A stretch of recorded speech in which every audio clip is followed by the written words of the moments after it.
What's good? Hey, we back at it. We got another great episode today. Appreciate all my subscribers, all my listeners, even if you're not a subscriber. You're still appreciated, even though you better be subscribing. Again, 34 subscribers away from 400 subscribers. Again, appreciate everybody. We got another great episode today.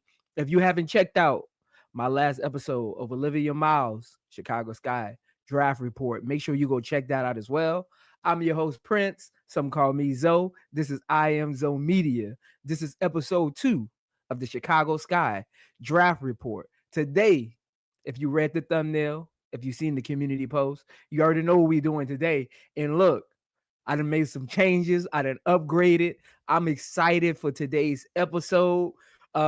What's up, Uncle J.E.? What's up, Jay? Welcome in, man. Look, I love when y'all in the chat before the reviews even start. That's dedication. That's love, man. So, as always, I appreciate y'all. Again, tell a friend to subscribe. 34 subscribers away from 400 on the year. I'm trying to get 400 subscribers before the end of the year. We could do it. We could do it, ladies and gentlemen. We just got to tell a friend to tell a friend. Again, it costs nothing to tell somebody something. Again, positivity. But again, welcome in. Give y'all a second to come in here. Look, we got them coming in here fast, man. Look, appreciate it. The stream ain't even been up 3 minutes yet, and we got 15 people in here. So appreciate it, man. Give everybody a second. All my subscribers who have a hard time of clicking the bell, give them a second to get in here. Because we got a live one today, and I don't want y'all to miss any of it. Again, it's 4 p.m. Central Standard Time, so you already know what time it is. You already know what time it is. It's episode 2 of the Chicago Sky Draft Report, and today we got no other. If you read the thumbnail, if you seen the community post, today we got Sonia Citron, the 3 and D merchant. The 3 and D merchant. I'm excited for this one. Again, another great show today. Appreciate everybody from my last one. It's doing numbers right now. I think it's on the way to like 2.4K. So shout out to y'all, man. Shout out to y'all, man. Again, that lets me know that there's subscribers out there that aren't subscribing.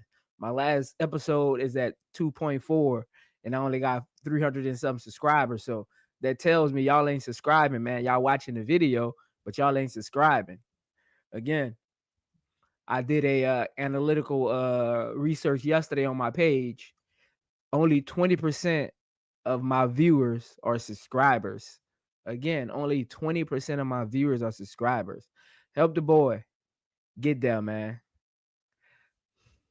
Hey, Ghost, welcome in, Ghost, man. Hey, even if you can't stay long, man, look, the good thing about YouTube is even after a stream is over, it go right to your page. So just go to my page, go to my playlist, and click on Chicago Sky, and you'll find it. Again, that's the good thing about YouTube. It goes right to it. Again, I'm waiting to the 5 minute mark. We're about 10 seconds away from that. So I can get into this. Again, we got a lot to get in today.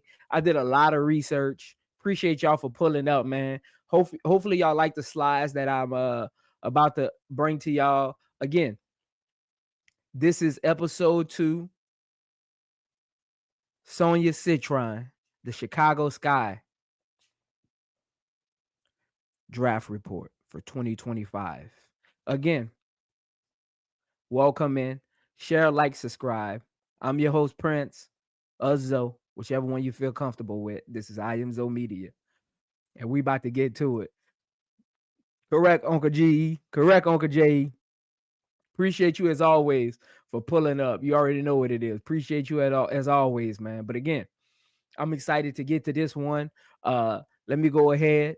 Make sure y'all share, like, subscribe as y'all come in if you're not a subscriber. If you are a subscriber, make sure you like the video as you come in. Again, we ain't going nowhere. The video we just started. We only 6 minutes in. So like the video as you come in. Yeah, man, that's Jordan 1s, man. Look, yeah, Ghost. Look, I got a whole thing. Hold on, let me move that comment out the way. Look, I got a look, all of this. You can't see all of them, but like this whole thing is filled with Jordan 1s, man. Like all at the bottom. You can't really see them though. But yeah, that's my little go-to. I used to ball in Jordan 1s till I had my knee surgery and I had to switch. But shout out y'all for coming in here. Again, make sure you like the stream as you come in, so all my subscribers know I'm live. Because some of them got a hard head and don't like clicking the bell to know that I'm live. Again, as you come in, click the bell as well, so you know when I'm live, man. Click the bell as well. But again, appreciate y'all for pulling up. Look, the number's still rising. That's why I wanted to give them a chance to get in here before I get to slide one, because the viewers numbers is still rising. You know what I'm saying? I know some people putting their earphones in, so I just want to give everybody a chance before I start. Show my subscribers love, make sure my subscribers catch every single word. Again, appreciate it, man. Appreciate it. Again, we got a great episode today. I'm excited for this one. The Ravens won last night. Y'all can see that Ravens jersey behind me. The Ravens won last night, so I'm on cloud nine. Lakers play today. Hopefully the Lakers get this dub too. Then I'll really be on cloud nine. But shout out to all of y'all for pulling up, man. Y'all could be doing anything else on the Tuesday. Some of y'all probably at work. Hopefully this stream get you through the rest of your shift at work, man. Go said, I still rock the Reebok pumps cuz I did the shoes out. Man, nah. I don't even know what I did with my pumps, man. I'm gonna have to look for them, man. I'm gonna have to look for them. But with further ado, we got enough people in here, man. We got enough people pulling up in here. Let's get to it, man. Let's get to it. Let's get to it. Again, each episode will go back over for those who probably missed the stream or just want to hear me say it live. Again, Chicago Sky 2025 draft notes. Again, those what's them brass, man. What's them Unc? What's them Unc? I knew you were gonna pull up sooner or later. What's them Unc? Appreciate you pulling up, man. Appreciate you pulling up. Again, I'm gonna open the panel up once I get through all my slides. So appreciate you pulling up. Again, Chicago Sky 2025 draft notes. Again, those who aren't aware, the draft is April 14th, 2025. Man, what you begging, man? Don't burn the house down now. Don't burn the house down, man. What you begging? But again, the Chicago Sky only have 2 draft picks in the 2025 draft.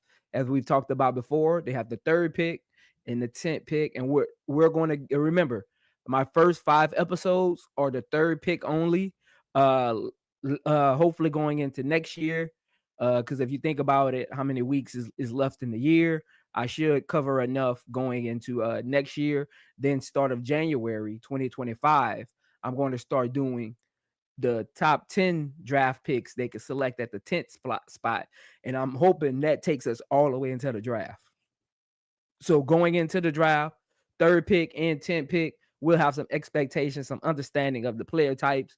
Because sometimes we see a player get drafted and we really don't know what they represent. So hopefully my draft analysis is great enough where whichever these players they pick was covered on my channel. Y'all are able to really understand these players and not be moaning and groping when they're picked. And you're like, why they pick them? We're learning on this channel right here. We're learning today. Why did they pick them? But again, in the 2025 draft, they only have 2 picks. They do have a boatload of cash. They could buy a 3rd round pick or a 2nd round pick. Doubt a 2nd round pick, but definitely a 3rd round pick for cash consideration. 3rd round picks definitely come with cash consideration and maybe a player. Who knows? But again, they only have 2 picks. So on April 14th, make sure you show up early because the Chicago Sky only have 2 picks. Don't show up later during the draft and think you're going to hear Chicago Sky pick players because they only got picks in the top 10. So again, they only got the 3rd and the 10th pick. And again, I don't like going back over these, but we already know who the free agents are. There's been rumblings about who they keep and who they not. Let me tell y'all something. I don't want to make a stream about who the Chicago Sky are keeping or who they're not, because from my understanding,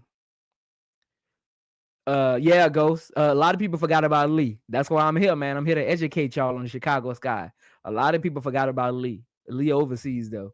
But I know there's a lot of streams out there about like the Chicago Sky protected picks, even other teams, even if you follow another team, protected picks and all of that. From my understanding, maybe I'm wrong, and someone in the chat can correct me. Maybe I'm wrong. I thought it was illegal to tell the public the players you were protecting. And what I mean by that is, I thought the Players Association had a contract with the WNBA in their front offices that those wouldn't be released. And I didn't even think that was a new thing. I thought that was a thing dating all the way back to the expansion draft in the NBA. Maybe I'm wrong. Maybe I'm wrong.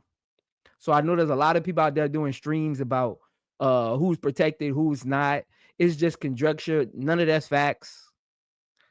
That from what I know, none of it's like factual. Again, somebody probably got inside information, but uh that's why, because somebody asked me why I never did it. That's why I never did it, because I wasn't aware that teams were allowed to give out the players they were protecting. And this ain't no knock to nobody who actually did the stream.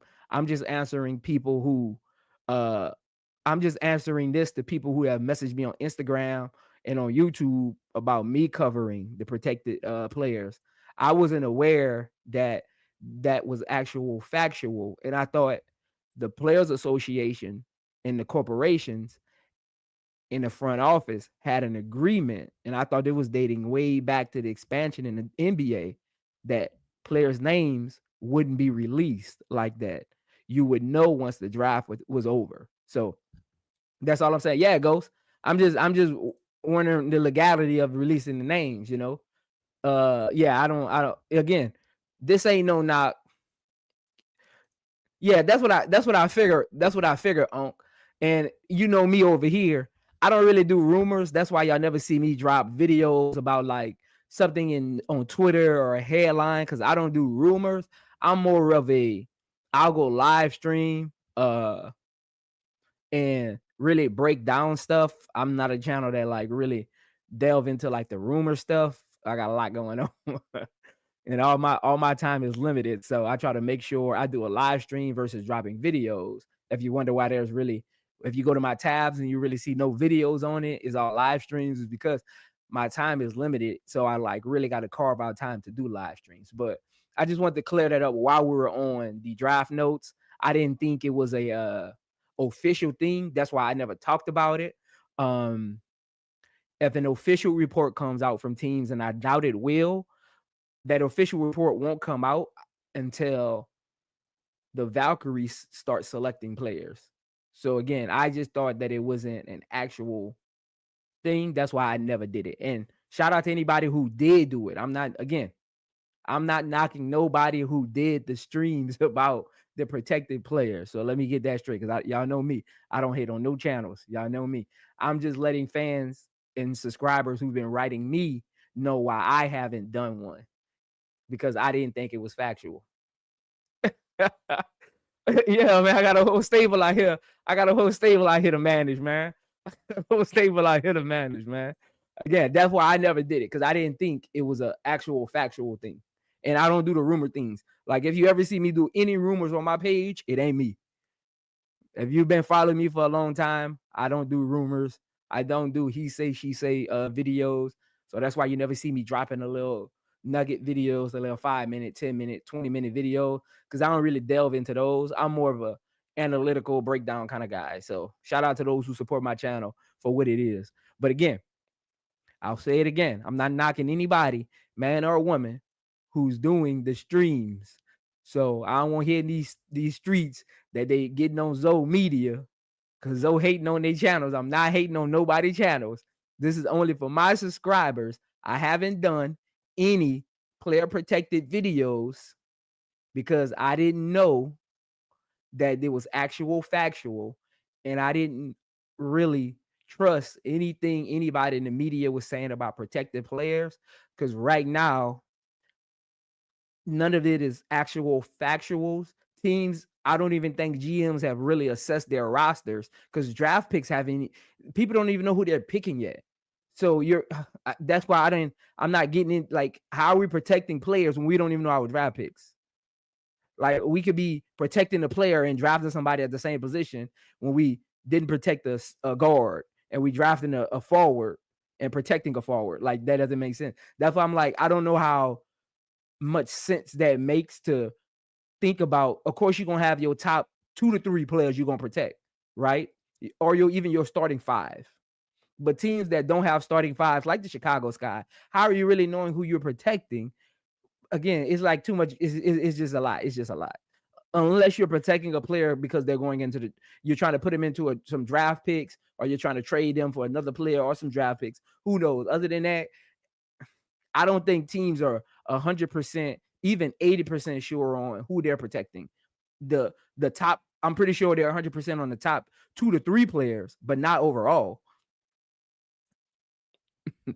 Yeah, Ghost said, I don't do rumors either, but the one about Alicia Gray wanting to be my gal, that's 100% legit. She can't get enough of me, man. Hey, look, leave her alone, man. Leave her alone, man. But again, let's get into this, though. Again, I just like to pull this one up so when we're going through everything, y'all know kind of like what the Chicago Sky 2025 draft notes are, their picks, where they got their picks from, why they only have 2 picks, who's their free agents, who's under contract. Again, under contract is Mojo, Elizabeth Williams. She was hurt pretty much all last year. Rachel Banham, who they traded for along with Mojo, Lindsey Allen, their starting point guard, Camila Cardoso, who's balling in China right now, and Angel Reese, the Chi-Town Barbie. But again, that's their players under contract for 2025. Everything else is unrestricted and restricted free agents, and they have 2 draft picks. But again, this stream, so apologize for that long soliloquy. All right, Ghost, man, be cool. Get that money in, man. Get that money in, man. So when I start getting my super chats, you can start donating, man. Get that money in. But again, this is episode 2, Chicago Sky Draft Report with Sonia Citron. Again, after this weekend, we heard what a doggo said about her. We said what Coach Ivy said about her. Those who don't know Coach Ivy, she's been around a long time. She got a long standing in basketball, period. Her and her husband, her son, you already know who he is. He plays for the Detroit Pistons right now. He's their 2 guard. He actually had a game winner the other day. So shout out to Ivy, man. Detroit Pistons are better than I thought they would be. So shout out to Ivy for his game winner the other day. I think it was on Toronto. So shout out to Ivy. Again, Coach Ivy said everybody knows signing for her offense, but now you know how great of a defender she is. And I got some videos that we're gonna get into after this slide of how great she is at defense. We're gonna pull up some clips literally from the USC game of her one-on-one with Juju. Even her doggo had high praise for her. She can guard anybody in the nation. Honestly, I think Sonny is one of the best defenders in the nations. And I kind of agree with her to a certain extent. And we'll break down why to a certain extent. Again, I pulled the numbers. I even went back and watched, kind of just make sure, because sometimes they'll credit a turnover to a player and they didn't really get it. But I went back and watched the game. Juju shot 40% from the field in 5 turnovers when guarded by Sonia Citron. Again, Juju only shot 40% from the field, and she had 5 turnovers when guarded by Sonia Citron. So shout out to Sonia for guarding what I think is arguably the best player in the Women's Basketball Association. So shout out to Sonia for that. And again, she'll get high praise from me for that today. But there's some things about her game that she needs to fix when you think about the next level. And again, those who know me, when I'm doing my draft reports, I'm grading players off of what they're going to be at the next level according to how they're playing now. Players can get better throughout a season. They can improve in things throughout a season. And we'll talk about all of that too. But I grade players. I don't grade players on how they're going to be playing against college kids, because she's not going to be in college starting next April. Next April, she's going to be playing with the big dogs. So I grade players according to where they're going to land and competition is going to look like at the next level. Shout out to them. Shout out to them.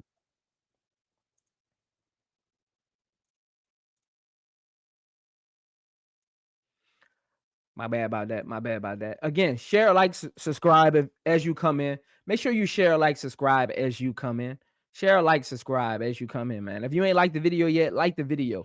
And I'm keeping my numbers today because y'all be getting this good content, having all these talking points, and my likes be real low. So make sure y'all like the video as y'all come in, man. Make sure y'all like the video. Again, I got 16 likes right now, and I got 31 people in here. What we doing? Again, if you ain't a subscriber, make sure you subscribe. I'm only 32 subscribers away. I'm 32 subscribers away from 400. So make sure you subscribe if you haven't subscribed. Just click the subscribe button. You ain't got to pay for nothing. Just click the subscribe button. If you haven't liked the video yet, like the video. Appreciate 2 people that liked. I got 18 likes and I got 31 people in here. Like the video. Like the video if you in here. Come on, man. Get the likes up. But again, shout out to Sonia Citron. Great game against the 3rd ranked team in the nation on the road at that. One thing that travels on the road, I don't care what your jump shot do. I don't care what your offense looks like. I don't care what your play calling looks like. One thing that translates on the road is defense. And the way that Sonia Citron plays defense, you can't teach it. And we'll get into that. I'm excited. We're about to get into that. Again, like the video as y'all come in. Make sure you subscribe, man. Again, I got 33 people in here and I got 21 likes, man. Like the video. Just take a second. We just started. We just getting warmed up, baby. Like the video. Hey, this is going to be a good stream, man. But again, the likes help me stay in the algorithm, trying to get my channel up there. So like the video. But again, shout out to her, man. Shout out to her. And while we're on her defense, let's watch a clip. And we're going to break it down step by step. We're going to go back a little bit every now and then. So if you're all watching, put your headphones in. If you in the store shopping for Thanksgiving, put your headphones in. If you're in the car, pull to the side of the road if you won't watch this video. Or you can watch it back on replay later. But again, let's get into this video of Sonia. This is from the USC game. Back on defense, catch the rebound, go coast to coast. Look at the up and under, left side scoop. What's Zam Simply Balling. Make sure y'all go subscribe to Simply Balling Podcast. That's Onk. Onk, one of the pioneers, man. Look at this. Let's go back and replay this again. Let me break this down. I know we give Sonia Citron the 3-and-D tag, and we'll get into that later too. I think she's like a 3-and-D plus some because she can handle the rock a little bit. Her handles isn't great. You're not someone she's not someone you're gonna run plays through. What's going on, B Will? What's going on, B Will? What's going on, my dude? I knew you was gonna pop in sooner or later. Again, Sonia isn't somebody you give the ball to and run sets for. Sonia is somebody who has great instincts with the basketball. Yes, she averages like 2.1 assists or 2.3 assists for her career, and she's averaging like 2 this year. But she's an underrated passer as well. But it depends on what part of the floor. And we'll get into a lot of that. That's why I think this is going to be a great stream. Again, if you watch my breakdowns before, you'll think I work for the front office. I've just been around the game a long time. I'm a point guard and watched a lot of film in my life. I know what to look for. I know what things to call out. It's just experience at the end of the day, ladies and gentlemen. It's just experience. Again, 3-and-Ds don't do this. 3-and-Ds don't do this. Full court, head up, stayed in space. I want y'all to understand how important it is. You see a lot of players that are just 3-and-Ds. They don't dribble well. But I want y'all to know how important it is as a player who isn't just 3-and-D. Look at the other team's hash mark. Look where she's at. Look how the floor is spaced. Watch what she does. What's going on, King Pisces? Look, I appreciate that, man. He said, I'm loving and enjoying the content. Much respect, my brother. Hey, that's what I do, man. I'm just here to educate, man. Hey, if you big on breakdowns, this is the channel for you. Again, that's really what my channel is about. So when you pull up to my channel, you're going to hear the inside, the out, things that they look for in locker rooms, conversations that are supposed to be had, that are not had, film study, things like that. But again, when you think about 3-and-D players, a lot of them, they catch the rebound. They don't put it on the floor. That's why I say she's labeled as a 3-and-D, but she does a little more than people even give her credit for. And again, this is one of those instances. And again, this ain't Mercer. This ain't some Division II school. This is USC on the road, the number 3 team in the nation at that time. Yes, they dropped, but they were the number 3 team in the nation at this time. And again, they guards play defense over there. They bigs might not, but they guards play defense over there. And for her to have the confidence, and again, 3 and Ds, they lack the confidence to put the ball on the floor. So when GMs are looking at tape on Sonia Citron and they're like, okay, what can she bring to our team? She can start a fast break versus our point guard having to come back and get the ball. Again, it is huge when one of your best defenders can run the break as well, and she's patient. Again, if I'm watching film study with Sonia Citron after this game, I'm telling her this is how you catch the ball on a defensive rebound and you push the ball up the floor with spacing. Look how this play starts. You got 3 defenders in front of her. You got 1 chasing her. You got 3 defenders in front of her, 1 chasing her. She only has 1 person running with her, right? Her other 3 players are back behind the play. Look at how I want y'all to know this is the difference between a player who's confident in what they can do and a player who's trying to figure out or show scouts what they can do. It had a lot of scouts at this game. A player who would be trying to show the scouts what they were trying to do, this ball would have probably ended up being kicked back out once they dribble down court, or a turnover, or a missed layup, or blocked out of bounds.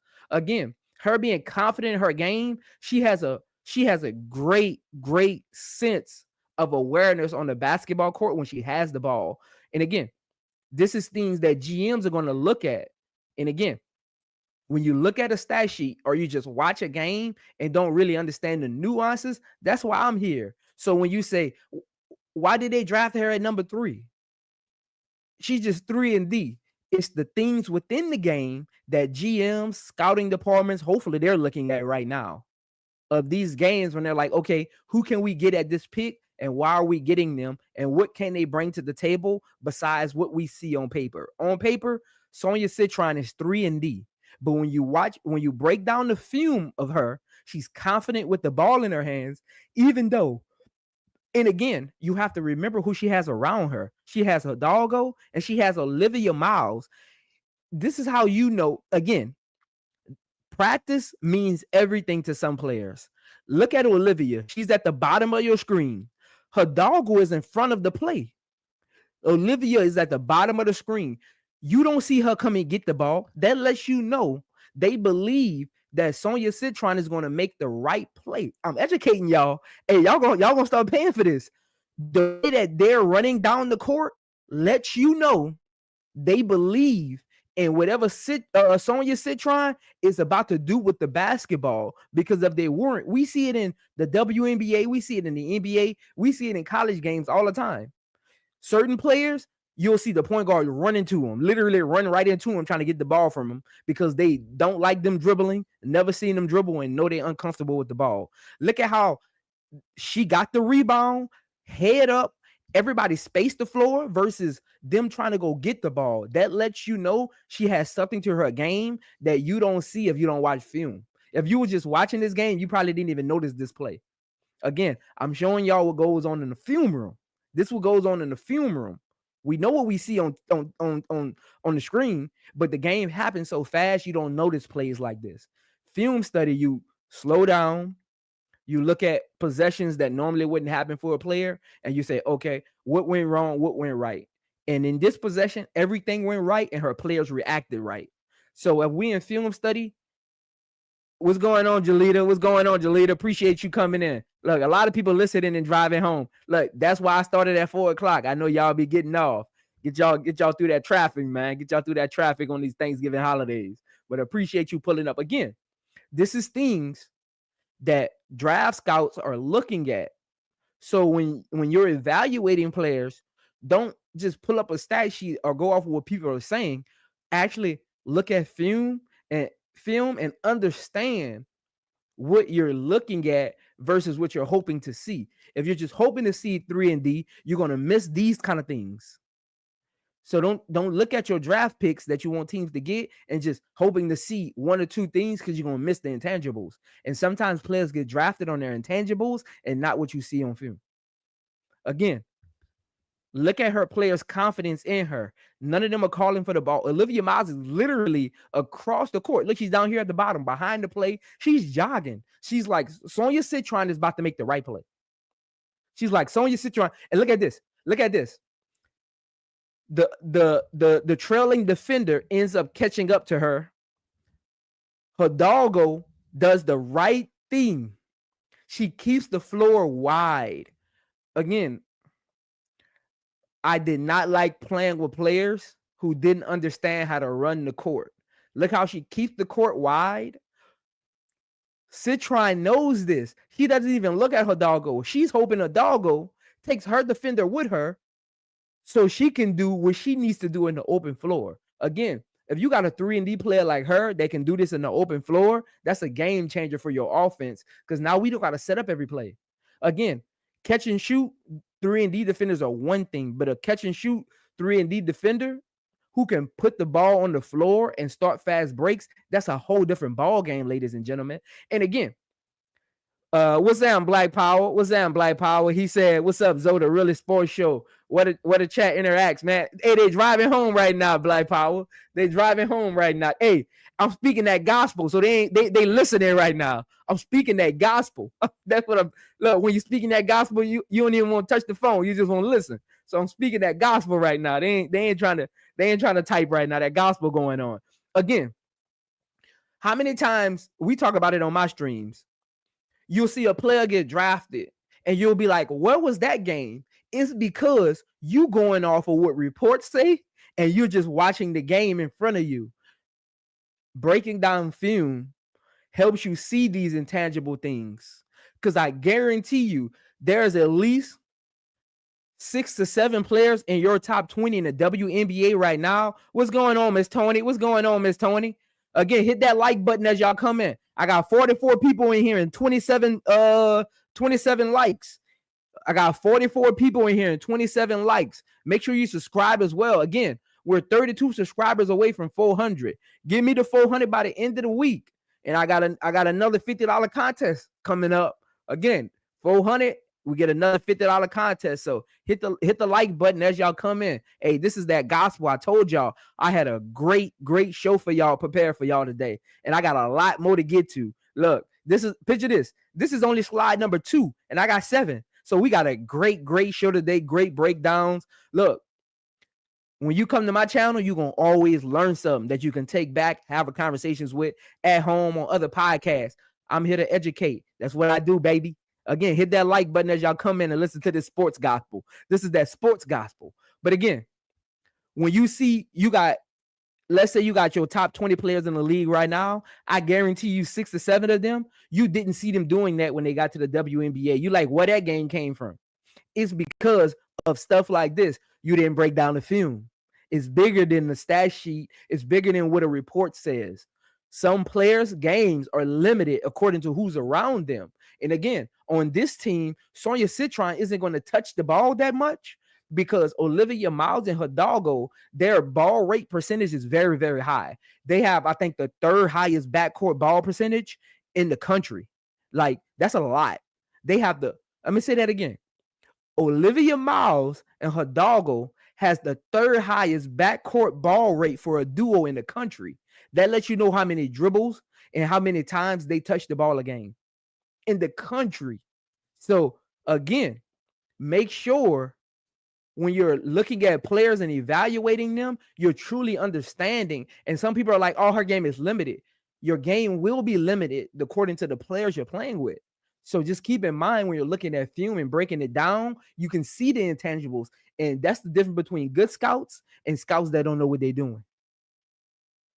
Again, nepotism goes on in every facet of any business.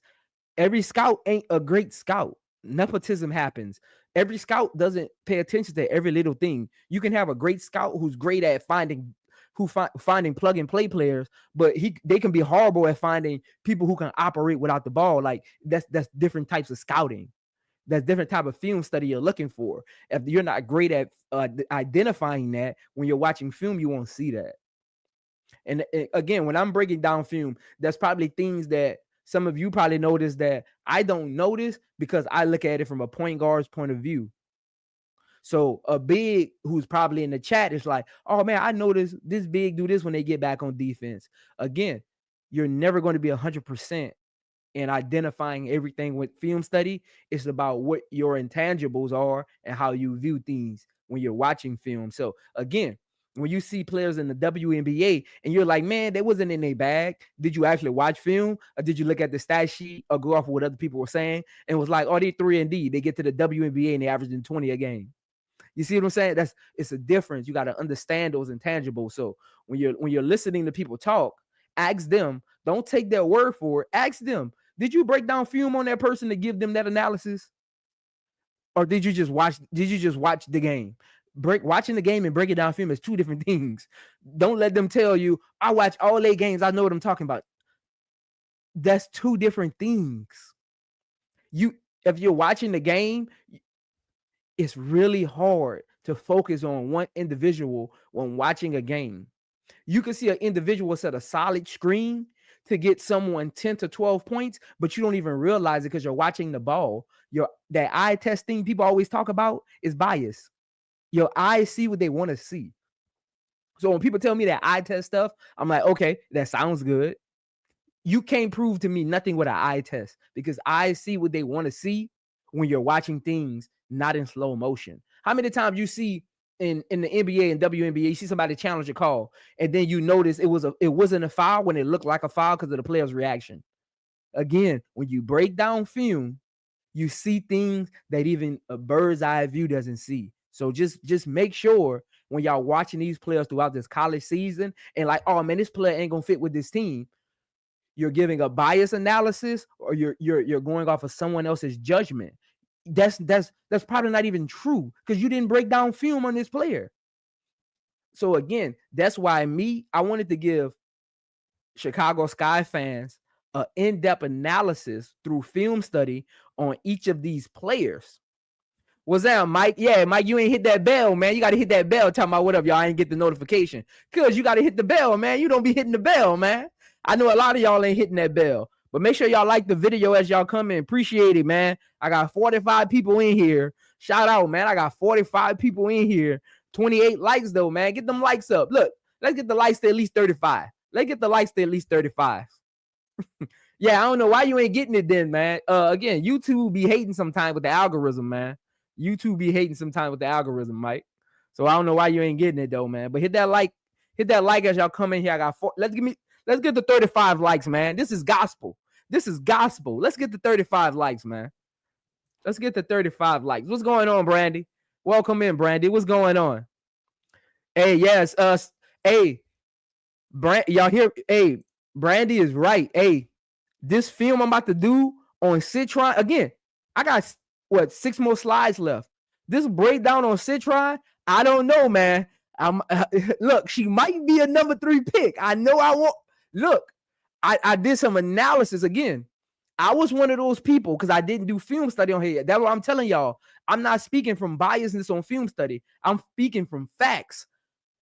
When the season first started, I just watched Citron on TV screen. I didn't break down her game. I didn't add in the players around her, the play calling, the time she's on the floor, who they're playing. I didn't do all of that at first. I just went off of what I was seeing on the TV screen. Again, when you're breaking down film, it's a different analysis. You get a different point of view. You're able to really point out certain things. Again, when this film breakdown is over with, y'all gonna see where I'm going with this. I know me and HD was talking about this. If Olivia Miles isn't there with that pick, look, I'm on the fence. I'm not 100% there. No, Tony and Mike and Brandy. I'm not 100% there. No, but I'm like 85. I'm 85% okay with her at the number 3 pick. Just on what we about to kind of get into the nuances and things. Once we finish with all of the slides, you're gonna see I'm 85% of the way there. And again, I didn't know this before I broke down film. So when y'all go on people podcasts and streams and they talking about what a player is, it's not facts unless they told you they broke down film and really got down to the nuances If they can't tell you what type of players they play around, everything they say is biasness. Everything I say is biasness. But when we can put the film in front of us and look at what they bring to the table, we can come to a great opinionated base of what this type of player is and what they can bring to a team. But it'll all never be factual. Let me get to some of these before I get back to the rest of this. Mike said, I've been saying that. I'll say it again. Citron ain't no number 3 pick. She's the 3rd best player on her team. She's the number 7 pick. She is the 3rd best player on her team. But again, when it comes to picks, it's about who's picking and what they need. Brandy says she's a natural. Sinister said, I like what you're doing. In the future, can you make content about which women's basketball players you especially like or think are overrated? I'm curious what you think of Hidalgo. That's tricky though, because I'm a former professional. So like I don't really like making streams on about like overrated player, because to me nobody's overrated. It's according to what system they're in, Sinister, Aristotle. But I get what you're saying. I could probably do a draft report analysis of what the top sites say a player is and figure out which ones don't match what they're being reported as. I could do that.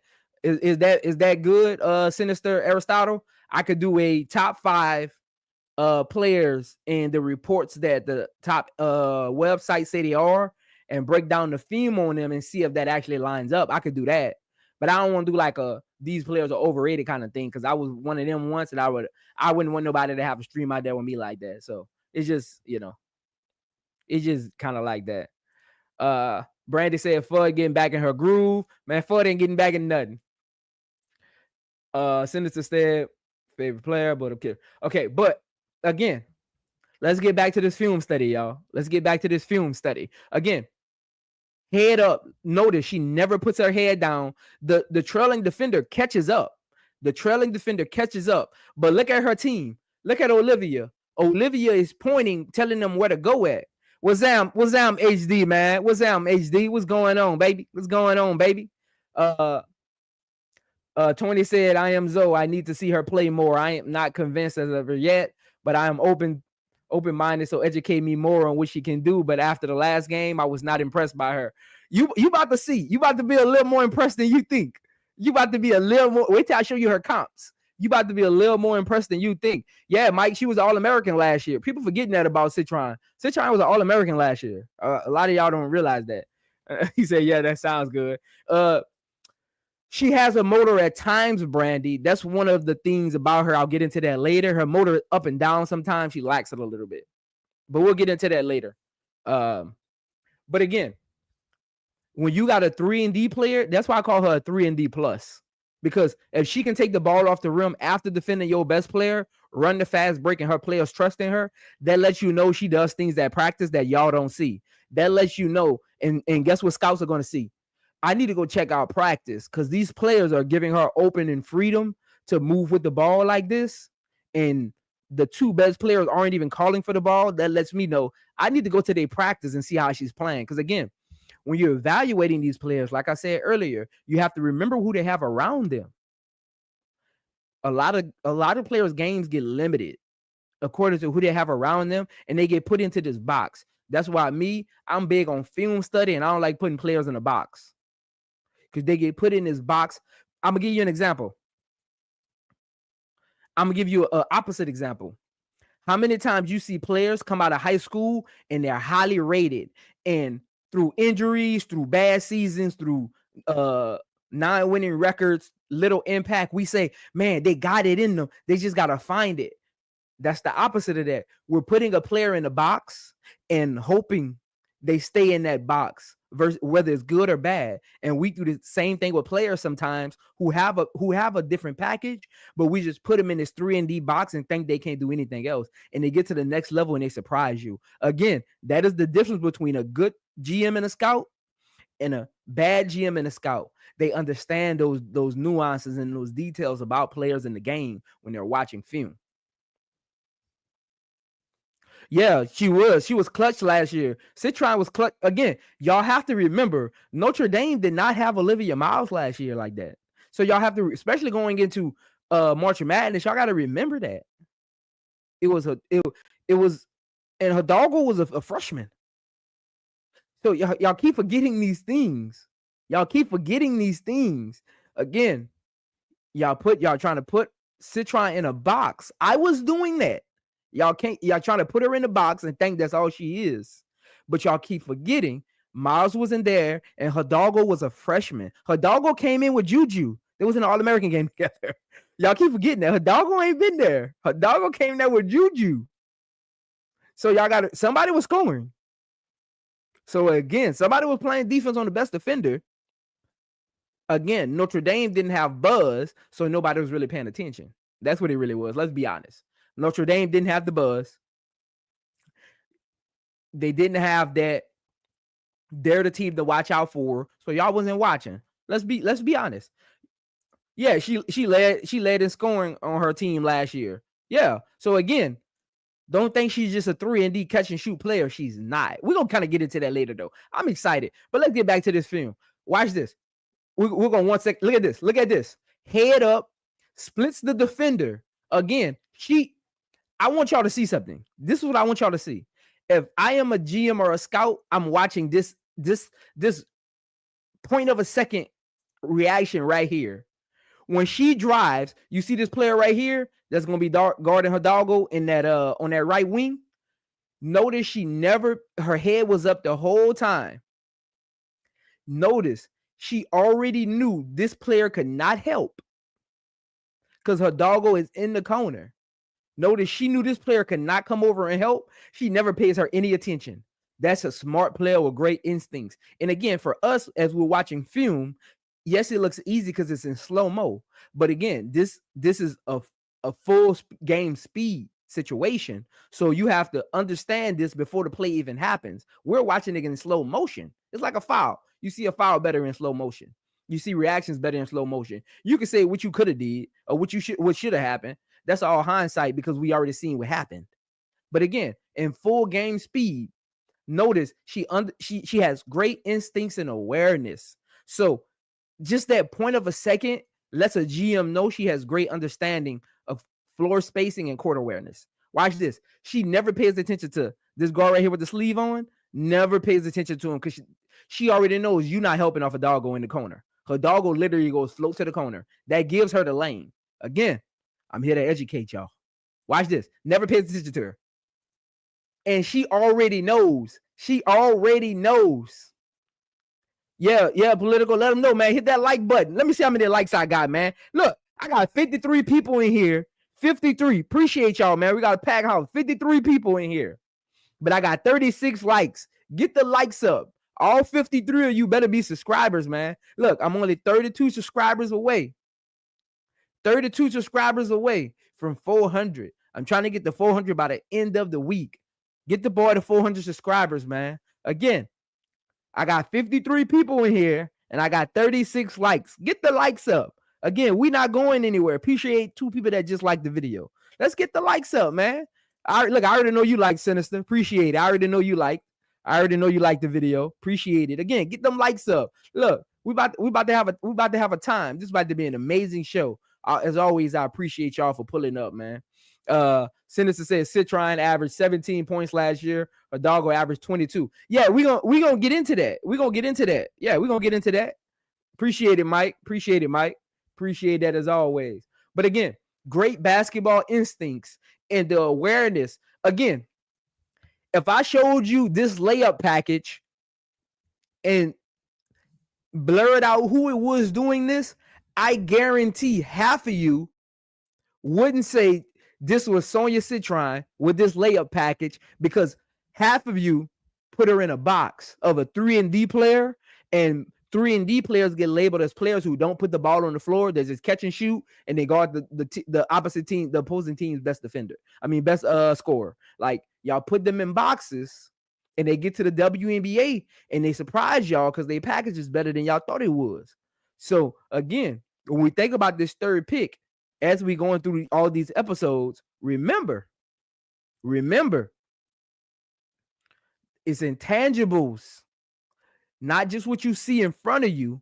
It's the intangibles and the things they bring to the game that don't just show up on the stat sheet, that show up when you actually watch film. Again, you can watch a game and say, man, this player great, or this player garbage, this player don't do nothing. This player just run to the corner. This player just play defense. This player is a great rebounder. But there's intangibles when you're watching film on other things that they do, or things that they probably do well when you're probably just watching the game that they probably aren't good at. They're just playing against a less inferior team, or their teammates allow them to do a certain thing. So again, that's when you got to think about these things. It's like a player who's a point guard, right? Their assists are great because the players on the team allow them to distribute the ball as much as they do. The players on the team are unselfish and allow them to have a high usage rate. But when you get to the WNBA, and let's say they go to Dallas, your usage rate ain't gonna be that high. They got Howard, Satu probably come back. They got Arike. So see what I'm saying? I'm trying to educate y'all. Don't look at a player. And again, scouts and GMs do the same thing. And I think I was trying to tell y'all that about the Sparks as well. Don't think it's open shut. You got to think about the type of players they're going to be playing with, not the players they're playing with right now. It's about when they get to the next level.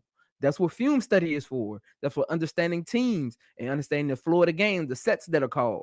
Is this player probably only good in motion offense? This player is probably only good in pick and roll, and we don't run pick and roll. This player is only probably good with shooters around them. We don't have shooters. So this point guard might not even be the type of point guard on our team, because our team isn't built like that. See, hey, this that gospel. Y'all about to start paying for this. This that gospel. Again, this that gospel. But again, if I showed you this layup package and say this was Sonia Citron, you would say you lying. You would say you lying. You would say you lying. Watch this. You would say you lying. Look at that. Confident.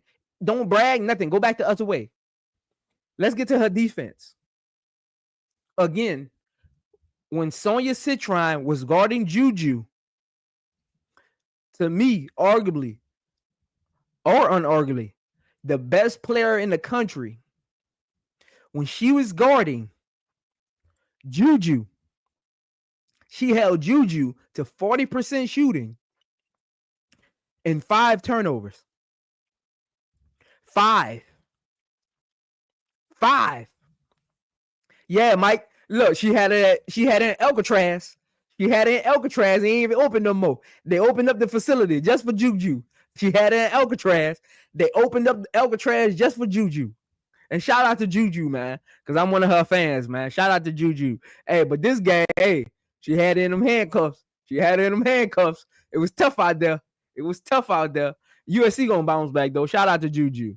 I think a game like this is a learning experience for her of how to play against tough defenders. So again, shout out to Juju. Even though not saying she hasn't played against tough defenders, but there's different types. I think this is a learning experience for her. Shout out to Juju. Hopefully she's back in the lab watching film just like this, understanding how to move without the ball. Because that's one thing I feel that Juju can get better at, is moving without the ball. Because she kind of like limits the offense when she doesn't have the ball, because it becomes like a 4-on-5, because she kind of just stands there. She did that a lot last year, and she's kind of doing that a little bit this year. So her playing without the ball when there isn't a set. So when there's a set where she's off the ball and coming on an elbow curl or hitting the nail, she's great, right? Because she's finding her shot. She's finding her space on the floor. She's great at understanding spacing. But when the play isn't for her doing backdoor cuts more, because she's a big guard. I feel she hit her backdoor a little bit more. I feel she should run the elbow a little bit more, or the high wing a little bit more. She can get better shots, because running that high wing, she can get more ISO on her strong side. So instead of going straight to the corner and letting the ball just rotate to one side of the floor, her having action off the ball more, where it's not really a play being called, is more of the team and her understanding. Okay, I want to move. This is where you set the screens for me in case my teammate is in trouble. They know where I'm popping to. They know where I'm going. They know where my sweet spots are when I don't have the ball.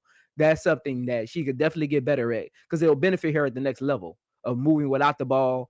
So all eyes are on her at all times because she's a big guard. Juju is bigger than people think.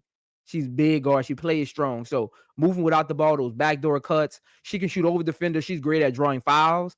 And the more she moves off the ball, the better chance she has of drawing fouls on those backdoor cuts, those high ISO elbows, things like that. It'll help her get her ISO possessions more than running a play. If I'm running a play with Juju, if I'm the defender, I already know this play probably for Juju, and she's probably trying to get ISO. But if she's playing off-ball action, she can get into ISO a little quicker and a little easier and probably get a mismatch because they'll probably switch on the backdoor screens or the elbow cut. So that's just one thing. That's just one thing. But shout out to Juju though, man. Shout out to Juju. Brad said Juju coach is trash. The things Zoe is pointing out she should have learned by coaching in practice. Again, Brad, again, I'm one of them ones, man. Again, look, one day, I don't know when, because I don't really take coaching serious right now. Like, as far as for me, I don't take it serious. Not saying coaching isn't a serious job, but one of these days I'll take coaching serious and y'all gonna be like, man, I used to be on Zoe podcast, man. One of these days I'll actually take it serious. It ain't for me right now, but one of these days, probably when I'm in my 50s, I'll probably take it serious and probably go give me a college job or something like that, you know? Because when you play ball, you get offered to come back and be like basically like an intern and work your way up. I ain't in the mood to do all of that. That's just a lot. I got a lot going on. Mike Brass is wide. USC coach is not good. Most of the college coaches at the top aren't that good. Yeah. Glad you said that, Mike. I'm glad you said that, Mike. In college is a business. It's all about recruiting. You don't really get a good variety of head coaches till you get to the professional level where recruiting isn't a premium for head coaches. Head coaches don't have to recruit at the next level. Front offices and players do that. In college, coaches have to go sit in the living room and convince parents that their kid is safe at their school and they're going to get the best out of them and they're going to learn and they're going to raise them into grown men and women. So you need coaches with a mouthpiece, pause. You need coaches with a mouthpiece that can go sit in the living room and convince parents and students that this is the university for them. So sometimes with universities, when they're hiring coaches, it's a little give and take. This coach might not be good at defense, but they kind of okay at offense and they can recruit the hell out of people. So it's a little give and take. Prior is a development for the WNBA. It's winning the tournament. So yeah, you mean priorities? Yeah, priorities are definitely different. Yeah, priorities are definitely different. It's about winning March Madness, not developing. It's about winning March Madness, not developing. The best women's coach in LA, Brad said the best women's coach in LA is at UCLA. I don't know, Brass. I'm gonna have to think about that. Matter of fact, just for my viewers, what I'm gonna do is, since I got time, it's the off season for the WNBA, so I got time, and I don't really report a lot of the rumors. So right now, I'm just focused on college and the Lakers, of course. So I got time. What I'll do is this: what I'll do for all 53 of you listening. Again, like the video. Shout out to y'all, man. 41 likes, 53 people watching. Make sure y'all hit that like button. Shout out to y'all, man. Again, give me the 400 subscribers by the end of the week, and it'll be all appreciated. Again, hit that like button as y'all come in. This is what I would do for all 53 of you watching. And put a thumbs up in the chat. Even if you never wrote in the chat before, put a thumbs up in the chat if you want me to do this. I'm going to do a breakdown on who I think is the top 5 coaches in college basketball, no matter the conference. I'm talking the top 5 coaches, and my breakdowns aren't just going to be me just talking about them. I'm going to show film on why they're the best, offense and defense, how they put players in the right position. So give me a thumbs up in the chat if y'all would like something like that, because I got time. I'm going to do a film study breakdown on the top 5 coaches that I think are the top 5 coaches, analytical wise, development wise, in the women's college basketball ranks. Put a thumbs up in the chat. Shout out to Cindy. Shout out to Braz. They put a thumbs up already. Put a thumbs up in the chat, even if you never wrote in the chat before. Again, this is that gospel over here. Don't be shy. We all family over here. Put a thumbs up in the chat if you want me to do a breakdown, film study breakdown on the top 5 coaches in college. Shout out to Tony in the chat. We got them thumbs up coming in.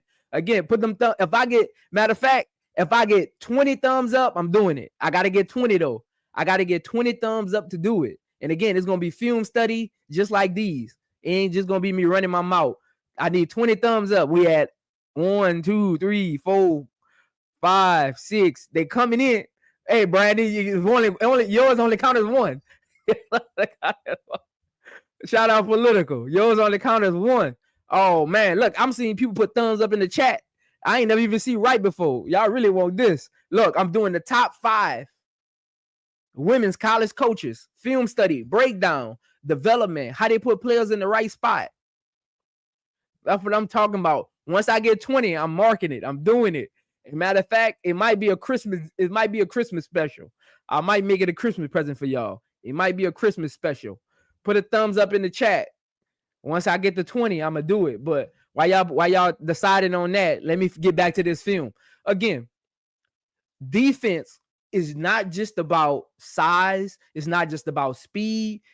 Sometimes it's about the willingness to actually play defense at a high level, want to do it, and the instincts and intangibles that come along with it. Defense is a mixture of a lot of things. It starts with the willingness to actually want to play defense, because you could be the most athletic person in the world and be horrible at defense, because defense is a practice, not a skill. I'm going to say that again for those in the back of the room. Defense is a practice, not a skill. Defense. Yeah, Brass Mike up here cheating, man. Defense is a practice, not a skill. So when you bring those of you who got kids out there playing AAU and they telling your kid they can teach your kid how to play defense, believe 50% of what they say. Because defense is a practice, it's not a skill. Willingness. I can teach you how to shuffle your feet. I can pull out the cones. We can do up, down drills. We can do break out to the shooter drill. We can do all of that.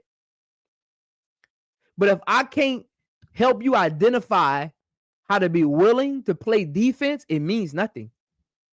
So these AAU parents out there, when you got coaches telling you, even you parents who got kids about to go to high school, and these coaches trying to get you to bring your kid to these private schools like they was with my parents, when these coaches trying to get your kids to go to these colleges, remember, listen to half of what these coaches say about defense, because it's a willingness. It's a coach can't put you in the right position to play defense if you're not willing to play it. It's not a skill. Again, defense is not a skill. It's a practice and willingness to actually want to do it, because I can run zone and 3 people be horrible.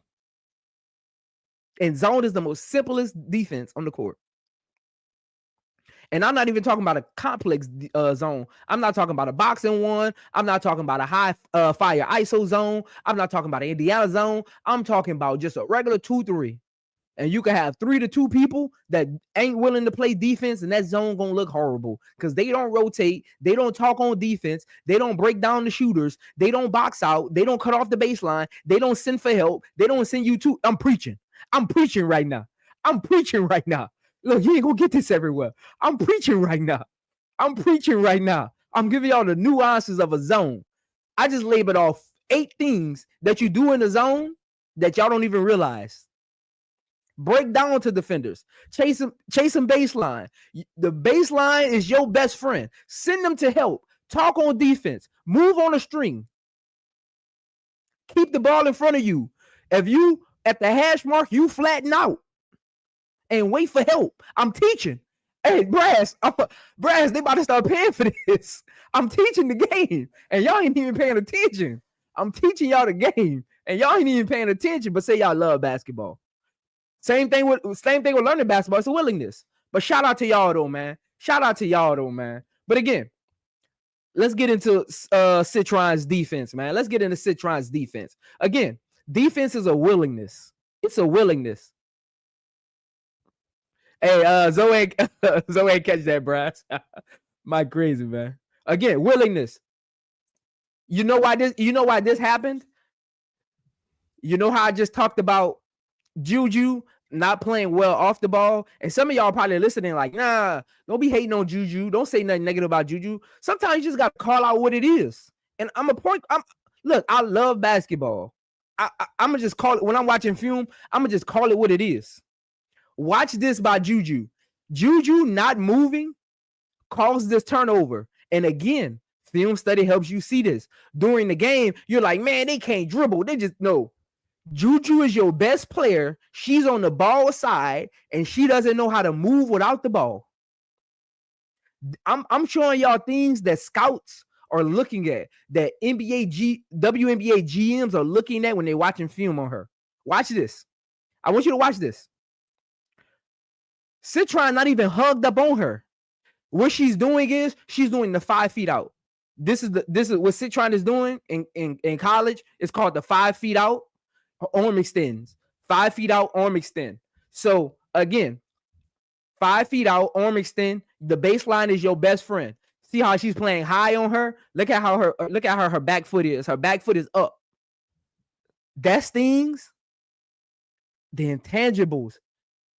Juju, the ball, watch this. This is what I mean about Juju off-ball offense. Kiki has the ball, right? Juju is the best player on the floor. Understand your players. This is not Kiki's strong suit. Kiki is like a hustler. You know how Angel Reese gets her baskets? That's how Kiki gets her baskets. I think Angel Reese has a better handle, though, because she used to be a point guard. She doesn't dribble as much, and you kind of lose it a little bit when you don't dribble like that a lot. And I'm pretty sure she doesn't actually do dribbling drills a lot anymore. Now that she's playing a big, she's probably doing a lot of post moves, working on her pull-up shot. So her handles trying to probably lost the touch a little bit, but Kiki never had a great handle. The best player, your job is to understand everyone around you. Your job is to understand your team. Leading is not just in the locker room. It's not just on the stat sheet. It's the intangibles on the court as well. This is Kiki. Look where Kiki caught the ball at. She caught it above the elbow, trying to go one-on-one. There's help in the paint. This is what Juju was expecting.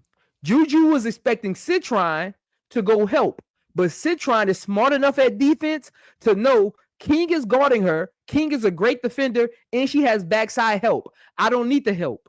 This is what her coach would tell her in film study if she had help. Ivy would have went into that film study and said, Citron, you didn't need the help off of Juju. She got backside help, and King is a great defender, and she's flattened out. She's sending her to the strong side.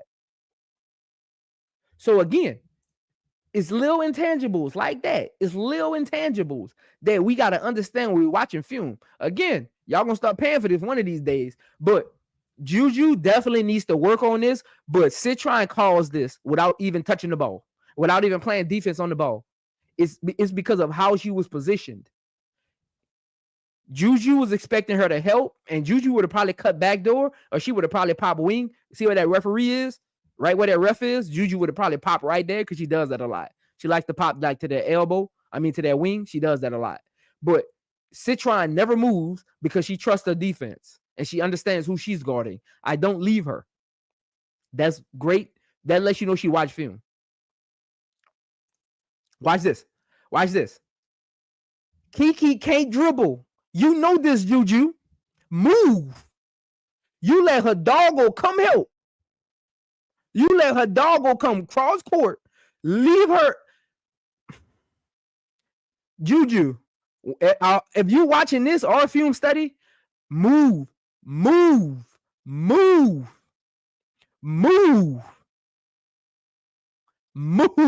to say it again. Move. And hopefully she's watching film, learning how to do this. Move. You the best player on the floor. Move. Find the ball. Always be in eyesight. We call it 45 degree. Always be 45 degree eyesight of the ball. You're literally like at a 180 right now. You're at a 180 degree of the ball. not Kiki, the ball. 45 degree of the ball would be the wing or the top of the key or the left elbow. You're 80 degrees away from the basketball. Get 45, angle out, move. She doesn't move. Her doggo knows Kiki can't. How her doggo knows Kiki better than you know Kiki? Her doggo knows she can't dribble. Yeah, she should have flashed toward the ball. You're right, Mike. She should have again. But Citron defense is the reason this play happened, because she was expecting Citron to help on the drive, but Citron knows Kiki can't dribble and she trusts King's defense. And then if you look behind her, her head is on a swivel. She knows that Caval is at the rim. She's not going to that rim.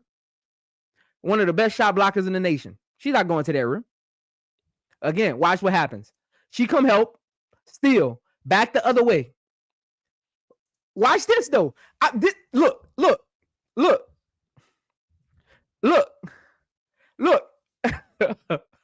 Hey, Sinister, let me tell you something. I be watching awful coaching videos. He don't even, some of this, I think he do it for fun, and a lot of y'all buy into everything. He be right on some things, but a lot of things that wouldn't happen. Like if this player jumped this route or did this or jumped, that wouldn't actually happen like that. You could tell he actually never dribbled the basketball. Again, on my channel, it is funny though. He is funny though. Again, I'll never talk about anybody dribble that play basketball or not. I just love talking about basketball and I support anybody. But some things he say it'd be for clicks and it'd be funny. It actually wouldn't happen like that. That play call wouldn't go like that. Like I'll be watching it and I'll be like, it's funny, but like, nah, it ain't. He don't really do film breakdown. He just talk about the obvious that we would say, and he just turned it into like a funny kind of like comedic kind of demonstration. Like half of that stuff, it wouldn't happen like that. It wouldn't happen like that. Again, yeah, Mike, they are wrong sometimes. Yeah, that's why I was just telling Sinister, like they wouldn't actually happen like that. Like they be wrong. He just make them funny. He ain't really breaking down film. But again, y'all don't want Citron at number 3, but this is number 3 effort on defense. Watch this. Let's go back from the beginning. This is number 3 effort on defense. She kept Juju in the corner, didn't help, causing the turnover. And watch what she does. This is top 3 pick level defense. Watch this. Look at this. Hidalgo steals the ball, loses it. Look at Citron back on top of the play. She never. I don't think y'all understand what y'all watching right now. Ain't a lot of players in the nation would do this. I want y'all to know this. There ain't too many players in the nation that would do this. She got back in front of the offense after they thought they had a steal. She understood. You know that little phrase, understand the assignment? Citron understood the assignment here. Look at this. And she did it without fouling. She did this without fouling. She's flattened out. She gave a, you know that little saying when we be like watching games and we be like, what a second and a third effort at? This is 4-level effort right here. This is top 3 pick effort. And that's what I mean. I told y'all I was 50% on her at number 3, but now I'm at 85. Look, I'm telling y'all, through film breakdown, you'll see things that you don't really notice in the first view. Again, through film, I moved up to I would be 85% okay. And I'm gonna give shout out to one person who was talking about her when nobody else really was on these YouTube streets, and that was Brooklyn. Shout out to Brooklyn 80s, baby. He was one of the first people to talk about Sonia Citron when we was in the off season and nobody else wasn't. He was one of the first people. So shout out to Brooklyn 80s, baby. Again, this is top 3 level defensive effort. Top 3 level defensive effort. Again, we're starting from the first how the possession started. She was literally the best defender in this whole possession. Literally the best defender in this whole possession. Watch this. Let's play it out. She doesn't help. She stays with Juju. Ball's loose. She says, I'll stay back. I got ball. Watch me switch to Juju. Look, what y'all about to see, if you're just listening to this, I need you to go back and watch at the 117 mark of this video, the 1 hour and 17 mark of this video. Go back and watch this clip. You only got at least 10 players in women's college basketball right now that would have probably did this. This is 5th level defense. I don't think y'all really, if you played basketball before at a high level, you know what she's doing right now is not normal. That's not a normal defensive possession for a player. That is not. Look. Watch this effort the entire play. She was the best defender on the floor the entire day, and it started here. Again, it's only 19-10. It ain't a blowout yet. This is still first quarter. It got 1 minute and 29 seconds left in the first quarter. This ain't a blowout yet. This is still first quarter effort. Watch this. 3rd level defense, 4th level defense, 5th level. Did y'all see that? Uncle J.E., did you just see that? Brass, Political, Mike, did you just see that? I'll replay this one more time because I do want to move on. I don't think y'all understood what y'all just watched. Did y'all just see her effort the entire possession? I don't think y'all understood what y'all just watched. This is 3rd pick level defense. Watch this. So we can move on. I just wanted to play it one more time so we can move on. Watch this. 3rd level defense, 4th level defense, 5th level defense, block shot. Come on, man. What are we doing? Here? If you think Raven going to Chicago Sky, you don't know basketball. If you think Chicago Sky is selecting Raven at any pick, you don't know basketball. And remove yourself immediately from my stream, messing up my stream. Again, make sure y'all like the video as y'all come in. Make sure y'all subscribe. Shout out, man. Shout out to y'all. I got 53 people watching, 46 likes. So shout out to y'all. Again, so we can move through all of this. Mike says, Zoe, you have to remember Notre Dame has a strict academic standards for athletes. So anyone who goes there is academically intelligent and probably a high IQ player. I can see that. Brad said, I saw her during the game, but when I said she was worthy of the 3rd pick, I got jumped on and people said trade out. Look, I was probably one of those Brads that probably told you that. I don't remember if I was. Let me know if I was. I probably didn't say nothing. I probably laughed, but she's growing on me. Let's get to the rest of this because I want to get to the other slides. Let's get to the rest of this. Down court, watch how she sticks with Juju. Watch this. She knows her assignment. She doesn't gamble. She trusts her teammates. She knows her assignment. Again, on defense, know your assignment. How many times last year when we watched the Chicago Sky play, we say, Dana Evans, what are you doing?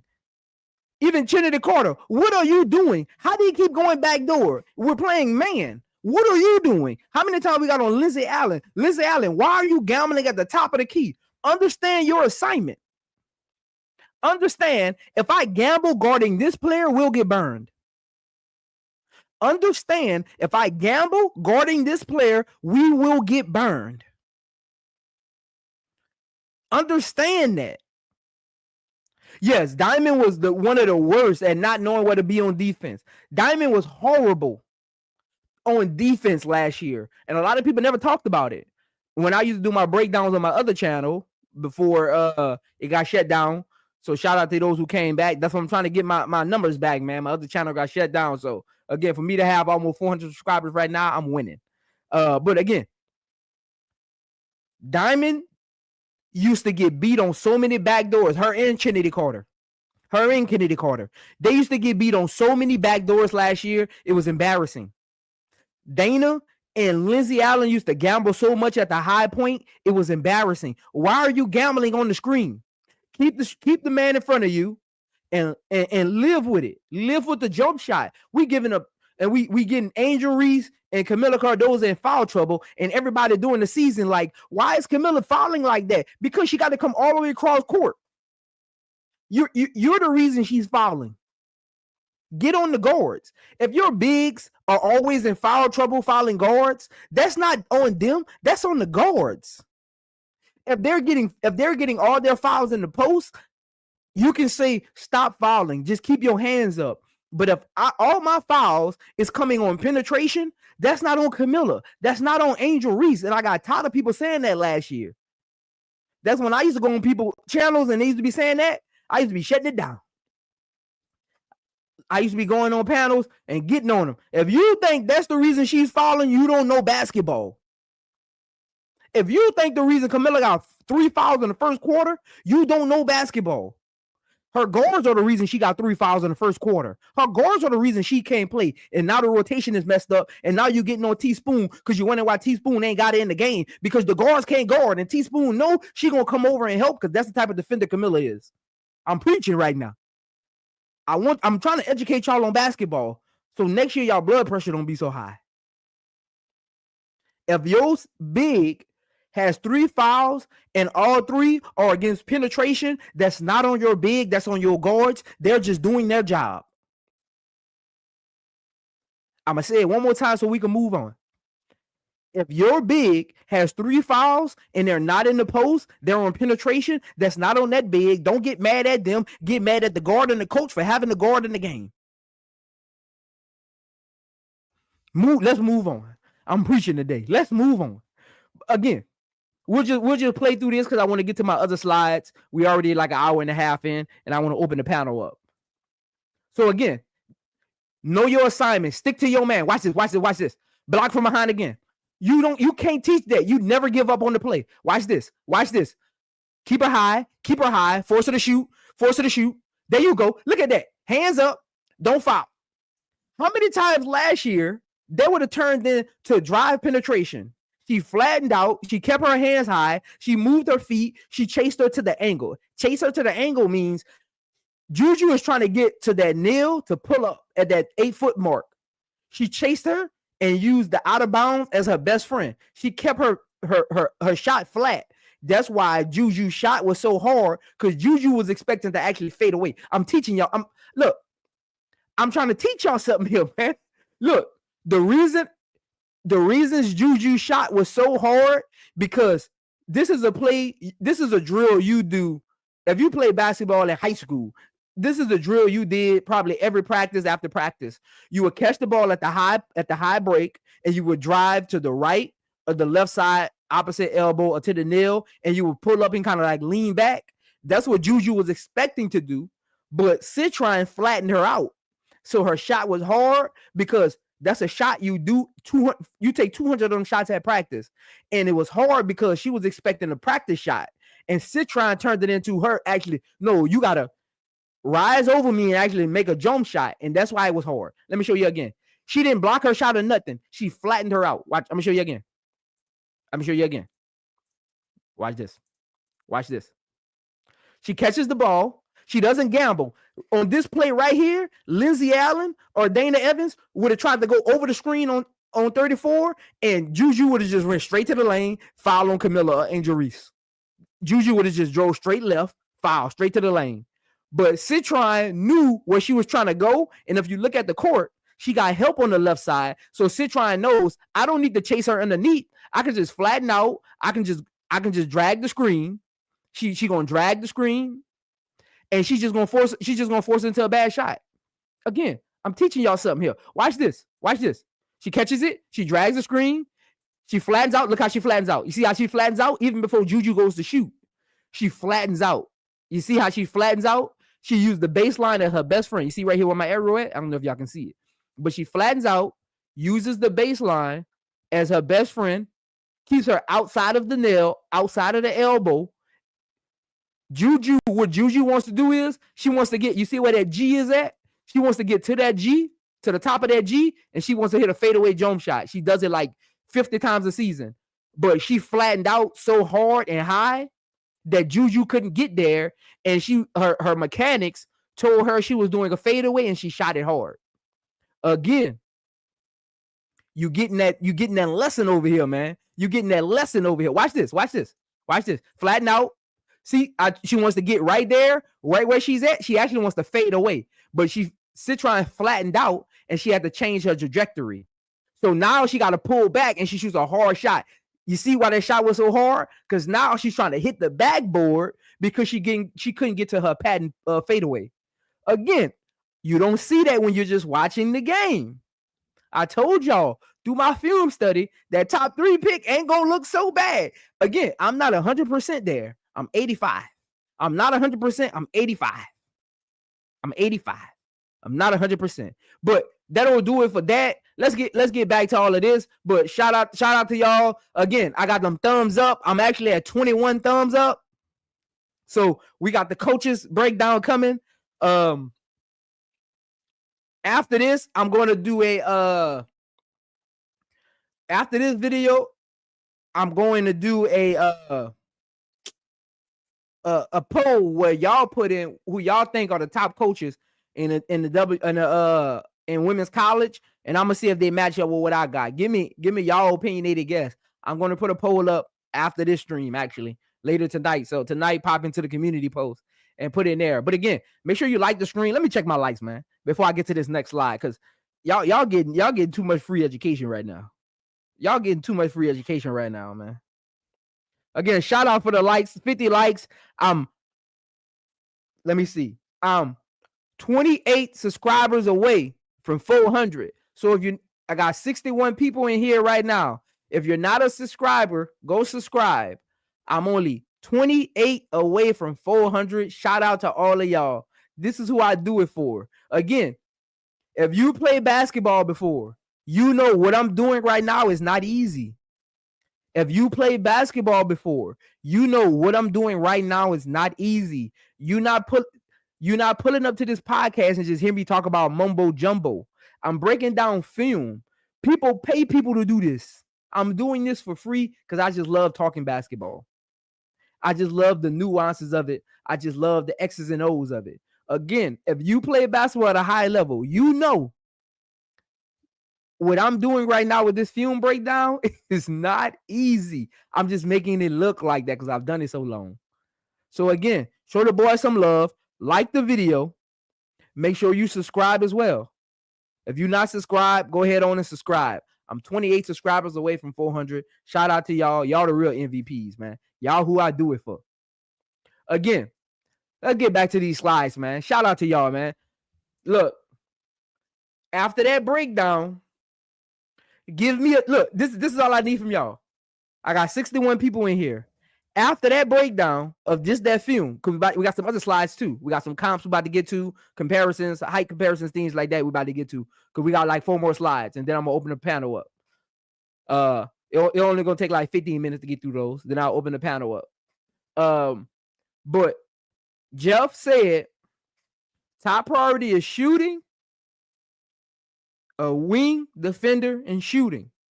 Give me a thumbs up in the chat if that film makes you a little more confident on her at the number 3 pick, according to what Jeff wants. Not what you want, according to what Jeff is looking for. Give me a thumbs up if that film breakdown matches what Jeff is looking for. It doesn't have to be what you're looking for. We're talking about what their Chicago Sky GM is looking for. Did that film study match? Give me a thumbs up in the chat. Did that film study match what we feel Jeff is looking for? Not what you're looking for. I know you want Olivia Miles, but this is the draft report on Sonia Citron, not Olivia Miles.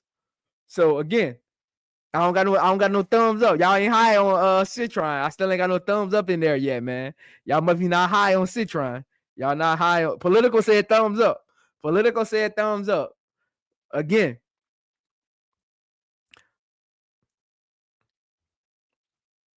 Yeah, playmaking, shooting, and she definitely can play make a little bit. She ain't that great at it, but she can get it in the post.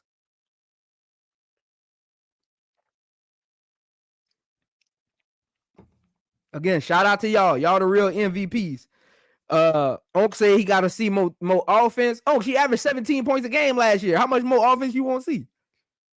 That's more than the guards combined on our team. Oh, 17 points is more than the guards combined on our team outside of Kennedy Carter. Black Power said I would get Mario before her.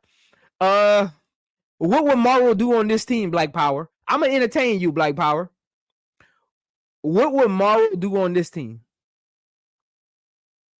If you can convince me of that, I might be with you. Tell me what Mario, what Anisha could do on this team. Tell me what she could do on this team. I'm trying to figure it out.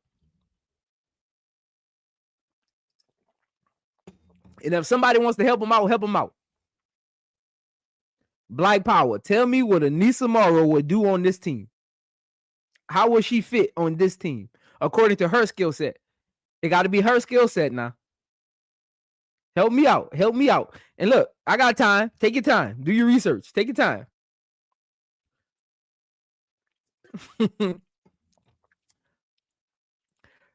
Sinister said I watched. Sinister Aristotle said I watched LSU versus University of Washington game. Morrow pass. Uncle J.E. said Morrow will be in the way on the sky. Brad said I can't help him though. This is what Black Power said. Black Power said switch. Morrow could switch to small guards because she was a scorer at DePaul.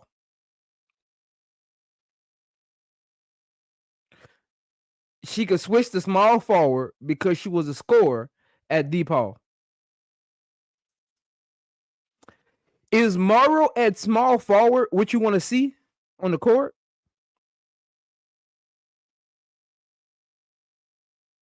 And again, I'm not even factual on this. I really haven't done film breakdown on Morrow's game yet because she's actually coming up. So just be patient. Morrow is actually next week. That's why I wanted to know, Black Power. And I hate giving away my episodes before I drop the trailer. I mean the thumbnail for them. But I'll let you know. Morrow's breakdown is next week. So that's coming up next week. She's one of my, again, I have 5 picks, 5 breakdowns for the 3rd pick. Tomorrow is number 3 episode.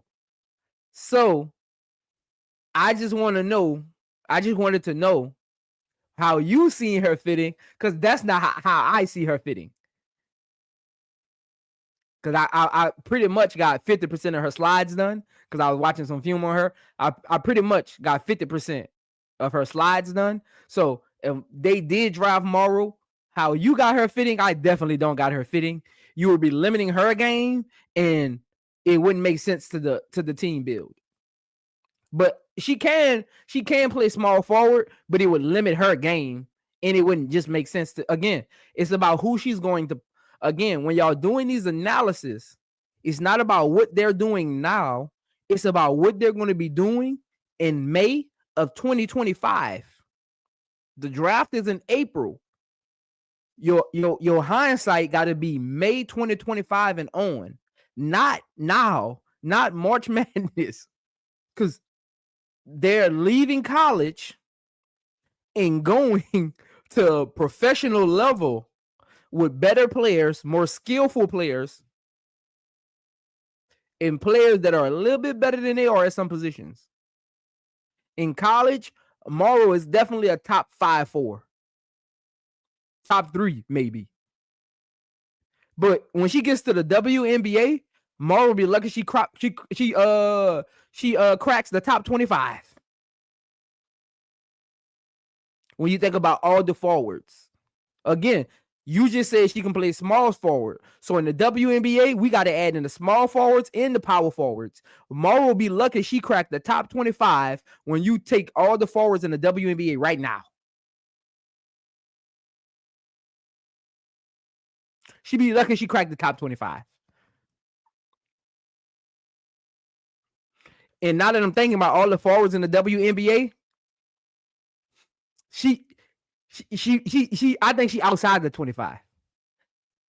Again, you got limited teams, but when you add in all the forwards, the small forward and power forward, even some forwards coming off the bench, again, skill sets are defined according to the team you're on.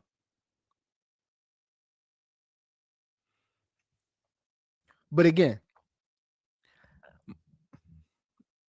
you heard it here first.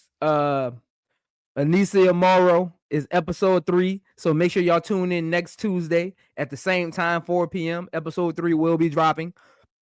Shout out to Anissa. And again, I'm from Louisiana, so LSU is one of my teams. I've watched her a lot. I've watched her practice. I've been to the gym. 5-on-5s, all of that.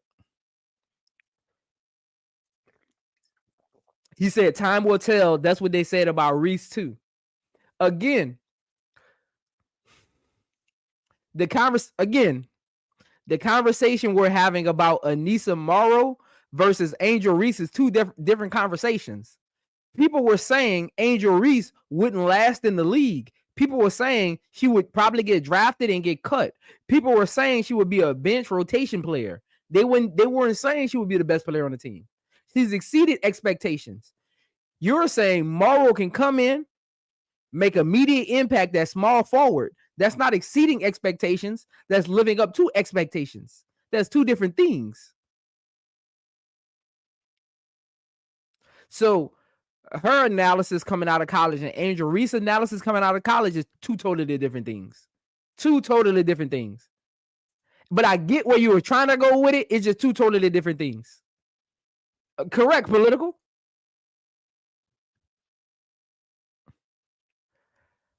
Mara will be fine wherever she goes. Why are you doing a draft report on someone who is outside the 25? Mara is not outside the. You talking again? Political. Are you talking about outside the 25 of the top forwards in the league, or outside the top 25 of draft picks? That's two different things.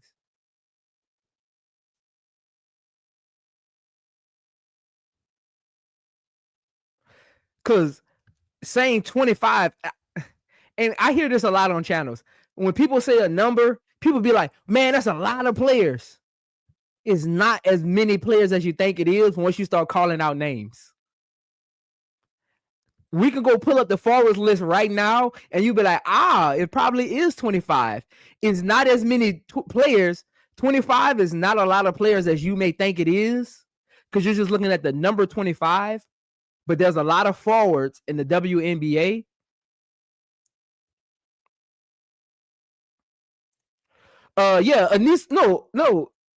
Political.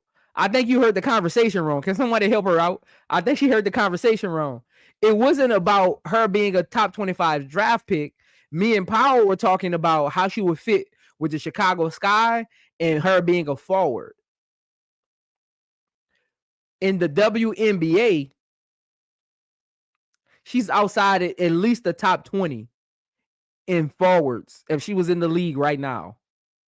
But if she was in the draft, Mara is a top 8 pick at best.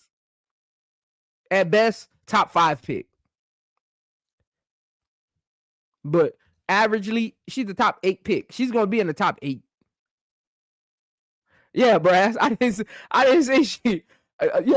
Brass says Zoe didn't say she wouldn't get better. He just said as a rookie she would be lucky to be a top 25. Correct. That's all I'm saying. Nubian Sage 1 said Citron is a top 10 pick. Is the number 10 pick. Hey, if we can get her at number 10, I'm with it.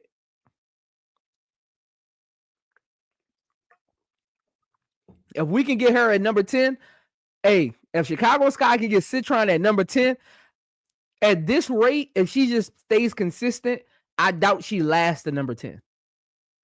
And again, it's all hindsight. There could have a March Madness player pop up out of nowhere and take one or two March Madness player pop up out of nowhere and take 2 of those spots. If she can fall to number 10, that's a win for Chicago. That's a huge win. But I got her going 3. I got Citron going 3 through 8. I don't got Citron at lasting till 10.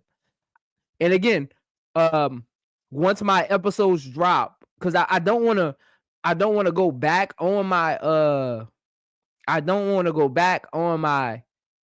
draft picks. So y'all won't hear my actual top 10 expected draft picks till after March Madness when it gets time for the draft. Once I do all my episodes. And hopefully by the time I finish all my episodes, I'm at least at 1,000 subscribers once I finish all my episodes. So shout out to y'all. Again, let me see how many subscribers we are away, man. Look, we 27 subscribers away from 400. Make sure y'all hit that subscribe button, man. We 27 away. Shout out to y'all. Shout out y'all for the likes. Over 50 likes in here. We got 63 people watching. So we got about 10 people ain't liked the video yet. Like the video, and make sure you're a subscriber.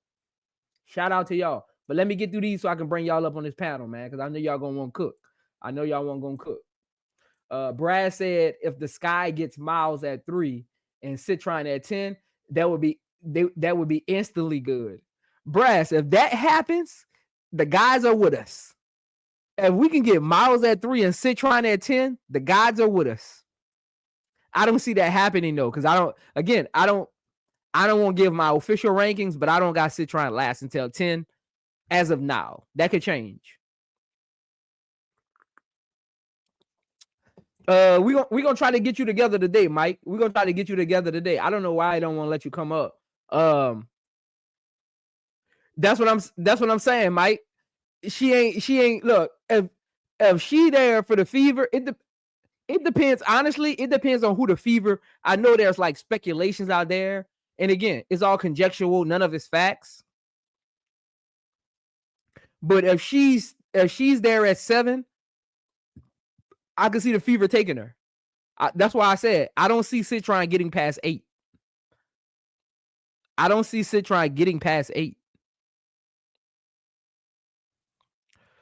Nubian Sage, I was on the board with Citron being too high at 3, but again, we looking at these players, we got to remember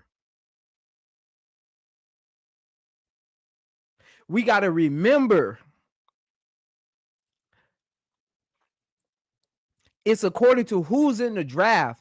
There's been players who are no longer in the league. I forgot her name, the shooter that dates Jaylen Brown, Curse, whatever her name is, the shooter Chicago had last year that dates Jaylen Brown. People keep forgetting she was a number 4 pick. She was one of the highly sought after guards coming out of college. People forget that. The new WNBA fans just think she's some off the bench shooter. She was a highly sought after pick coming out of college. Yeah, Cursor. Holly and Chicago brought her back. Yeah, Mike. Again, she was the number 4 pick. So sometimes picks are made depending on who's being drafted and where their stock is at the time of the draft. So Citron being at number 3 isn't out of this world. That isn't some hot. Let me tell y'all something. Don't get it confused. Y'all looking at Paige and Olivia Miles and trying to and I get the conversation of is Olivia Miles, Paige, and everybody else. But yes, it's everybody else. But everybody else ain't just garbage. That was a weak draft. That was a weak. And again, that's what I'm trying to explain to them though, B Will. You might see a player get drafted, but a lot of things go into that. It might be the type of draft, the players that's needed when that team pick comes up, the fanfare around that players. Some players get drafted on hype. That's why I said you'll get 1 or 2 players that get drafted in the top 10 every year on March Madness hype. So trust me, it's going to happen again this year for you new WNBA fans that are just getting into the fold of everything. you'll see 1 to 2 players this year that will creep into the top 10 because of what they do in March Madness. Watch.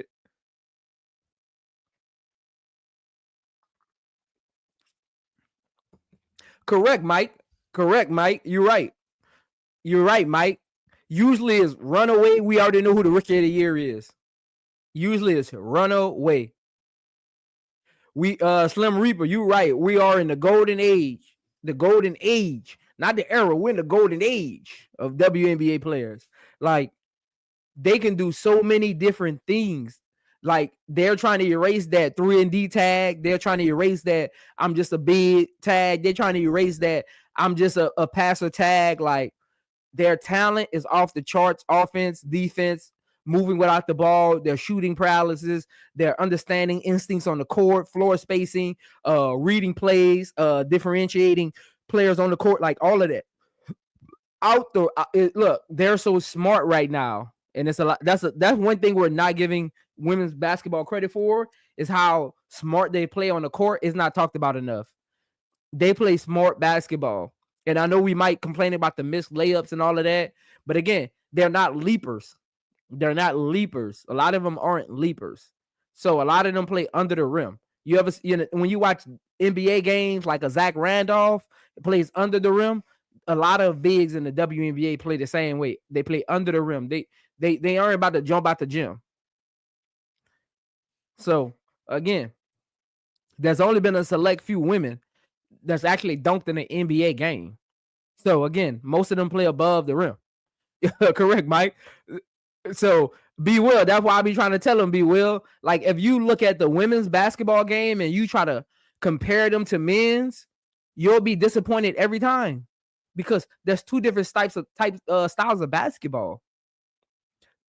Two different types of basketball.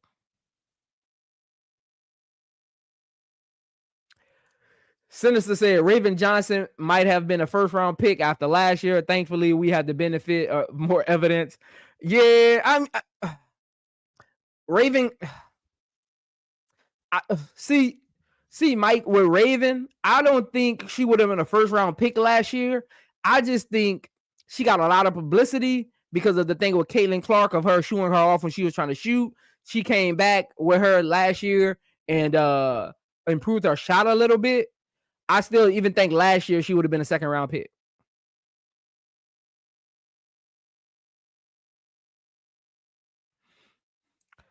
Mike says, Zoe, Raven gonna get drafted by the Sky to save money on building materials.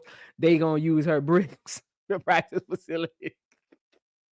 Man, hey, y'all gonna get off of Raven, man. Y'all gonna get off of Raven, man. I got Raven being late third round undrafted at this point. Matter of fact, I ain't even gonna do Raven that, because Raven actually plays defense. It's just her jump shot. If she can prove her jump shot throughout the season, I'm gonna give her the benefit of the doubt. She got Dawn Staley. I think she's gonna improve her jump shot throughout the season. So I'm gonna say right now, I'm gonna say Raven is an early third round pick. Because I'm going off of Dawn's and feeling like Dawn gonna get her ready for the league. I'm gonna say she an early, as of this point throughout the season, it might drop or go up a little bit, but for right now, I got her being an early third round pick because her defense is amazing, and she can get with the right shooting coach. Because in the weird thing about Raven is she doesn't have an ugly jump shot. Her form just isn't consistent. So that's the weird thing. I don't know does anybody know who the shooting coach is at South Carolina? If someone can Google that, Google that for me. Who's the shooting coach at South Carolina?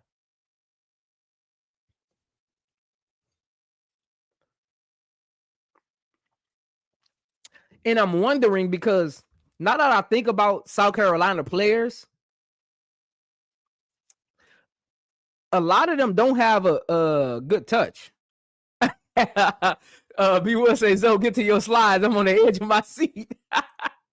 Mike says, Zoe, someone said many colleges don't have development people. Well, they need to. Hey, Brass, man, her jump shot not ugly. Like, I've seen some ugly jump shots. It's just not consistent. Like, her the top of her form is ugly. Her release is okay, but just the top of her form is ugly. Like her jump shot, she leans a little bit too much into her shot versus just going straight up and down.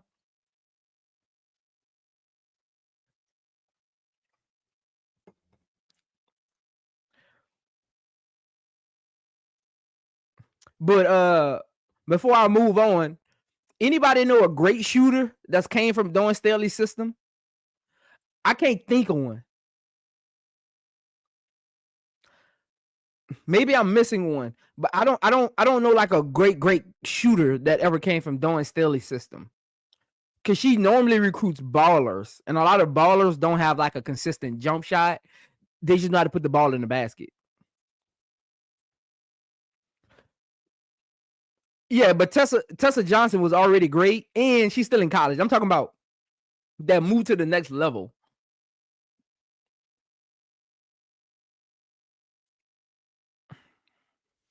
Alicia Gray, yeah, but did Alicia Gray start with Dawn Staley?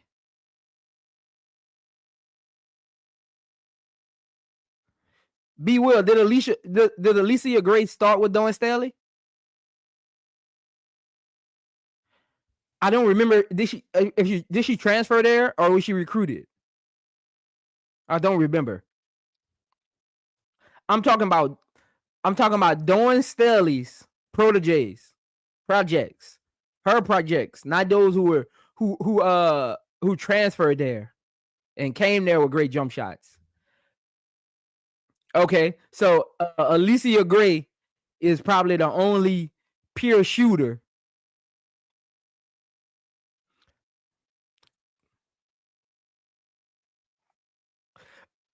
Asia Wilson isn't like a pure great shooter, and she learned that touch throughout her WNBA career.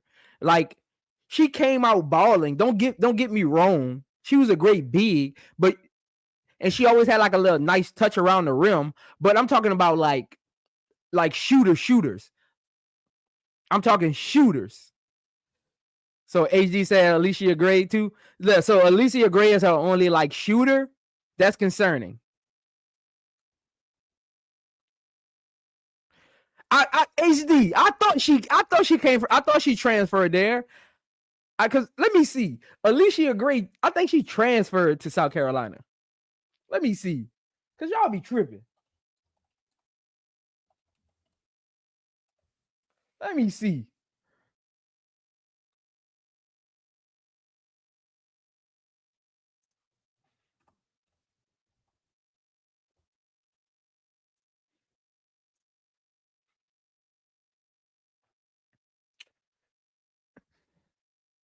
Yeah, y'all was wrong. HD was right. Alicia Gray started at North Carolina. She transferred there, and she only played for Dawn Staley for 1 year.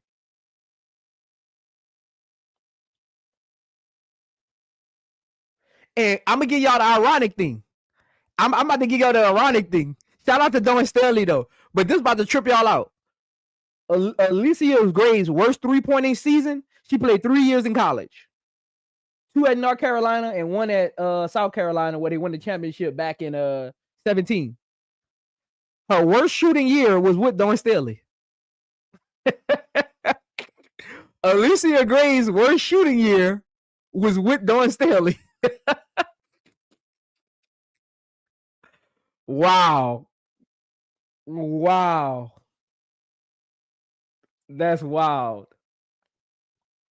She shot 41% from 3 at North Carolina, and she only shot 31% from 3 at South Carolina. Wow. Yeah, so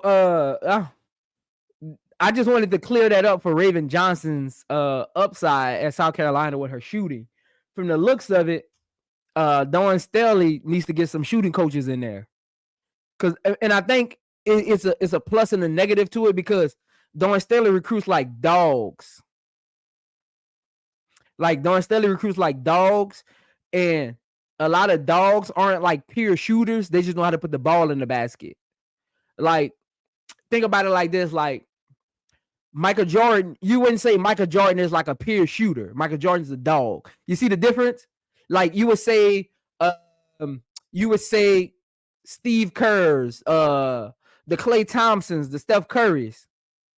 Like those are like shooters. Like I'm Michael Jordan is a dog. Dawn Staley recruits like dogs, especially at her guard positions. And she really focuses. If you think about Dawn Staley's recruiting, she really focuses on bigs and just kind of puts serviceable players around them. And Tessa Johnson, yeah, Raven ain't Alicia Gray or Tessa Johnson. Yeah. Zia Cook, she can ball. Let me see, man. Let me see. You say Zia Cook? Let me check out Zia Cook.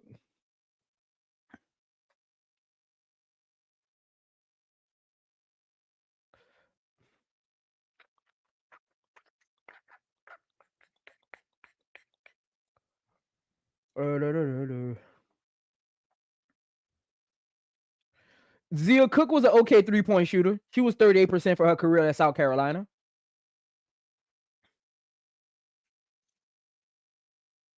And she shot 34% from the three this year in the WNBA. But okay, Zia Cook. So okay. And Zia was there from the beginning. So Zia is a Raven. Tessa Johnson and Alicia Gray is not her proteges. That's not her recruits. They transferred there. Zia Cook is her only shooter, and she was drafted last year that are like NBA players. So I don't know, but let's move on, man. Enough on Raven Johnson because she not even in none of my. She ain't Raven. Trust me, Raven Johnson is not none of my episodes. So y'all had me on her for a little too long. Let's move on, man. So for Sonia Citron, this is her numbers. So far this season, she's averaging 10 points, 6.5 rebounds, and 2.8 assists on 32% shooting, which is a little concerning, but it is early in the season. Jump shooters take a little while to kind of like warm up. If you watch NBA, Steph Curry and Klay Thompson back in the day, even shooters, even when you watch the Bulls back in the day, Kerr, he would come on mid-season and his percentage would go sky high because he would go like 9 for 10 one game, then 8 for 7 one game. Shooters, it take a little while for them feet to get under them, but one great thing about her, she does play defense. So she does play defense. 45 for a career. As you can see, like her attempts went up every year. That lets you know she's continued to be more and more involved in the offense. I always, when I look at players, I'm like, how consistent are they? And are they getting better? That's two different things. A consistent player and a player who keeps getting better. If I'm a scout, I want the player who keeps getting better because their upside is more. Again, draft picks is all about upside, not where they are. If a player is consistent, that lets me know where they are and their upside might not be that much. I look at players and I'm like, okay, her shot attempts went up every year. Yes, her field goal dropped, but her shot attempts went up. If you look, she only shot 2.5 threes her freshman year. She shot almost 4 threes a game. Her sophomore year, her second year, her third year, she shot 5 threes a game. And this year, she's shooting 5 a game. So her attempts go up and her field goal doesn't drop that much. I mean, a percentage off. And then this year, of course, it's only 5 games into the season. So you don't really, you got to let that play out a little more. At least wait till we get to like the 15 game mark to really understand percentages. Because you got some mediocre players that just start the season hot.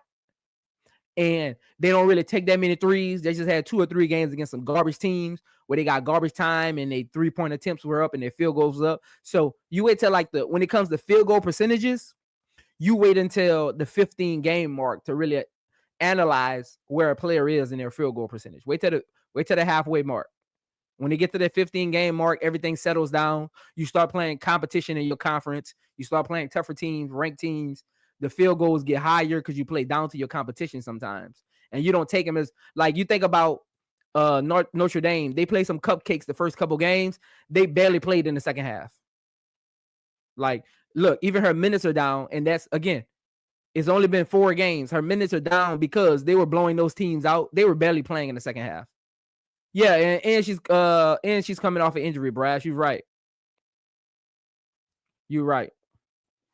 So again, I just look at upside. When you're drafting, it's about upside. Her upside is major. Looking at her field goal percentage, not really teetering past that 45, even though she's taken from her freshman year to her third year, she took almost twice as many threes, and her percentage went up. Again, it went from 44 to 46. It went from 34 to 35. Her percentage went up, and she took twice as many. She's taking twice as many threes. So again, that lets you know if you get her in her spots, you get her shots up, she's going to hit them. Again, when you're scouting, you look at those things. And who doesn't love look at her free throws. Look at her free throws. She's only shooting 1.5 a game this year. And she hasn't missed a free throw yet. Last year, she only missed. Last year, I want y'all to know how. Don't look at the percentage. Let me tell you the shot attempts at free throw. Even though she shot 3.5 free throws a game last year, she only missed 0.3 of her free throws. That means, for instance, if I shot 30 free throws, I missed 28 of them. I shot 30 free throws and only missed 28. That's basically what her percentage means. So again, great free throw shooter. That lets you know she got a great touch and feel for the ball. She's not afraid to shoot because her 3-point average and her 3-point attempts go up every year. Again, they've only played 4 games this year. Her minutes are down, so you don't really know what her actual average is going to be because they're blowing teams out and they're probably not even playing in the second half. But again, look at her steals per game. This year, she's above her career average in steals per game. She's above her career average in rebounds per game. She's above her career average in 3-point attempts per game. So again, her upside is so big. So big. So again, when you're looking at players you're drafting, it's not about what you see in front of you. It's about how can you analyze film? What do you see them being at the next level? And her upside is so big. So big. She has an amazing upside. Amazing upside. So I did some deep dive, and I want y'all to know doing this isn't easy. I had to go look at some players' games before I selected them. You'll see this. Like, I had to go look at her games. I had to go look at some of her games from last year and kind of put an analysis together. So for me,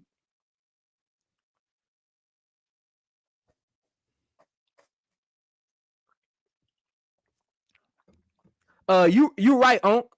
2 free throws a game mean you're not being aggressive or mostly a jump shooter. And again, it's only been 4 games, Unc, but she's not really like a penetration guard. She's more of a catch and shoot, corner shooter. She plays backdoor a lot, which I love about her. Just watching film on her, she's a backdoor player, so she plays backdoor a lot. So.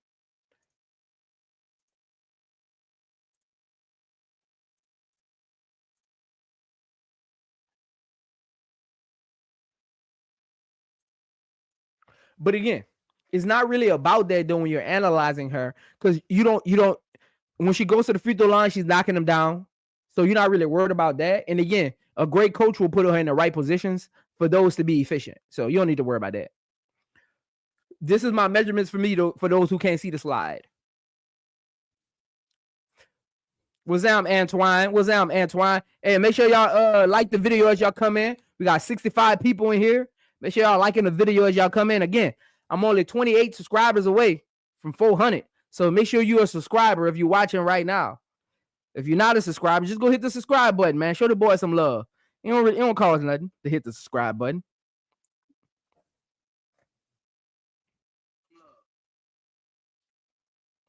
I'm actually 26. Shout out to somebody that just subscribed. I'm 26 subscribers away for 400, man. Shout out to y'all. 20. Let's get the 400 by the end of this stream if we can. I'm only 26 away from 400. Shout out to y'all. Shout out to y'all. Again, I'm gonna open the pen up in a little bit. I only got 2 slides to get to. So for me, after doing thorough research, and again, this isn't easy. I had to go watch other players' film, look at height comparisons, how they play on the court, field goal percentages matching together, because I really wanted them to make sense for y'all that don't really watch film. So when I say a player, you can be like, okay, that's who she plays like. I can see her fitting on this team or that team. I can see why she was drafted here. So for me, height comparisons, she is 6'1". Bridget Carrollton, those of you who know her, she's one of my favorite players in the WNBA. She plays with Nafisa on the Lynx. Shout out to her. She plays basically her and McBride. They kind of go back and forth between that 2-3. It depends on who they're playing. Kalia Copper, Nafisa Collier, who to my surprise is 6'1". I thought she was at least 6'3". Nafisa is 6'1", and Lexi Hall as well is 6'1". So that's her. Uncle J.E. After watching that film, did you watch my film breakdown? Where in my film breakdown did you see Mabry in her game? Let me know. Maybe I missed something. In her breakdown, where did you see Mabry in her game? They're not the same player at all. That me and you gonna disagree on that one, Unc. You're gonna have to, when you come up here, you're gonna have to tell me where you see that at, because I don't see it.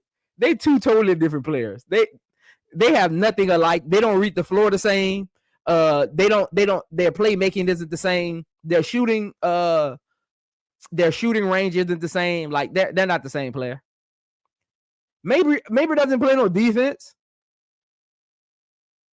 Do I gotta break down? Don't make me break down Mabry film. Mabry don't play no defense.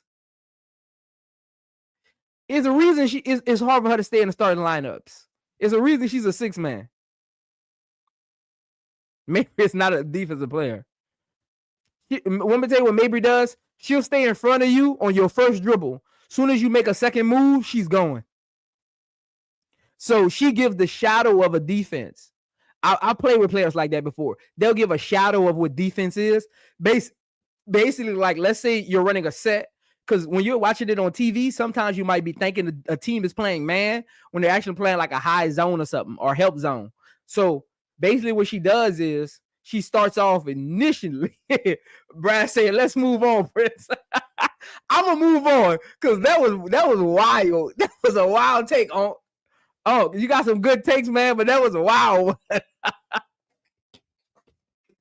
He said fiery on defense. That was a wild one. Ask the Liberty if she played defense. Ask the Liberty of maybe play defense. They're gonna laugh at you. But those who can't see the screen, who are driving home from work, make sure y'all stay safe. Don't look at the phone. That's why I'm here to guide y'all through all of this. Unc trolling, man. Unc is trolling. He don't like Mabry. I forgot. Hey, Brass, don't listen to Unc. He trolling, man. I forgot he don't like Mabry. Mike said, Zoe, Hunter Cruz is a good watch for scouting. I'm gonna check him out. Be well. Fee is only 6'1", heel to top of head, but head to top of shoulders.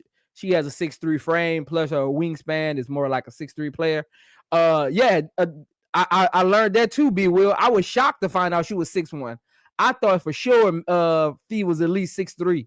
I thought her and Angel was at least the same height. Tony said if she is the best in the draft at her position, if she a player that can go and play on the team from college, say like Paige or Olivia Miles, etc. Mike might be right, B Will. I think her wingspan is bigger than 6'3". I think she had like a 6'7". Yeah. Fee has long arms. I'm gonna have to go check that out. I'm gonna check that out for y'all while I'm gonna check that out. But those who are listening and can't see my my draft board right now, her measurements again, her measurement comparison at 6'1", Bridget Carrollton, Kalia Copper, Nafisa Collier, and Lexi Hall. All great players in the W. Her strengths: plug and play guard, wing, great IQ, dirty work player, catch and shoot with quick release, 36%, last year on catch and shoot jump shots, open court floor spacer. She knows how to run to an angle. Again, we always talk about, like we were talking about earlier, that 45-degree angle of the ball. She always runs to an angle where a pass can be made versus running to an angle where it needs a secondary pass to get to her. So she's great at catch and shoot, finding floor spacing. She's a career 40% three-point shooter from the corner in her career. Her perimeter defense, great perimeter defender, only allowing 43% on ISO possessions in her career. And all 4 years at Notre Dame, she's only allowing 43% on her ISO possessions. That's one-on-one. Player puts up a shot. Not her help defense, none of that. Just one-on-one. She's averaging. She's limiting offensive players to 43% ISO scoring. And again, as a guard, that's great because you're going against some of the best guards in the nation. So that is amazing. And they play in a tough conference. So that is amazing. Again, her size and IQ makes her a great defensive playmaker. She jumps passing lanes. Her off-ball help is amazing. She blocks a lot of shots from behind. She's great at cutting off penetration with other defenders and getting back to her man. Like, she's great on her off-ball help defense. Again, this is things that you just won't notice just watching the game. Film breakdown helps you understand these things. Looking at percentages helps you understand these things. Her weaknesses: on-ball shooting. She's not great at off-the-dribble shooting. Her perimeter passing is suspect. She has a light touch on the ball. She's not great at pick and roll defense, especially on the left side of the floor, because she is right-hand dependent on her passes for some reason, which is weird. Very weird. Because she's left-handed, so it's very weird. It's very, very weird. It's very weird. But again, hold on. Let me see. Hold on. Let me see. Fee and Kai comps might be a stretch. Hey man, let me say something, man. Be Will, calm down. You know I'm smarter than this. I'm better than this. Let me get to the next slide. Can I get to the next slide, man? And look at Mike. Talking about you spitting. You're not spitting. This is not her comp. This is her measurements, man. This is her measurements. Look, it literally says Be Will. It says height comparisons, not comp skill sets. It says height comparisons. Come on, man. Comps is on the next page. We not even on her comp yet, B Will. Yeah, you ahead of me, man. Calm down. We're talking about height comparisons because a lot of people don't know her height.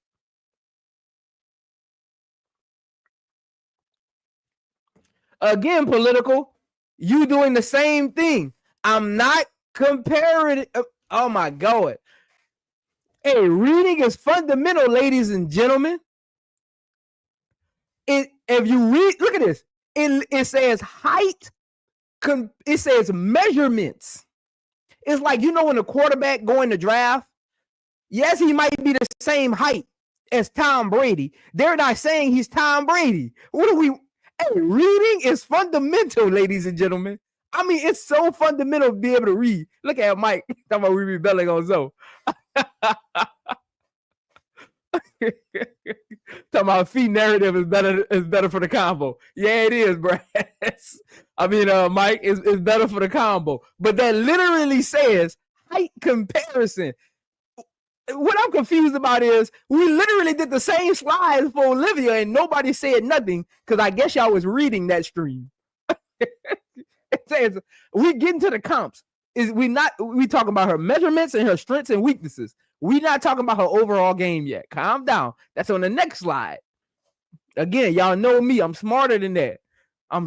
First of all, she doesn't even play like Fee. She doesn't even play like Kalia Copper. The only person on this thing she might play like is Lexi Hall and maybe Bridget to an extent. Maybe. You ain't confirmed nothing, Mike. You ain't confirmed nothing. Nothing at all. Again, her weaknesses is on-ball shooting. She's not good at pull-up jump shots. I think she's only shooting 24% on pull-up jump shots in her career at Notre Dame. Her perimeter passing is suspect. She isn't a strong passer. She isn't great at pick and roll on the perimeter with bigs, but she's great at entry passes, which is weird. She's not great at pick and roll passes because that's moving with the ball, but she's great at catch and entry passes, which would benefit the Chicago Sky because that's what they like. That's what they lack. They lack a big guard who can see over a defense and make entry passes. And I did some numbers. She contributed to last year at Notre Dame. Sonia Citron contributed to 17% of entry passes that were scored for Notre Dame last year. That was number one on the team. So shout out to her. Hey, I know y'all mess with me, Mike. I know y'all mess with me, Mike. Yeah, Mike. I don't see her going past 8. I told y'all I don't see her going past 8. Because 10 would be a steal. That's why I said if Chicago could get her at 10, that would be a steal. That would be the steal of the draft. It would be like Dalton Connect falling to the Lakers at 17. Like, that would be the steal of the draft. It wouldn't even make sense. It wouldn't even feel right saying that.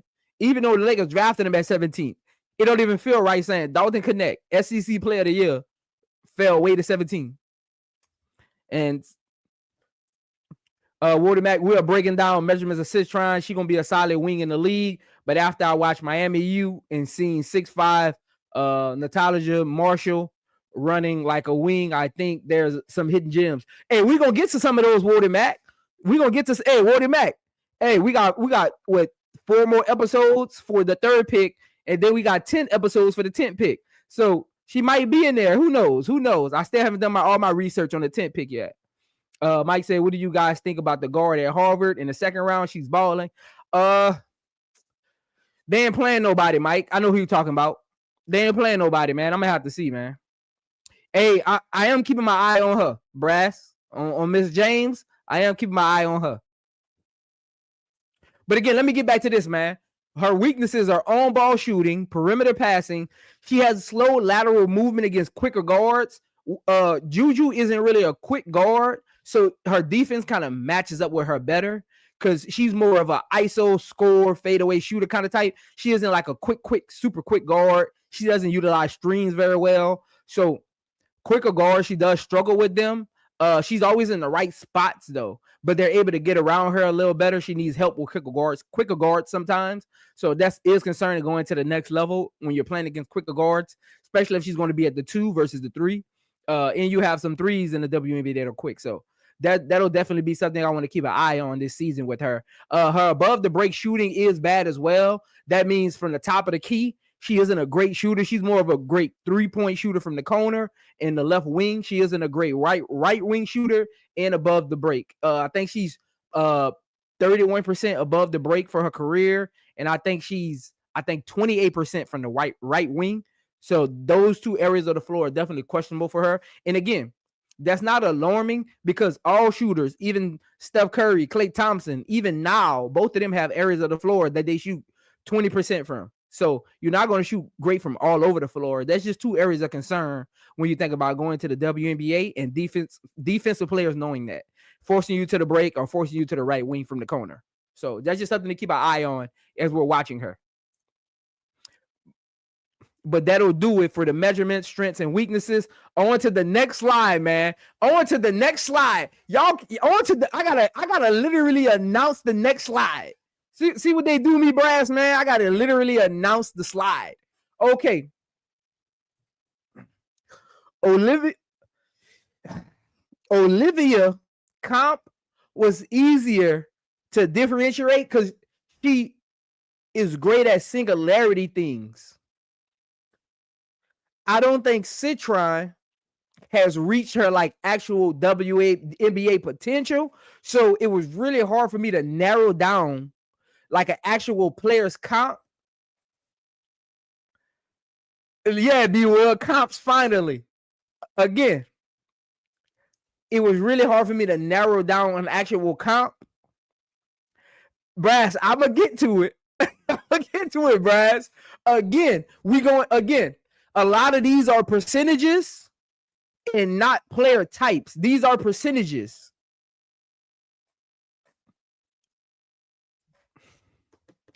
I know a lot of people feel like she's a Lexi Hall comp. I know a lot of people think she's a Lexi Hall comp, but as you notice, Lexi Hall is not on here. If you actually break down Lexi Hall's film and break down Citron's film, they are not a comp. Like, actually, Citron is a better WNBA prospect than Lexi Hall was. She just does a lot of things like let's say Lexi Hall is a C at passing, Citron is a C plus. Let's say Lexi Hall is a C plus at defense, Lexi Hall is a B minus. Like she's like just better. She's better. No matter what like angle you want to take. So her comp is very, very hard to narrow down. So I'm not going to give an official player comp. A lot of these are based on her percentages and what. Yeah, she is definitely more. Mike, you're right. She's definitely more polished than Hall on offense. So I again. I think because they're white players. Brass don't like what you call them. I think because they're both white players, people just want to compare them to. But their games are different. Like the way they play on the court, they might have similar personalities on the court, but just their games are totally different. Their games don't mimic. Like Lexi Hall, this is how opposite their games are, and they don't clash. Lexi Hall and Sonia Citron can be in the game together, and their play styles wouldn't clash. That's how kind of different they are. Like, I know we want to compare the white players, but like if you actually watch the film, they're not the same player. They're not the same player. I think Lexi Hall's ceiling isn't as high as Citron's anyway. But shooting comps, this is according to percentages. And what I did was I looked at players' percentages over the court and added them together versus just looking at their overall percentages. So she has the shooting capabilities of Rachel Banham. Yes, Brass, Rachel. Yeah, Rachel. Shooting, Mike. I mean, Brass, not defense. Do you see Rachel anywhere on my defensive comps? Shooting. You can expect her to knock down shots like Rachel or get hot like Rachel. Alicia Clark and Sophie Cunningham. That's her shooting comps. Her shooting comps again. Rachel Banham, Alicia Clark, and Sophie Cunningham. Her defensive comps, who you can look at their WNBA games, and if she could replicate that, she would fit right in. Bridget Carrington. We already know. Lainey Hamilton, WNBA 2024 champs. And another WNBA 2024 champ, Lonnie Febich. That is her defensive comps. The way they can switch on guards and forwards, the way they play passing lanes, how they always in the right spot on defense, how they rotate, their lateral movements, how they keep their hands up. I didn't just take what their percentages steals look like. I went watched their games and said, okay, their percentages match and these players' play styles match. And that's how I came up with those three. So again, her shooting comps, Rachel Banham, Banham, however you want to say it, Rachel Banham, Alicia Clark, and Sophie Cunningham. That's just catch and shoot. We're talking about catch and shoot, just catch and shoot. Defensively, Bridget Carrington, one of my favorite players. Bridget is in my top 10 favorite players of just to watch because she doesn't do too much. She plays her role perfectly. She fits that team perfect. Lainey Hamilton and Leonie Febich. That is her defensive comps. I'm going to open the floor. Shout out to y'all for pulling up. Make sure y'all like the video. Let me check these subscribers, man, because I'm trying to get 400 subscribers before the stream ends. I'm about to open up the floor. Don't come up here talking reckless. Don't y'all come up here. And Mike, try the thing. Let me know if it works. Don't come up here talking reckless. Don't come up here talking reckless. Shout out to y'all, man. We still got a pack house.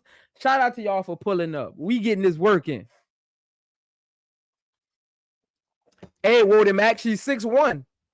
She's 6'1", so she a 6-footer. She's 6'1". She a 6-footer. All City 73 said Hermione Turner from Harvard is nice, 5'10" combo guard, can shoot, dribble, pass.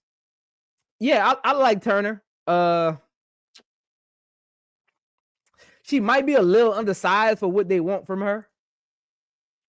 What's up? What's up? What's up there? What's down, man? What's down, man? Yeah.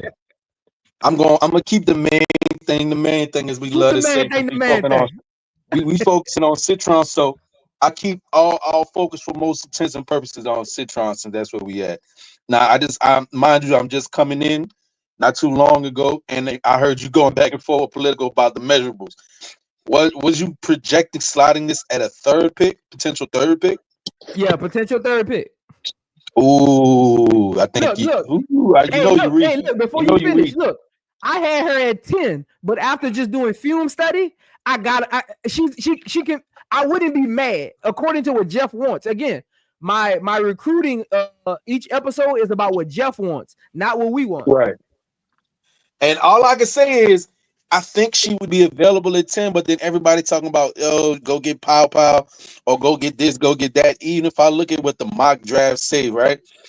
Some people will look at this as like a reach, man. I'm not mad at it because, I mean, like, instead of just going like, hey, I got to take such and such player because this is what the draft orders say. Man, look, if you know they're going to be solid, if you hoping they got a good work ethic, so they're going to pan out, man, take what you need, man. And that'll be a great pickup because now you got a wing defender. You got another great defender who's also a decent ball handler and a great, I don't know if you would say great, but her college percentages say she's great at 37 on average. Yeah, that's great in college. Well, I would say that'll translate to the next level. Yeah, correct. So, if you're gonna get on Citron, you better get a point guard in free agency because she gonna need a point guard to be at her best, especially on offense. There's gonna be one at 10 though, but it's just again like everybody talking about always reaching. What's a reach? There will be several at 10, but you might be talking about a point guard that's like 5'8", 5'9", but was great in college. Like again, we got Georgia Amore slated to go to the to the Seattle Storm, right? By draft boards at like 11. But why not take it at 10? Why you saying that? Let me put up. I'm gonna put up. Take this one down, and I'm gonna put up the draft order what they have right now. Let me go. I'm gonna go to the Tankathon one. I'm gonna pull up the Tankathon one. I already get on AZ Fudd personally. You know what I'm saying? I think she's a great shooter. You know what I'm saying? She can run the floor. Like I said again, she can work on her defense. But like I said, AZ Fudd is somebody I would rather have at the 10th pick if she does. Can we go? That'll work for a catch and shoot shooter. That'll work for a spot up shooter. But I think a lot of people is thinking of somebody who could be a ball handler who would distribute the ball around, who would facilitate. Right. And one reason why Amore came to my mind is I was looking at everybody that's a senior that's on top of the board of assists right now. Amore is up there at third, and then out there with the points too. She 8 assists and 15 points. And I'm not looking at none. This is all off the top of my head from last what I remember. 15 points, 8 assists, and with the 8 assists, that's like third in the nation. So, yeah. I'd take Amore before I take AZ Fudd. Because with AZ Fudd, yeah, you get a bigger player, and you get probably a much better shooter, but she's probably just a catch. See on the screen right now. This is the draft order that Tankathon has as of right now. Yeah, and and you got 11 and 12 cut off. AZ Fudd get hurt too much. I take my chances though. She's a great talent. You know what I'm saying? She got 5.6 assists right now. You know what I'm saying? That could come up. You know what I'm saying? When you got Angel Reese and Camilla, you know what I'm saying? So I think she could translate to the next level when it comes to her point guard skills. I don't like her. Oh, and look at that. Even still with according to Tankathon, Seattle gonna take her at 9. So that's gone. Yeah. I'd rather get Citron at 3 than AZ Fudd. Because when she gets to the pros, her strengths are going to be accentuated even more under pro coaching as far as Citron. I'm not taking AZ Fudd at no 3. Her strengths are going to be accentuated at all. I ain't never said at 3. I was talking about the 10th pick. I'm talking about if you're gonna get Citron at 3, you need somebody like an Izzy Flood at 10. I ain't never said 3. No, we need a stretch at that point. If I'm telling you, if Maddie Westbell comes back and plays like I think she can, I'd take her because she's 6'3" and can shoot.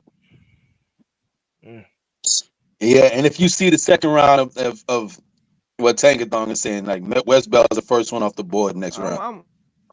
I'm probably with that. I don't like Tahina Pow at that spot either because to me she's too streaky. I like Tahina. She's 5'9" on top of that. So Paglioka is not looking for no shorty right here. Yeah, they talking about Westbell, the first one off the board. Oh well, second one off the board. Come next round. If she plays like I think she's gonna play, she's gonna come off before that. I'd pick her at 10. Difference between 10 and 14 ain't that much. I'd pick her at 10 if I was in Chicago. And I know it's certain players are reached.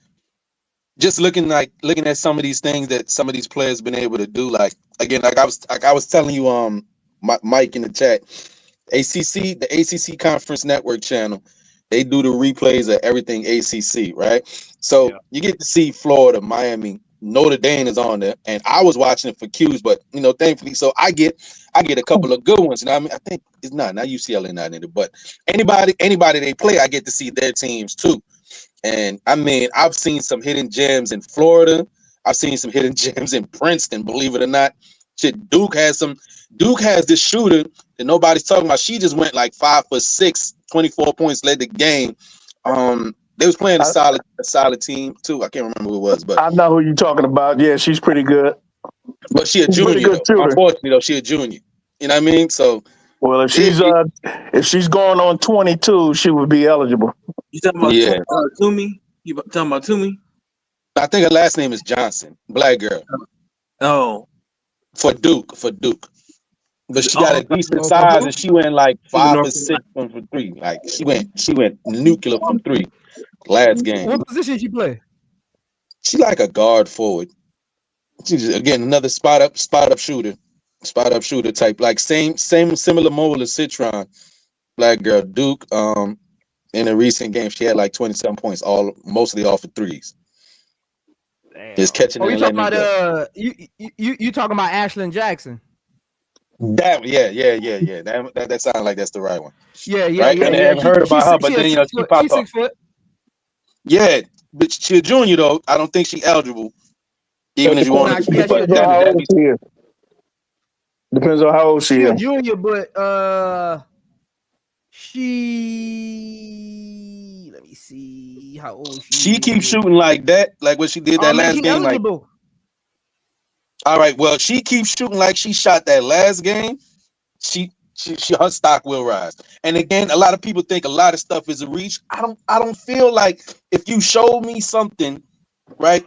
It's the difference if I gotta guess what you can do, whereas you show me flashes, and then we can try to coach you up and get the best out of you. Only thing I keep saying with a lot of them, you hope you don't get a Zion Williamson, where Mud got all this talent but ain't got no work ethic. They can't keep themselves right. You know what I mean? That's all you hope. You don't got no Joel Embiid. But you gotta trust your training staff if you get somebody with injury history, because like I said, you can have somebody that have an injury history, but if your coaches, if your medical staff is right, she could stretch her career. Oh, I don't even want to say injury history because, and I know with Zion and Embiid, we think injury. I don't even want to say injury history. Let's talk about somebody who got their talent and just never shaked up because they never worked hard. They just relied on that little talent that they had. You know what I mean? They just skated by on talent. Never put the work in. Either that or they just didn't care enough about the game. Them type of players. Yeah. To try to get better. With a couple of those. I played with a couple of those. Talented that could jump from the free throw line. and won't work on their game. Won't work on their game. Don't stay after practice, nothing. Hey, they shot 35% from 3 as a senior high school. Senior year in college, they still shooting 35% from 3. That's what I was talking about. Get into the league for a year and shot 35% from 3. Look, that's what I was talking about with Citron. A lot of people looking at her numbers and not really evaluating them. Like if you look at it, I'm gonna put it back up there. If you look at it, like if you go to her percentages, right?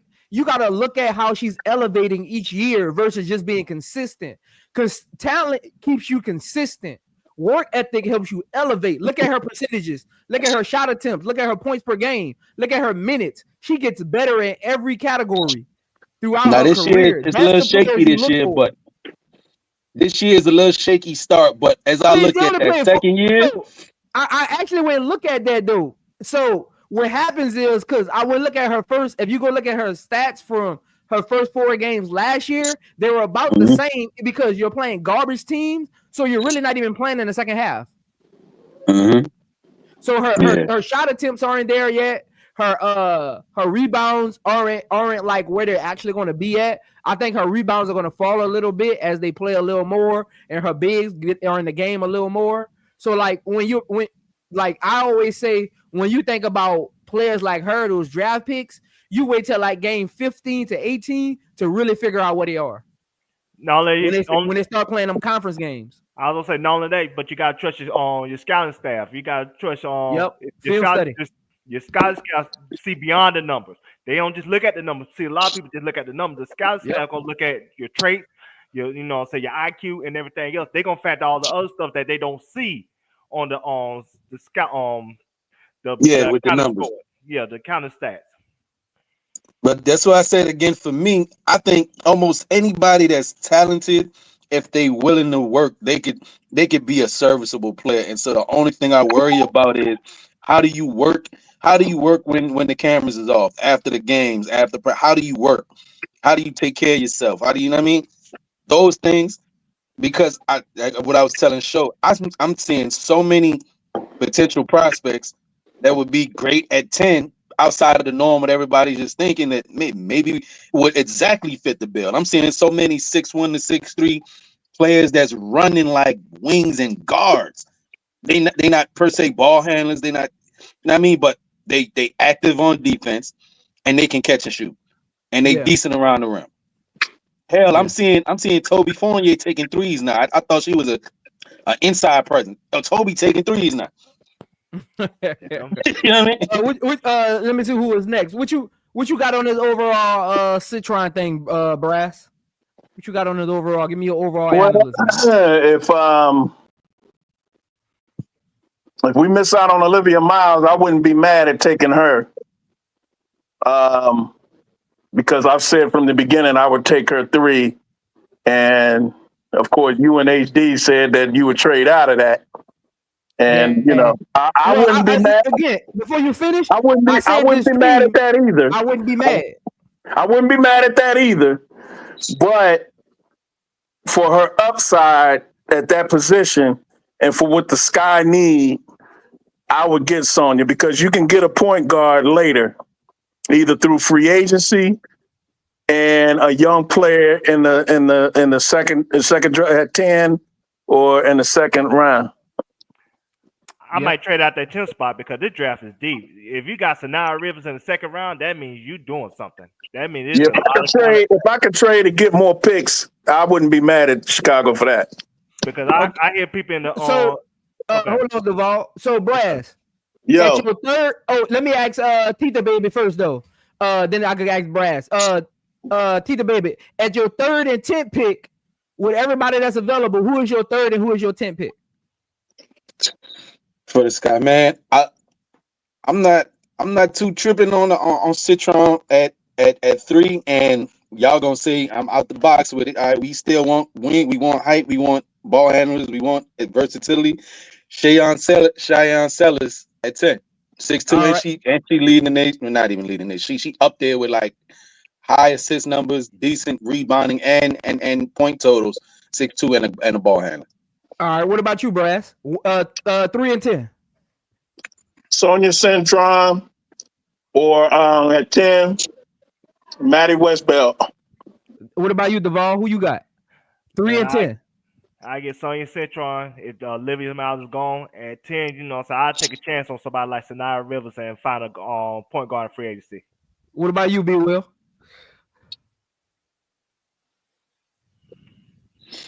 He took the words right out of my mouth. I like Sonia Rivers. 10? Yeah. Although I like Pow Pow too, but I think we could use Pow Pow. My only thing with Pow Pow, I want to see her do more than just shoot the ball. I mean, and drive. I want to see her become. I want to see her how she is as a playmaker, especially if we Yeah. don't get Olivia Miles. I think if we can't get Olivia Miles and Pow Pow steps up her game as a playmaker, then I think if she's still there, Prince, Pow Pow at 10 is good. But I like Sellers. All right. Prince, I mean What's Rivers. that? can if I don't mind, I like to ask all the gentlemen a question how they came All to right, now that you though. good? What you got?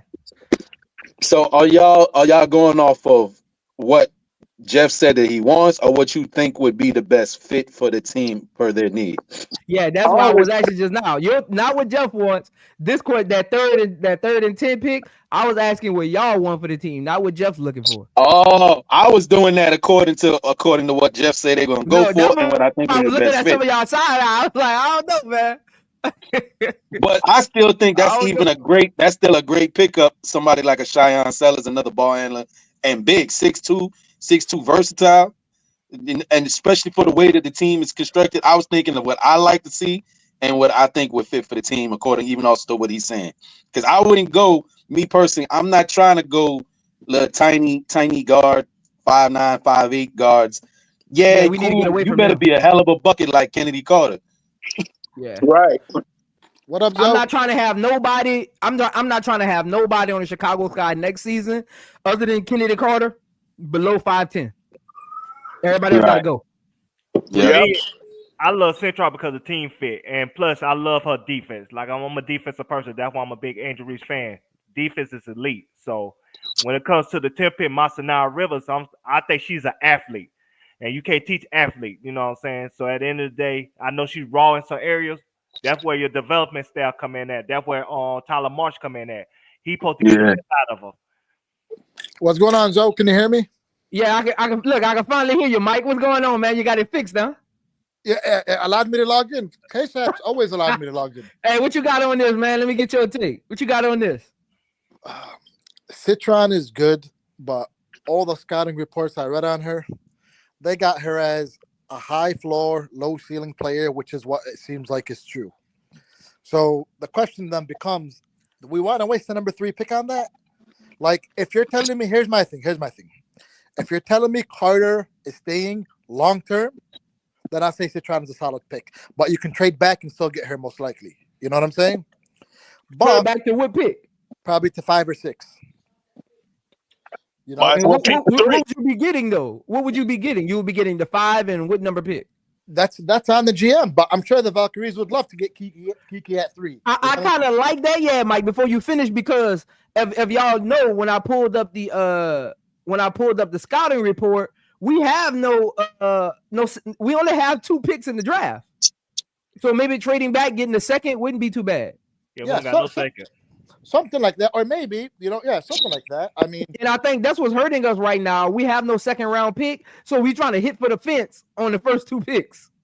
So we have no second round picks. But all I look at it is you want at least to get a solid. Your hope is that you get a solid starter or rotational player. Yeah. I don't think you're looking for a superstar. And Citron can you said high ceiling, you said high floor, low ceiling.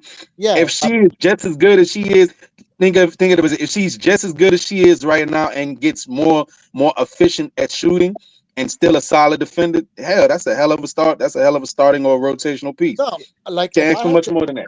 If I had to bet on her career, I think she's going to be one of those players that's a very solid role player that's going to start for 8-9 years and produce as a very solid role player.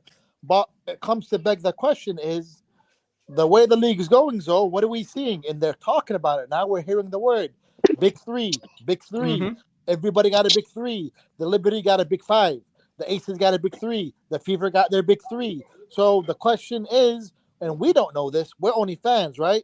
Is Carter staying? If Carter stays, then we got a big 3. We just need Reese and Cardoso to develop, which I think they will in 2-3 years' time. But we need Carter. Yeah. She's a critical piece of that big 3. She might be the most important in terms of offense. You know what I'm saying? So Hey, if you're telling me she's staying and she's bought in and they got a good working relationship with the team, then I'm okay getting Citron, but not at 3. Trade back because hey, Kiki has a high ceiling, maybe mid floor high ceiling potential, and I'm sure the Valkyries would trade for that pick. You know what I'm saying? And then hey, we can come there's back such a thing. and There's get such like a a thing as an elite role player too, Mike. There's no there's no elite role players. no. I know. Shout out to Leone Fevich and Nigel Hamilton. Yeah, no. I use the same word, but instead of elite, I just said high end, which means the same thing basically. Yeah, I agree with you. I I think her think I'll be ceiling right back, higher bro. than you I'll be giving her right back. credit for, because one, she already an elite defender as it is.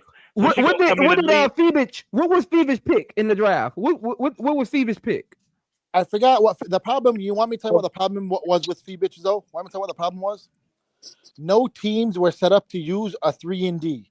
They all run motion offenses, so they don't have people sitting at the corner spacing. Liberty do.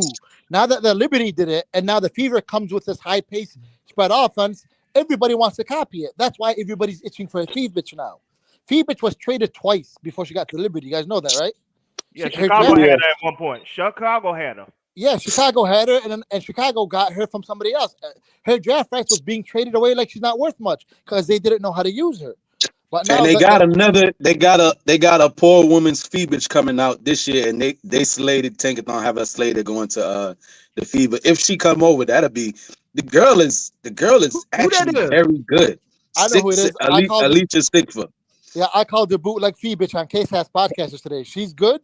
She's Yeah. like Fee bitch, but lesser defender, and Fee bitch is a slightly better shooter, but she's still a good shooter. But she's a way Man, better passer. She's a way better I'm passer. seeing everything that girl Alicia Six Foot is doing right from what she already knows about the game and how she plays it.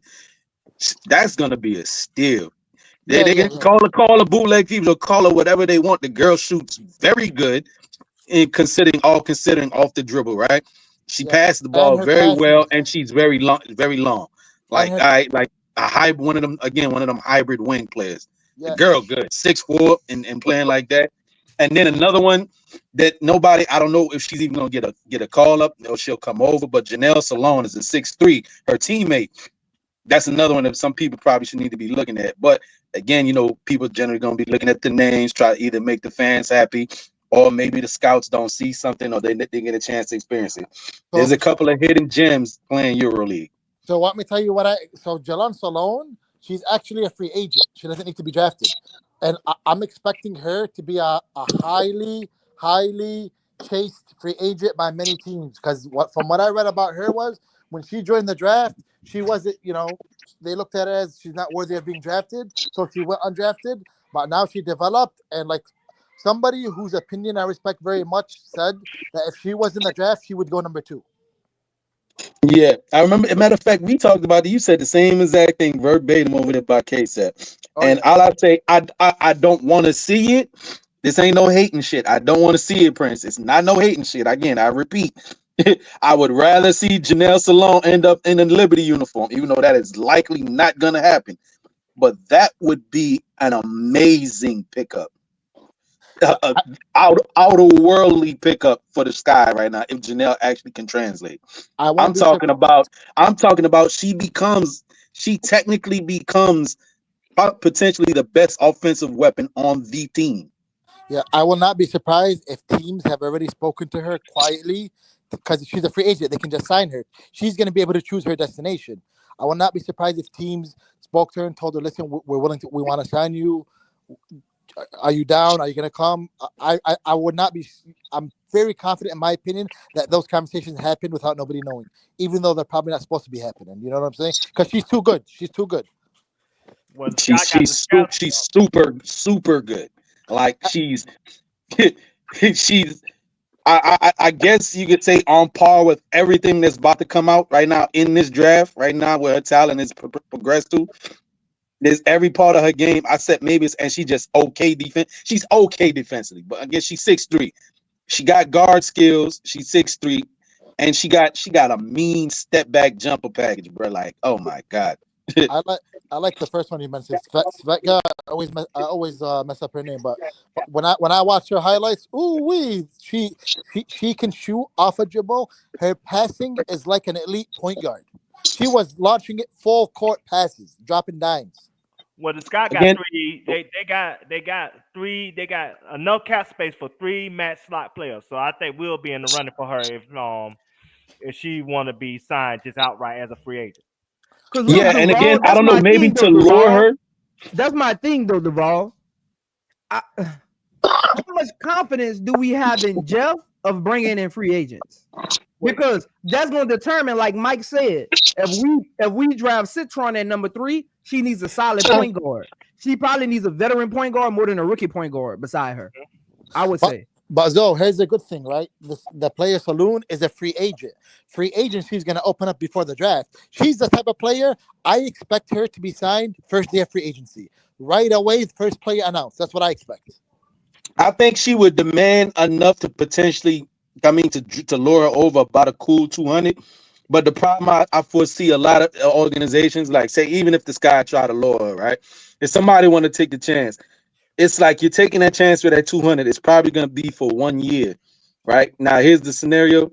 If she balls out on that 200 and you gave it a 1 year and the money goes up next year, now she is demanding top 10 player money because she balled out, which I foresee she potentially would if she gets the opportunities.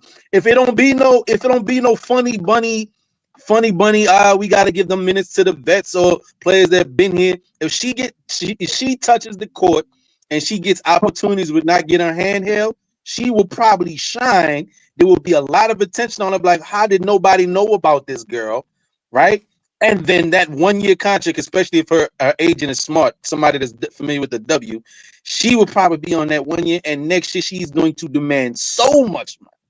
It's a scary prospect. Or what some of them people's probably thinking, hey, I'm paying you this much, and if you don't pan out, then I kind of wasted that. I could have put that money somewhere else.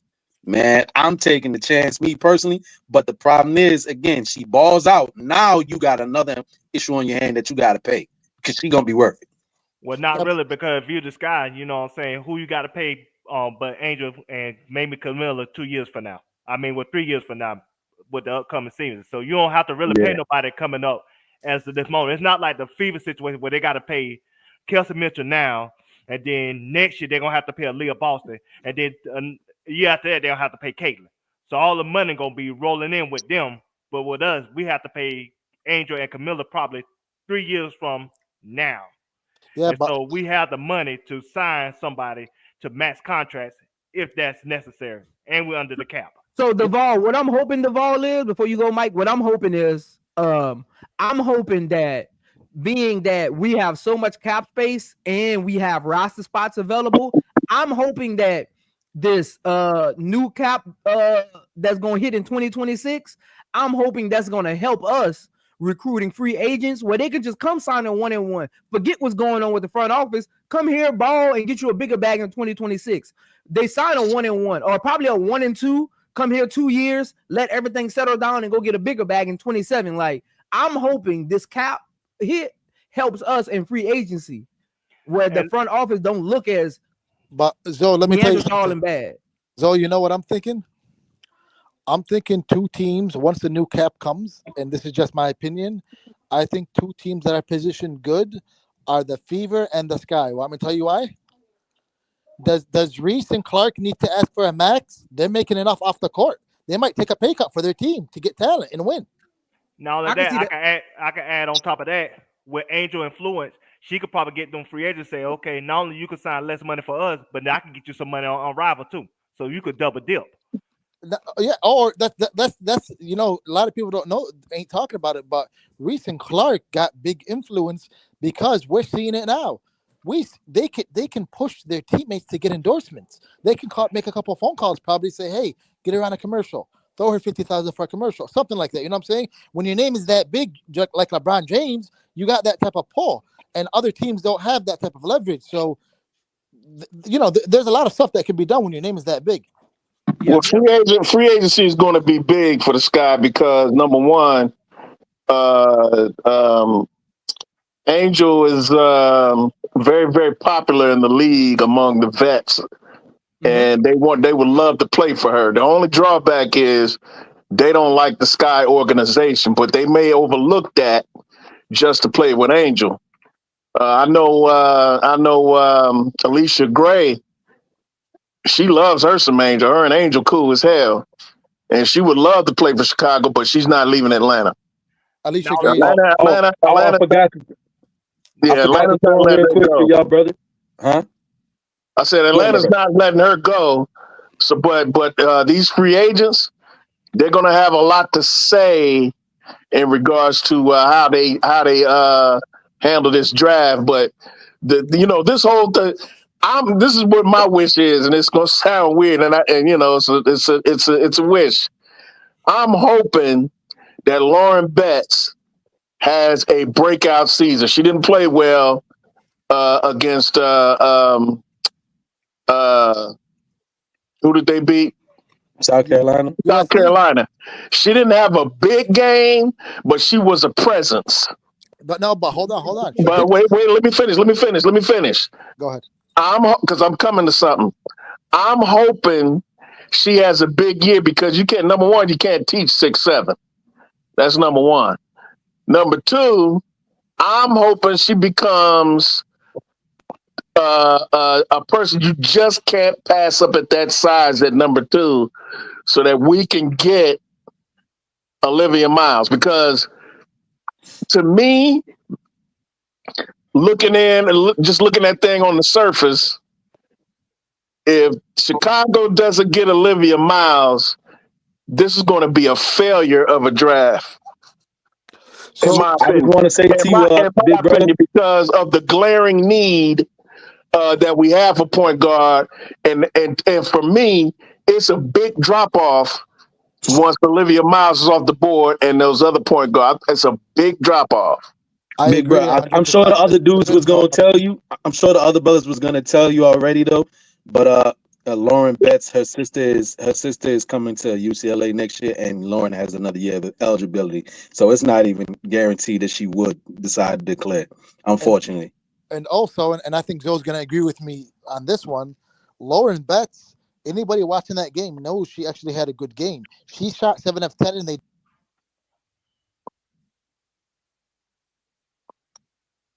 He cut out. You might cut out, big bro. Oh, that's my. Can you guys hear me? My screen locked. Yeah, I can hear you, but it's going in and out. Oh, what I said was Lauren Betts against SC actually had a good game. She shot 70%, I think, and what they were doing was they were double teaming her in the post, so she just kept skipping it out to the guards, and the guards destroyed South Carolina. Yeah, I agree. That's actually why Lauren Betts is a huge reason for why they were able to get so many uncontested threes, just knock down threes. She was making the right pass, but the problem is, even if she does come out, the Sparks, because of their head coach, the way that head coach likes to play, Lauren Betts doesn't fit. Yeah. Hey, Mike, real quick, I wanted to ask you. You break it up. Yours too. You're cutting off, Zoe. Y'all got that cricket on Wi-Fi, man. that wasn't me. That wasn't me. No, I'm saying he break it up. That's that cricket Wi-Fi. No, I'm leaving the house. My bad. Hey, Mike, are you from Dearborn? Close to it. No, whereabouts? Allen Park, next to it. Allen Park. Oh, okay, man. That's my old stomping grounds. Come on. I'm from Detroit, so I know. Nice. Hey, B. Will, by the way, as a side note, don't take that ass whipping we're going to give y'all Saturday personal. You still my dude. You had to bring that up. So, hey, yeah. Man, you know what? So, You're yeah. right, but you never know. You never know. Yeah. Don't take it personal. You mad over 3 years and y'all had 10. Come on. I mean, it is what it is. We mad. We're gonna take it out on y'all's ass. It is what it. Just like those 20 years between Tressel and Urban. I mean, y'all anger was through the roof, and y'all took it out on us for the last 3 years. So I mean, it is what it is. You're right. But anyway, back to what y'all saying. You from Dearborn? I've been to Dearborn before. Been through there. I was picking up the accent, man. And when you said you was from around Detroit, I was like, oh, this. And then I picked up on the Middle Eastern heritage. I was like, oh yeah, I know. Yeah, I used to stay in Southwest Detroit.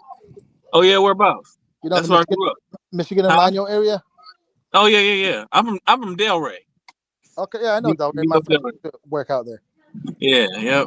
That's where I'm from. I just wanted to. I know we passed that conversation from earlier from them EuroLeague players, but for anybody that likes to go do their own investigation or research on stuff, YouTube a great tool. The EuroLeague channel, EuroLeague Women's channel, the official channel of the EuroLeague games. The team that Janelle plays for, and also this potential draft pick, Asia Sigfa, they play for Familia Sochi, SCHIO. Their logo is an orange F. Just go to the EuroLeague Women's Basketball channel. They have the full game replays along with highlights. You know what I mean? And look for any game where you see that orange F, right? Familia Sochi, and you'll see get a chance to see Salone and Sigfa playing. And you'll probably see some other help. See if you can find a game where they're playing like Isabel Harrison. I don't know about her. I gotta check her out. Yeah, Familia Sochi. They're Familia Sochi, SCHIO. Their logo is just an orange F. It's an Italian-based team, and it's right here on YouTube. The EuroLeague Women's Basketball. They got their own official YouTube channel. All the game replays.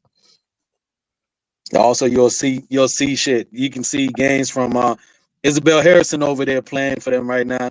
You might catch some of her games for Praha, team called Praha, Praha. I believe Bree Jones over there too.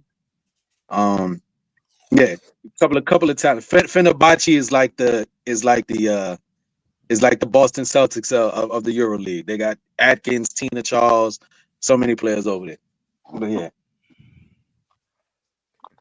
I just Googled top 25 European players, WNBA draft, and prospects, and nothing popped up. They just got all these mock drafts popping up. I don't understand why they don't have that readily available. I had to probably dig a little deeper and look.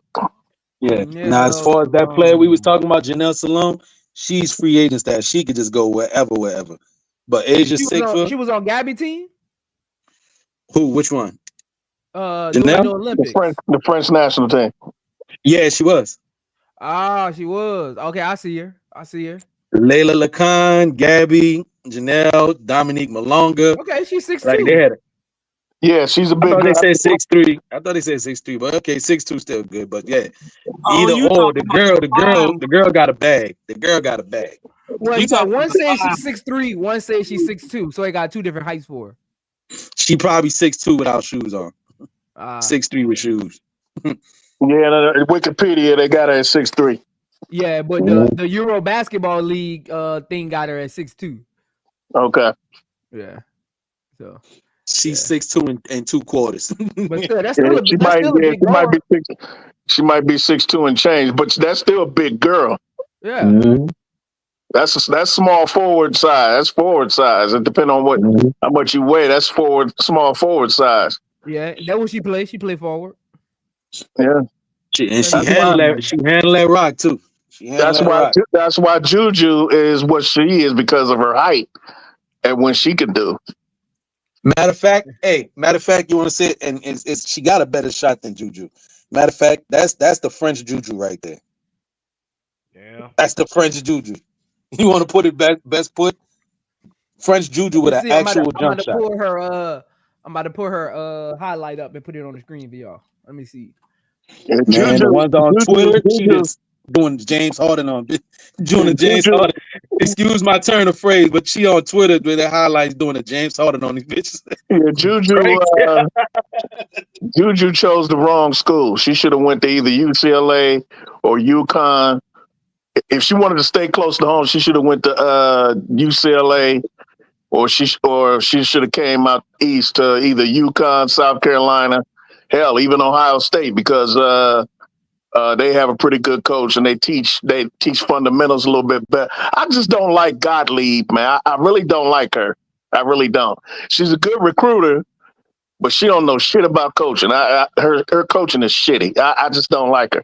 Yeah, And that's what I was saying. That's what I was saying. That's what I was saying in the chat earlier when Zoe was breaking everything down. I was like, Gottlieb is trapped when he was talking about the things Juju was not doing, not moving without the ball, staying in one spot. That's fundamental shit she should have learned last year. Yeah. And coming into this year, she should already have at least not, if not mastered it, at least be effective at it. You know what I'm saying?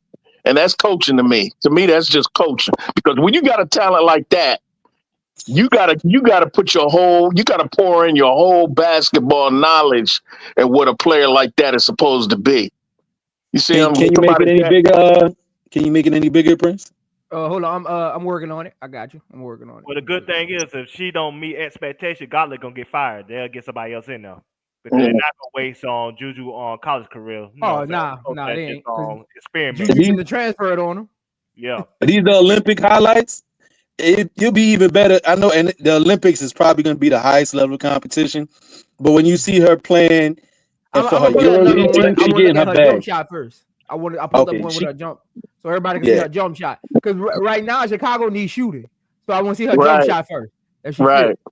So I want to see her jump shot. Hold on, let me play it. Y'all can see it. I can. Yeah, I can see it.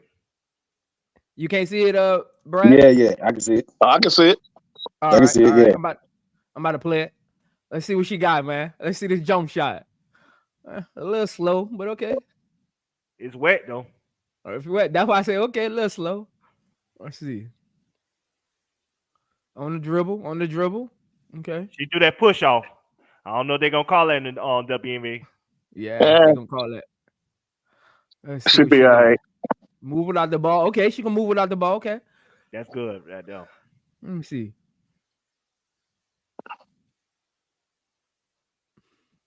She got a nice mid range. Let's step back. So let's step back with it.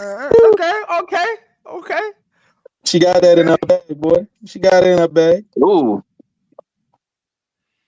Okay. She ain't afraid to shoot. I give her that. Right. She'll shoot through the she'll shoot through the defense though. It may be slow, but she ain't phased by the defense though. Maybe a little bit tighter contest, but she'll shoot on the motherfucker. So she's not under contract. You saw this with the step back? Who with the step back too? She's not under contract. Nope. Nah, she's just playing in Europe. She's straight free agent. Like she's straight free agent status with it. I think on the floor is she can't blow by nobody, so she play like Luka Doncic. You know what I'm saying? So she have to do everything crafted. You know what I'm saying? Get a shot off. Well, she crafted in a motherfucker. She crafted in a motherfucker. That shit is a bucket. I don't care how you got to get it. That thing is a bucket. Good feet. She got good footwork. She got good handling. She got great footwork. She just can't blow by nobody. That's the only thing. And her brother, I said, her brother just got drafted this year to the Hornets, to T1 Salon. Her brother plays. Yeah. I know who he is. I know who her brother is. Yeah. Now that I know her last name. Yeah. The light skinned dude. Yeah. Yeah. He got the little thigh. She got good size, got good frame. When I pulled her up on Google, her brother picture was up under hers. Yeah. Let me see. Yeah, she looked like she a piece of clay that you can mold. And all I'm saying is you add her to the sky, she for all intents and purposes become your best offensive weapon.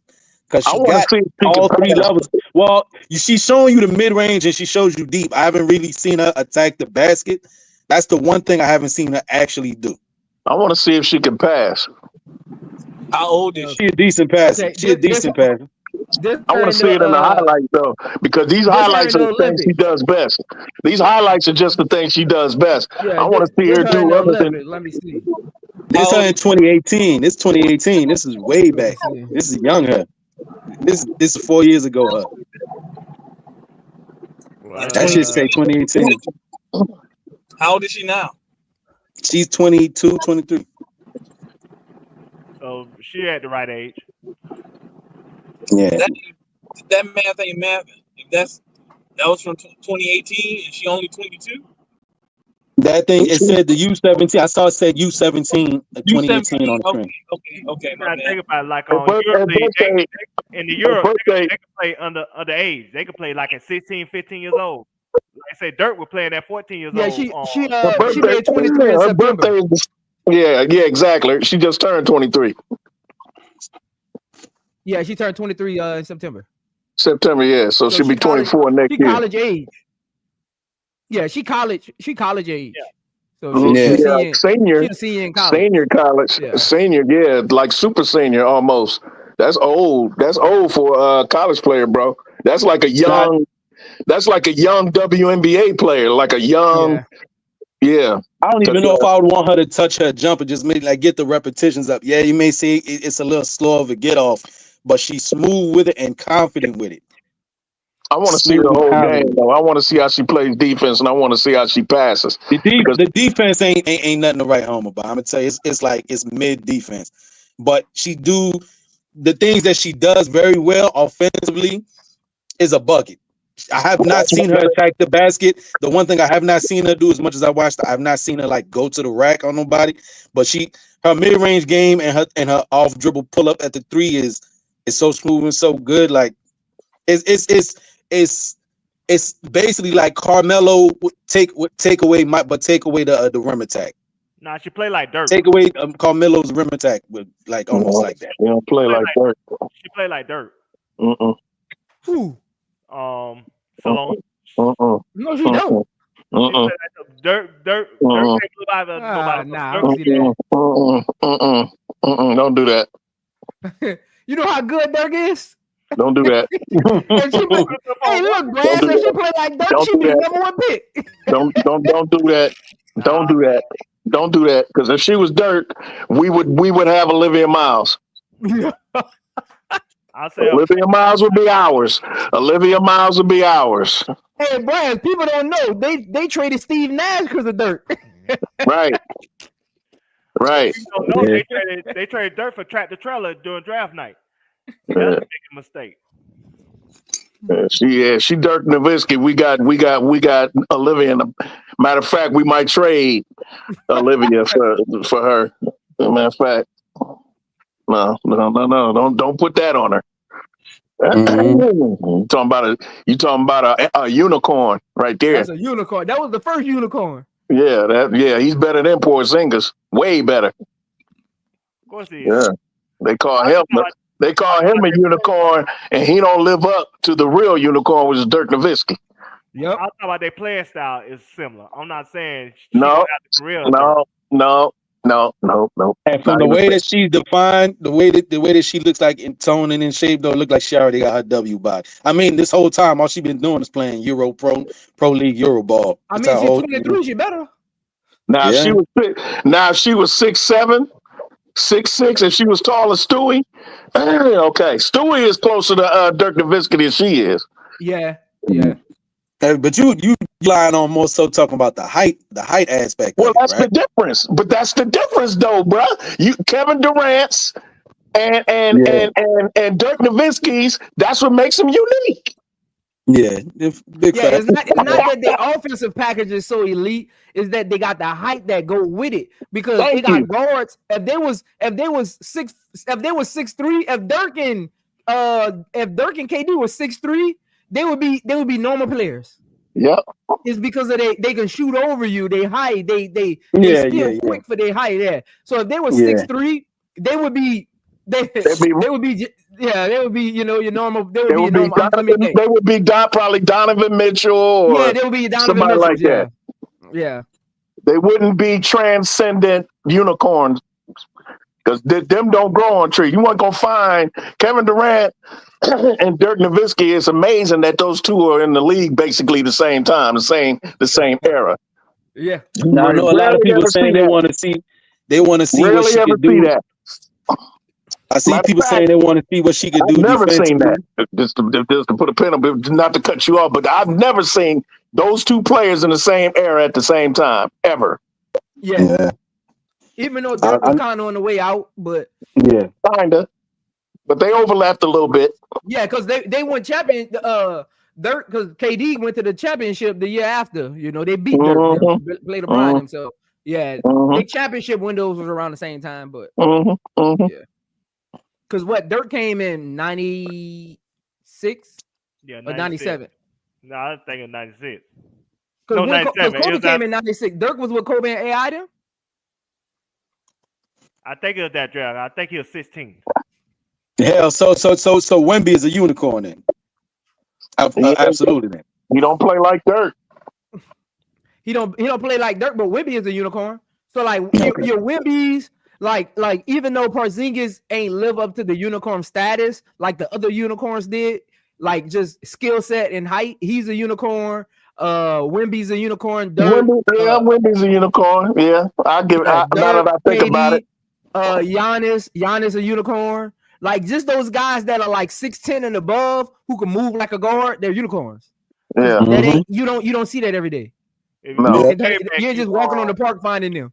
Bo, even though he never lived up to his potential. Yeah, even though because we're just talking about the attributes that unicorns. That's why people still believe in Bo. That's why he's still in the league, because somebody trying to figure out they can tap into it. Like if he was 6 foot, he would not still be in the league. Shit, Zion is a unicorn too. Somebody that big with that much athletic. Jump like that. Yep. How you could be out of shape and still being more explosive than everybody? Man, it's like Barkley. Barkley was like that until Mose Malone got in his ass. Bruh. When he called him a fat boy. Yeah, I'm gonna leave Zion alone because they up here, they trying to put this bad juju on my city, talking about trading Zion to the Nets. But he really want to go to the Knicks, nigga. Never that. What would we do with you here in the Knicks jersey? What would we do with you? We might as well just throw away the next 5 years. Might not never.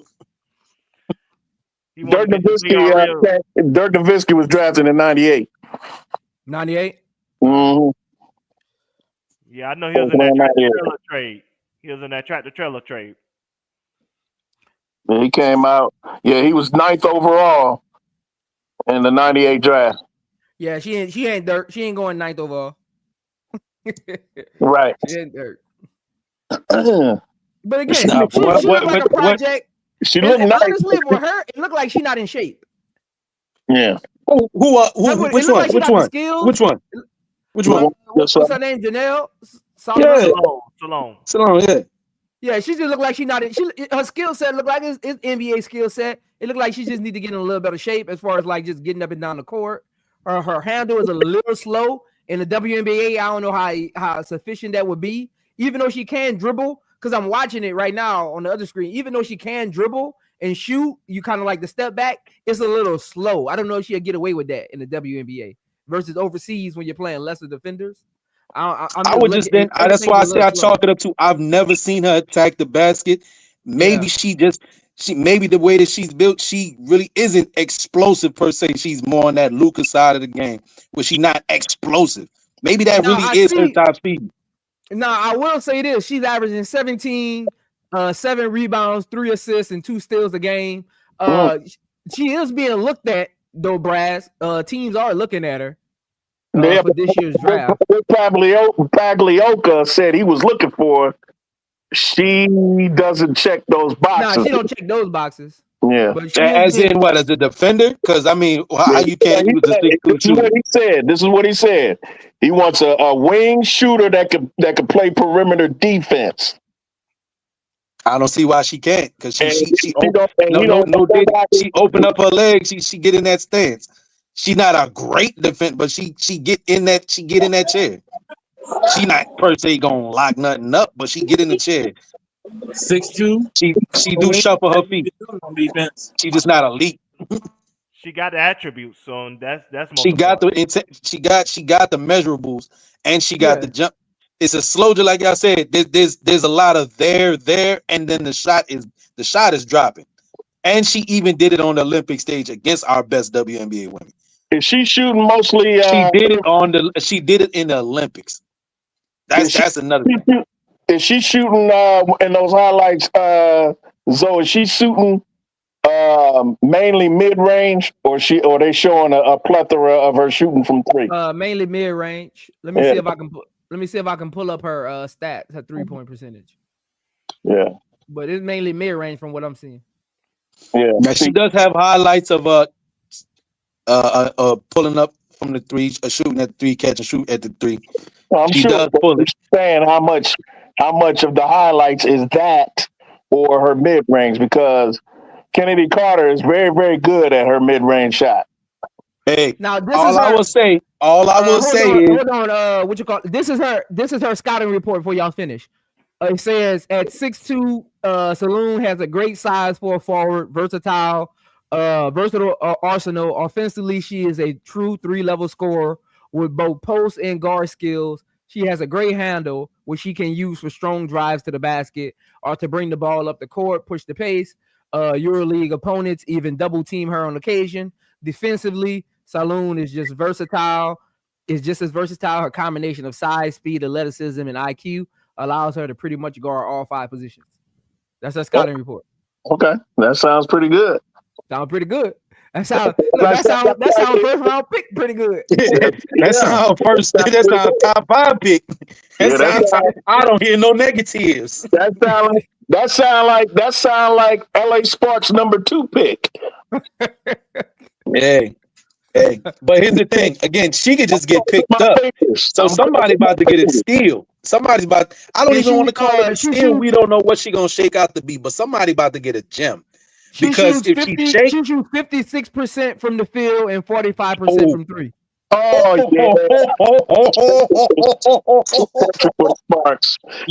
You cannot crap on that. 56, just a 56 from the floor. She's perfect for the Sparks. Actually, some teams got the Fever targeting her. That's okay. That's okay. But when scouts get a wind of her, they're gonna be like, oh, the Sparks in particular.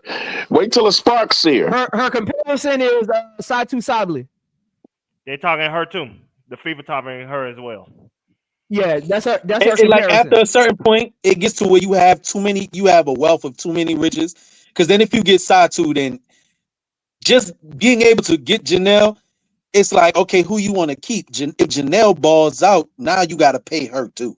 That girl, unless you expecting to lose somebody. That Saloon, the Saloon young lady sounds perfect for what that coach of the Sparks wants to do. Yeah, that's a free agent pickup. That's a free agent pickup, though, my G. And okay, I'm a free agent. Guess what? I'm gonna go wherever the biggest check and the most visibility. Biggest check, most visibility. Miles. Huh? Her versatility says she can pass. She averages 3, 4 assists. If she can do all of those things, they don't need Olivia Miles. Yeah, correct. No, but it's not a draft pick. What we saying, though, big brother? Yeah, it's not a draft pick. She's a free agent. She's a free agent pickup. He's just talking about the fit for them not picking Olivia. I know what he's talking about, but I'm saying free agency affects the way people draft. Yeah. If I could get Olivia, man. If I could get a veteran that could do that I know can play against better and superior competition, and is only 23 years old, and do those things, especially you got to look at that coach and the way she runs her offense at Utah. You got to watch the way she runs. That girl sounds like she's perfect for that system, is what I'm telling you. I think she would be perfect for the Liberty, if I want to be honest. I would argue she's better for that system than she is than Olivia Miles is.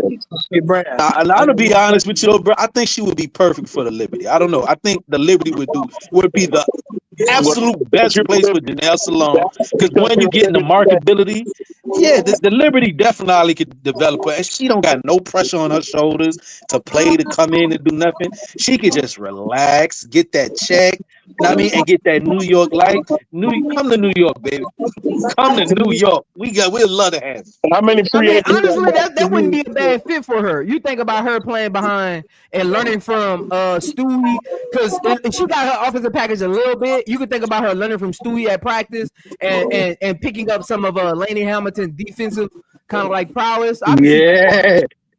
So am I the only one? So we got talking our about- Stewie replacement. We got a replacement for Stewie. I ain't saying all that. Now you're going too far. Stop that. to the Stop Sparks. that. You're Stop going too far. I ain't Stop say all that. Stop that. Can y'all With hear me? Stewie getting on the older end of the game anyway, you know what I mean? Stop I mean, that. how much longer you think we're gonna have Stewie? She's Like, still well into her prime. Just stop it.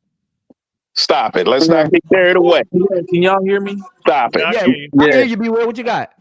All right. The thing about her going to the Sparks, I mean, from everything I'm hearing about her, don't she sound an awful lot like Rakia? No. That don't sound like Rakia to you? No. No. Nah. they're No. about the same size. They're about the same size though. No, she's bigger than Rakia. Rakia is about 5'11", 6 foot. Nah, Rakia's Rakia's I think 6'2". Rakia's 6'2". Rakia's 6'2". Rakia's 6'2". They about the same height.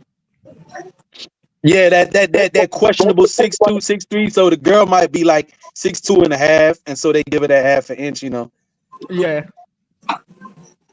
Yeah. I'm just thinking about the fit for the Sparks. Yeah. And I mean, look, B. Will. That's you why gotta figure- That's why I want Skylar Diggins to go to. That's why I'm trying to persuade the GM with the Sparks. Y'all need Skylar Diggins. Y'all don't need Olivia Miles. Y'all need a veteran in there. And she ain't happy in Seattle. Y'all need a veteran in there, man. Y'all need a Y'all veteran. about to get these people fired. All I know is y'all gonna get them people fired. Niggas getting fired. You can't beat. Olivia Miles keep balling out, and they do anything, man. Y'all about to have these people lose their job. Look at so laughing. Listen, Yes, them niggas getting fired. we, you know, That why They gonna have Donald Trump, yo Prince. They gonna get Donald Trump to come tell him, look, who'd you pick? You're fired. Let me tell you, if I'm the Sky, if Olivia Miles draft stock drops, I'm still taking it. Of course they gonna Of course. She showed you enough. She showed you enough. she's gonna drop. She's gonna get better. She ain't going past She 3. showed you enough so far that the question mark on her was the shooting, right? She's coming into this season shooting very well. So I'm assuming she worked a lot on that then, because every other season it was like 25, 27%. Right now we starting off at 40. She worked on that. Even if she wasn't that good at from the perimeter from three or what have you, they still take her because of her vision and her ability to pass and her defense. What's gonna change everything is if Flage comes out, because I think Flage gonna want that LA market. Hey, did you see Flage against I Washington? don't see Flage going there though. Now, Brad, Flage and Rakia, their games are redundant. Yeah, So their games are redundant. yeah. Not The Sparks. I don't know, Zoe. I don't think they'll pass up Flage. Can't pass on Flage. She the money. But they will probably take Olivia. But if I'm the Sky, then I'm taking Flage, because Flage is at 24 points. So is that a loss? Now you got your wing.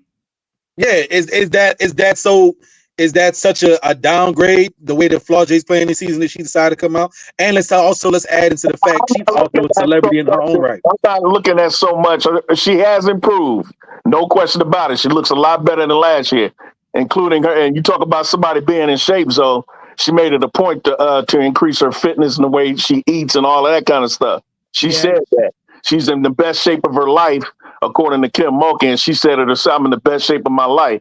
So from that, but her upside is what I'm looking at, and based on her upside, she wouldn't be a bad consolation prize if she was to come out and we miss out on Olivia Miles. I wouldn't even consider it a consolation prize. You're not getting the playmaking that you get with Olivia, but you're still getting every bit of an offensive weapon. It's a consolation prize based on what the Chicago Sky need. We need a point. I dig it completely. But Flage, that ain't nothing to sneeze at. That's a great piece. What if Jeff gets a point guard in the free agency? What'd you say? What if Jeff's like, I'm gonna draft my wings and I'm gonna give me a point guard in free agency? That's cool. That's cool too. Because everybody a free agent this year right now too. So there's gonna be some disgruntled people that want to get up out of where they at. He might mess him up, bring Skylar Diggins to Chicago. You never know. Is Courtney Williams unrestricted? Let me see. I might have taken. That'll be a problem. Oh no, she can't go there. She had a beef with Kennedy. She can't go there. Sorry, nah. Yeah. Never mind. They don't be meaning That nothing, mean- man. Also, Satu had a game on. From what I heard, they came to blows. They came to blows. From what I heard. Satu too. Satu and Kennedy had the same situation in LA. So if Satu comes to the sky, Kennedy ain't coming back. That's why I don't think Kennedy gonna be the priority. I think they're gonna see what they can get in free agency first, and then they're gonna circle back around to Kennedy because Kennedy is not gonna have a market. If she's not gonna have a market, you don't have to sign her right away. You're gonna see what you get first. No, I think somebody would. I think somebody would throw an offer at Kennedy. It's just certain places right wouldn't away. want to touch her, but she can contribute. Just where would she end It's up? not about her contributing. It's about her mental health and all that stuff. She has not been a problem. I don't know why people have this narrative. Kennedy Carter was not a problem this year. I don't care what these people outside of Chicago, they only saying that because they hate Angel Reese and anything associated with her. Kennedy Carter is not a problem. I'll give it to you like this, brass tax. Whatever happened in the past, that was the past. She came in this year. Oh no, brass tax. I say whatever Draymond did in the past is the past. Let's say we not gonna hold the fact that Draymond choked the shit out of nigga. We not gonna hold that on him. We know that's not you. You end up the fact that you punched your teammate in the face, but that's not you. That was 2 years ago. That's not you. The only thing that Kennedy did in everybody's eyes that was out of pocket is that she hip checked they white Jesus. Outside of that. Nobody was talking about her in a negative light until she hip checked white Jesus. Once she did that, then all of that dirt and whatever they call it came up. Other than that, Kennedy ain't did nothing to no damn body. She didn't. She didn't punch her teammates in the face. She didn't cuss her coach out. She didn't do none of that stuff that Draymond did. Okay. The videos from the time that it happened. Just real quick, the videos from what the issue was that at the time that it actually happened is still on YouTube. And why I know who the player's name is because they did the reporting on it. It was her, whatever Courtney Williams, being the vet, was trying to tell Kennedy what to do, whatever. I guess they got into whatever type of tiff or altercation. And I guess Kennedy was like, she ain't having it. So she checked it and allegedly. What we didn't see behind the scenes, that came to a physical altercation where they ended up getting Kennedy up out the building. Then whatever happened in LA. Whatever happened in LA, it didn't happen in Chicago. It didn't happen in Chicago, but you know what? That stain with everybody knowing, and then why that report keeps coming up like what she did with Courtney Williams in Atlanta. Look, just real quick, just to tie the two together for you. And it's not to say to disparage nothing about Kennedy. Kennedy is cool by my eyes. If we got that out here, just like say I used the Draymond example. All right, you've been chilling for the whole year, but we remember the last time that you did something that you physically put your hands on somebody, and then you go and hip check somebody. It's like, oh, it's the old Draymond back. Ergo, so as people, when that hip check happened, it was like, damn, why she did that out the blue like that? And then people were like, damn, you remember when she did what she did in ATL? Probably the same old Kennedy. That's why that you start putting breadcrumbs of behavior and for people to disparage your character like that. It may not be fair, may not be right, but you did what you did. If she would have hip checked Kelsey Mitchell, or she would have hip checked Courtney Williams, nobody would have said nothing. I don't believe that. Because just like I said, I'll be right back, Brad. Just like I said, she hip checked white Jesus and everybody lost their damn mind. Other than that, Kennedy Carter was clean as a whistle. The only thing was when she was out for a while with a sickness or illness or whatever she had. That's the only blip as far as on the basketball court or off the basketball court. Until she was out of the league for 2 years, nobody was even thinking about Kennedy Carter. When she came back, everybody was loving everything she was doing with Chicago, with Teaspoon and with Angel. Other than those who are fans of White Jesus, everybody else was rooting for her until she hip checked White Jesus. Once she hip checked, but it's crazy though. hold on. Once she hip check white Jesus, everybody want to pull up her criminal record. Just like what they do to all black people. When we do something they don't like, we get out of pocket. They dig into it. Like when George Floyd got killed, and all the white folks didn't like what Black Lives Matter was doing. They start talking about his criminal record to besmirch his name and to drag it through the mud, so make it seem like it was good that white boy stepped on his neck. It's the same thing in basketball here symbolically. Before Kennedy Carter was even thought about, when she was balling with Angel and balling with Camilla, it wasn't until she hip checked that white girl that everybody went ape shit. Brass tacks. I just will say this, just to be clean and succinct, right? She was out of the league for 2 years for some type of reason. To be that talented, you were out of the league for some reason. But let me land that plane real quick. Just let me land that plane real quick, right? Because I ain't gonna be too long-winded on it, right? Okay. Before even the issue came up of what happened in the game with what she did to CC, right? They were talking about the reason why she was out the league before that game. It's like, oh, okay, but you didn't do nothing. You didn't do nothing. So I was aware that she was out of the league. I was like, hey, Kennedy Carter's getting a second chance. It's like, okay, who is this? Okay, whatever. And I seen she balled. I'm like, okay, cool, whatever. Oh, word. And then me being the person that I am, if you know what I mean, if I'm interested enough, I'll go search it up. The video, I saw the documentary on YouTube of what happened in ATL, and then how her story all came to be what it was. And she was balling in China. They showing the clips of her in China, and she balling out, making money in China, right? So again, to say all of that, to say this, right? The reputation was there, and if you do anything, once you got a reputation and you do anything fair or not, you know what I mean, you kind of did it to yourself. Now take the George Floyd off the table, because that's almost like jumping to the extreme. Let me ask you a question real quick. In those videos and that research that you did, you saw those videos, saw the documentaries and all of that.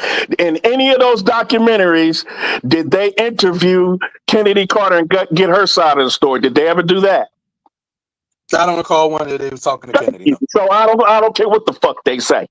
Excuse my language. I don't give a damn what they say.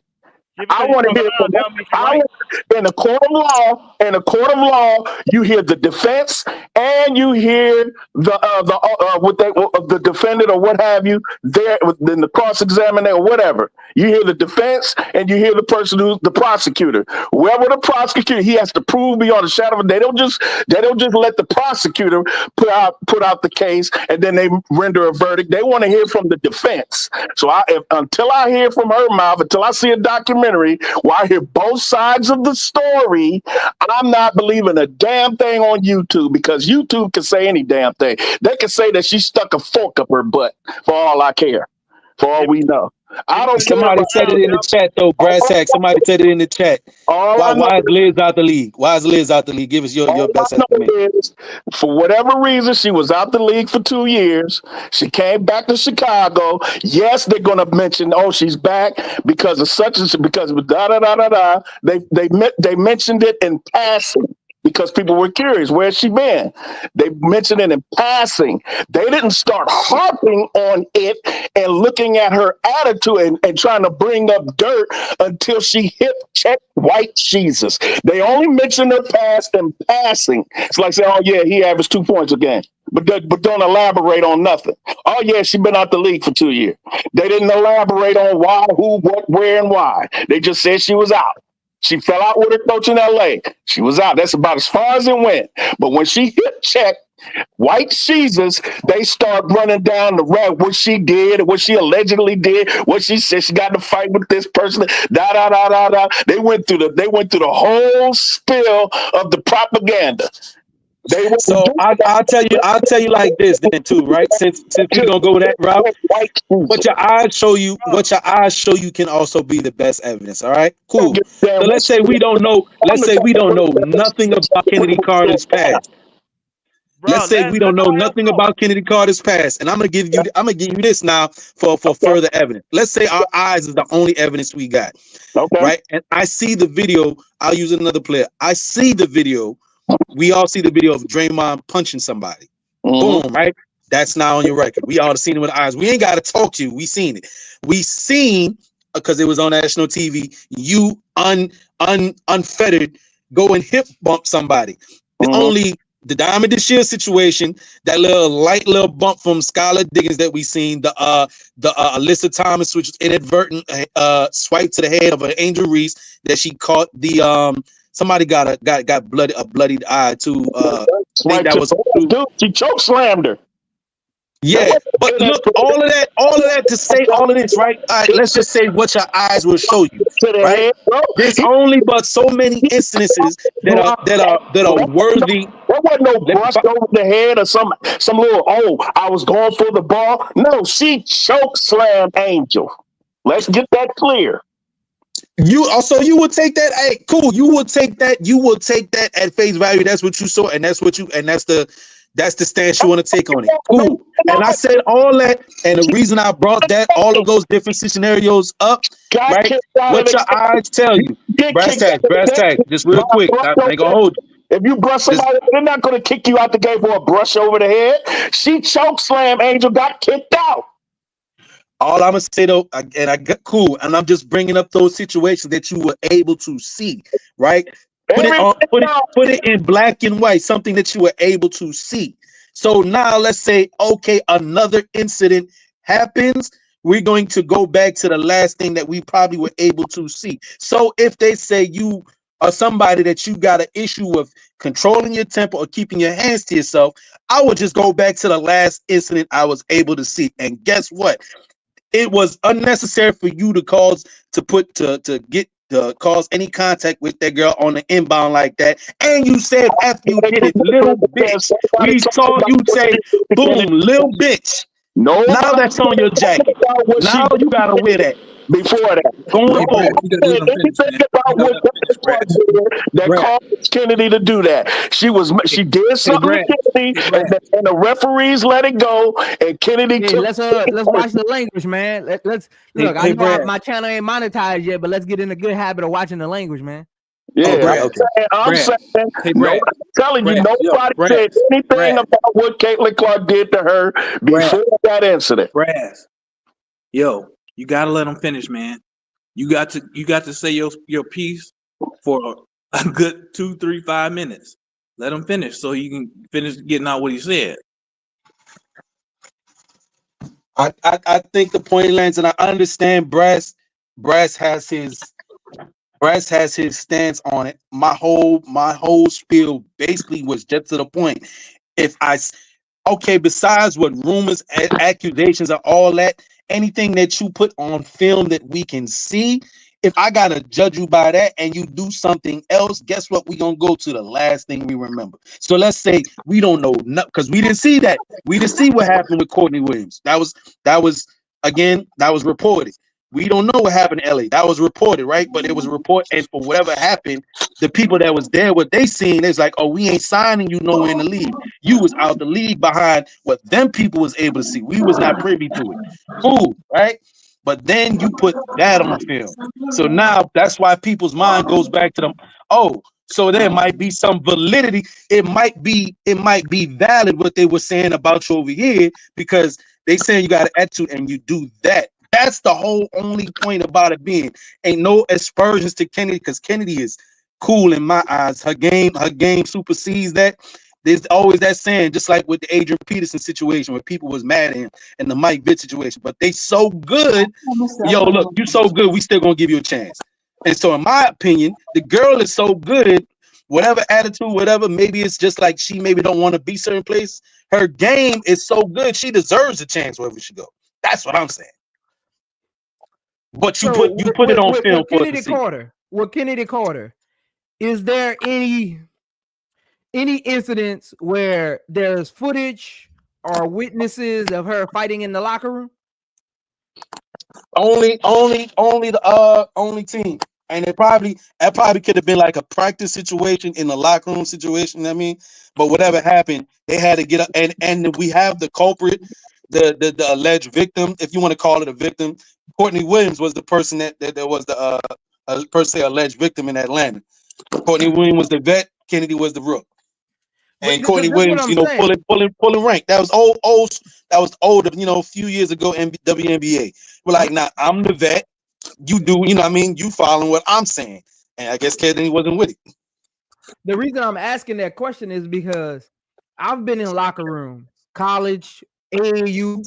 Like you gonna have a player with an attitude, but it's up to the GM when they drafting these players to understand these players, do scouting conversations, even the IQ test when they're having to sit down with them, asking them about their upbringing, things like that, to know, okay, is this the correct locker room for this type of player? So sometimes a person's attitude isn't as big as the locker room makes it out to be, because they don't have a true leader in the locker room that could temper those conversations, those expectations of a person's attitude. Because I know players who got bad attitudes, but they wasn't coming in our locker room with that, and they knew that, and we made sure they knew that through recruiting, scouting, just going to high school when we was in college, like scouting their games, making sure that they knew when they came in our locker room, it's team first with your attitude at the door.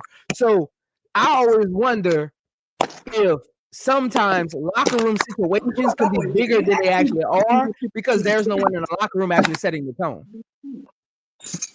Yeah. I give credit to that. I haven't heard, and Chicago is a young team. I haven't heard, and Chicago is a younger team than the Sparks was when she was there. I haven't heard anything in Chicago about her actually being what she was in LA. So that's why I'm wondering if it was more of that locker room and not having a true leader versus just her attitude. Yeah, me neither. It's again, and I hope nobody was taking that as like saying that Kennedy was a problem in Chicago. No, nobody foreseen or thought that. It's just the outside world, when they seen that incident, and then there's like, hey, well, they bring up your old stuff that you did because of the incident. It don't elevate to that. If Draymond don't punch mud, if Draymond don't put his hands on or trip up your boy from the Suns, I can't even think of his name, right? After you had the Rudy Gobert situation, you had 4 other situations, and everybody like, okay, you don't have some counseling, you good, but then you do something else, you go stomp on Sabonis, bro, like you doing too much, and we keep seeing it. So okay, yeah, you may work out your issues, whatever the case may be, but I mean, don't be surprised when you do something else and they bring up old shit. I'm sorry, old stuff. Well, I'm trying to forget. But I'm trying to figure out. I'm trying to figure out like Kennedy Carter, like reputation. Like again, I'm watching the whole scenario. I'm listening to both you and Brad's points. Hey, B, I'm about to mute your mic. I'm listening to both you and Brad's points about the situation, right? And I'm like trying to figure out, like, why does she have the reputation? I'm always big on why versus what it actually is. Like, why does she have the reputation as this locker room nuisance, or this dirty player, or this hard-headed, hard to get along with kind of player? And just from what I'm looking at in front of me, like factual, I don't get it. For me, I think it's more of what the perception is versus the reality. The perception might be she's hard to get along with, but the facts don't say that that's true, is what I'm trying to get to. Because I can pull up videos of some of y'all best WNBA players getting into fights with players in the locker rooms. If that's what makes a person a locker room cancer or a nuisance, I can pull up NFL, NBA, college players getting into it, and that happens. Again, there's no actual evidence that, like, I'm trying to play the middleman here. I don't see the evidence. I don't see that. Yeah, that's what it's ambiguous. It's ambiguous, but the name, why I said I find it funny though, because the name is attached to the Atlanta situation. There's no name per se attached to the LA situation, but so ergo, when the people was talking about it, because again, the only people that was privy to whatever happened in ATL was the players and the staff. Educate me on the Atlanta situation. from what I see from YouTube reporting, you know what I mean, all the reports, and again, you just type in at Kennedy Carter, Courtney Williams situation. There's some YouTube videos that'll be available, even some independent journalists, whatever, is allegedly Courtney Williams taking the stance of I'm the vet, and was either I guess just to put it plain, you know, trying to tell Kennedy Carter how to do, or was throwing shade towards the girl way. She was like, yo, I'm been here. I know the right way to play ball. You got to get in line. You know what I mean? And maybe it was something disrespectful said. I'm not taking it as like Kennedy was like just being a hothead. I think she felt disrespected and she checked Shorty, but she was able to check Shorty and also probably got the better of her.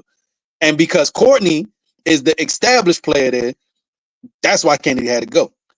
Right. How you up out of there that fast? And then look, when you look at the girl's numbers that year, she was balling. She's actually ball. So it's no valid reason for the girl to go get up out of there when you're doing 17 points as a rook or first and second year player, and you're doing 15 plus points a game type numbers. You know what I mean?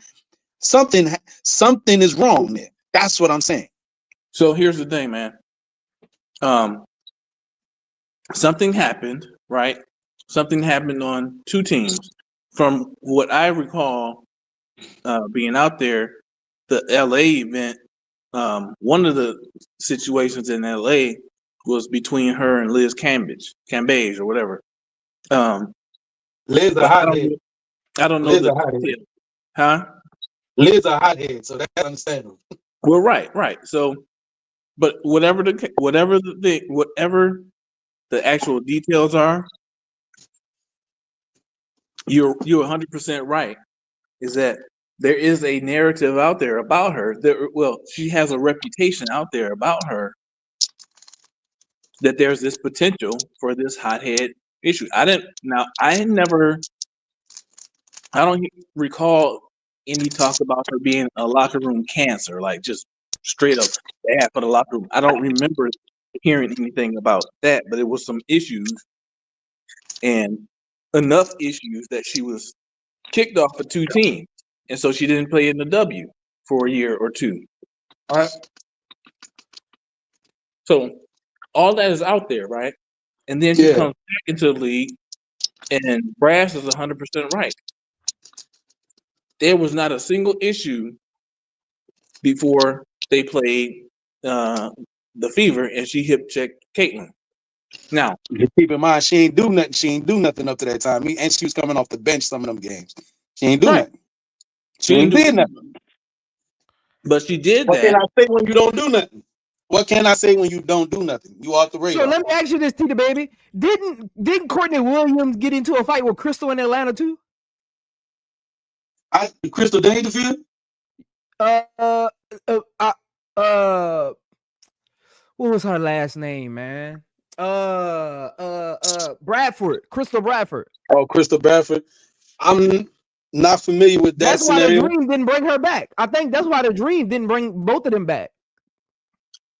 And again, even those situations that you're referring to right there, right? The person who got the most pull on the team or your superstar, right? That's almost automatically off the table, right? Or if you one of those players that they feel like they want to build around, like you an integral piece to the team, you know what I mean? You get into an altercation, the person who feel like is expendable, you can go.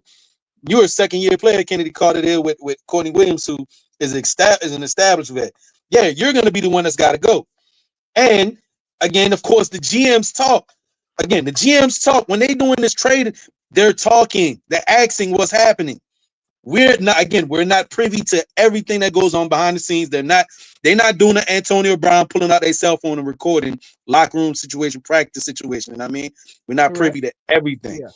But whatever the issue was that going around, it might not even have been fair. It might have been people literally picking on Kennedy. And this is why I say I'm with Kennedy. If they picking on you, and I'm not a very tall dude, if they picking on you and you got heart where you gonna fight back, and somebody you beating ass and they can't take the L, hey, I'm with you. Don't just sit there and let them mess with you. Now, if you up there, you like, yo, somebody say something, you be like, yo, what you said? and you ready to bust a grape, like, hey, you might have to calm down. You too aggressive, my G. This is the difference with being the aggressor, you know what I mean, and just defending yourself. And I think the Atlanta situation where she was getting talked too crazy, and she like, nah, you're not gonna talk to me like that. That's what it was like. Everybody kept bringing up, like, yo, Courtney Williams ain't like attitude was like, yo, checking her, and like, and Kennedy was like, what you said? Bop, bop, bop. Oh, okay. Because what I'm trying to figure out is like, what's the difference between what Courtney Williams did, and B, well, you can hop in on this too. What's the difference between what Courtney Williams did and what Kennedy Carter is being put in the limelight at? I'm confused on why Kennedy Carter gets so much of a bad rap and Courtney Williams doesn't. And that's why I'm starting to believe, like Brad said, it got more to do with because she's playing with Angel Reese than the actual situation. I can see where you're going with it. You know what I'm saying? But, like, I'm trying what to y'all telling me that Courtney Williams has fought two people on one team. So I'm trying to figure out and like she go to another, like she didn't have to fight with two people on one team. So if what you saying, you know, is a fact for me, with Courtney Williams, I look at her in that same light. Like you a bully. Basically, there's certain places you're gonna go. She can't do that on the links. Cheryl Reeve and them, you're not doing that too. Nope. And all them white girls on it, you're not doing that over there. You're not doing that over there. But you know what I mean? Your aggression, I like it. Them Draymond style type of attitude look, players, them Steven Jackson style of play. This is on ESPN. Somebody sent me the article. Mm-hmm. So it's facts. There's even a video attached to it. Right. So again, all the stuff we ain't got, we can't see it, but it got reported. Yeah, I'm just wondering, like, what, like, that's why I'm with the whole Kennedy Carter attitude situation. I'm leaning towards Brass as far as like the reputation she gets as like a hothead, because you didn't hear none of that in college when you're a little more immature. Yeah. So that's what I'm confused about. Like in college, you heard none of this about her. But then I said, whether fair or unfair, I don't know how fair we can say it is. Because again, you know what the best thing I guess you can use as a gauge, the time that she was out of the league, what was she scoring? What was her scoring averages? What was her numbers like before they had her up out of the league for you? You can pull that yourself. Here's what I'm saying about the situation. If your numbers say that you should be having a spot, but they got you up out of here, maybe fair or unfairly, you know what I mean? They put a narrative out there about you that had you up out the league for a year. So here's what I'm gonna say about this, because I think it was over the weekend on KSAP's podcast. The panel had a whole long discussion about this. It's probably about a half hour worth of the doggone show. Go back and look at it. The point is, the details really at this point don't matter. What actually happened does not matter, because at the end of the day, the results were she got kicked off of two teams and she was out of the league, and everybody knows that it wasn't basketball related, right? It wasn't what she was doing on the court. It was off the court. So she got tagged with this reputation. And again, because of the results, it really doesn't matter if it's fair or not. She got tagged with this reputation.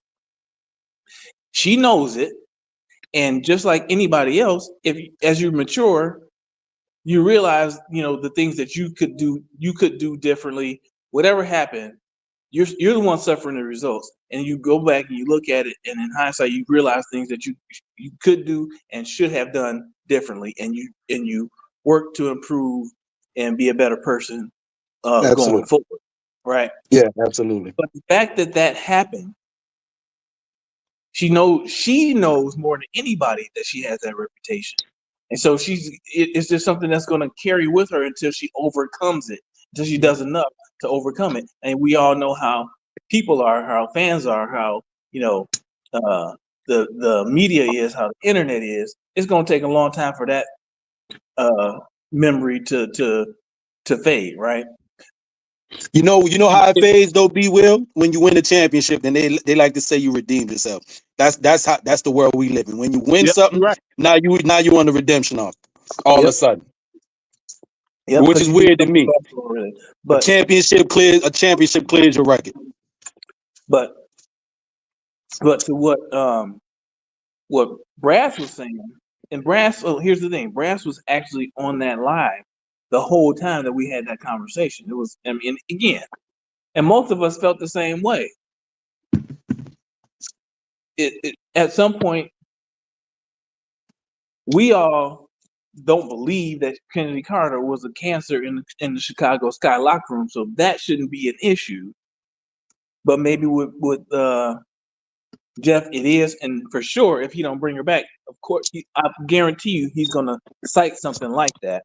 But we have to all be understanding that there is that narrative out there, and so because of that reason, there might not be as big a market for Kennedy, and so maybe that's why they aren't bringing her back so quick. I think that's the game that they playing too, B Will. And I think a few people wasn't taking my take favorably when I was over there with K-Stat with it, and I wasn't trying to shovel dirt on top of Kennedy. But that narrative about her, as good as a player she is, I think because she has the restricted tag, again meaning Chicago has first rights no matter what. I think they're playing the low ball game with Kennedy. They trying to low ball her. Because you can't go nowhere if we don't match it, and nobody might not want you because of your reputation. They of course, I don't foresee, they're not trying to just let the girl walk, but I think they trying to lowball the girl and get her to stay in Chicago. You can't leave. We got the restricted. You cannot go. I think it's a real low ball, like 120, 150 they trying to throw at him. Straight up. Yeah, but honestly, you won't know her real number. When you think about restricted free agents, you won't know their real number until free agency starts and teams start offering them money. So, and that's what I think though. They trying to bank on that no team is gonna give her an offer, one, because they might have, and pardon the turn of phrase, they might have redundancy at that position already that she plays, shooting guard, combo guard type of position. Most teams have a two. There's not too many places you can go. You would be coming off of the bench. Most other places, are you going to be happy coming off of the bench? And I mean, and any team that brings you on, they're probably looking to as a bench player because they have their two already set. So you're not getting that high of an offer. So ergo, then Chicago can continue to lowball you. I don't think they want to offer 200, and you can't go. Nobody offers you 200. I don't got to give you 200. That's why it's probably quiet with her. The Mercury is I don't know, random, because I hear people keep talking about Natasha Cloud in Phoenix because random said she could go start with the Mercury. Natasha Cloud isn't a free agent. I don't know why people keep saying that.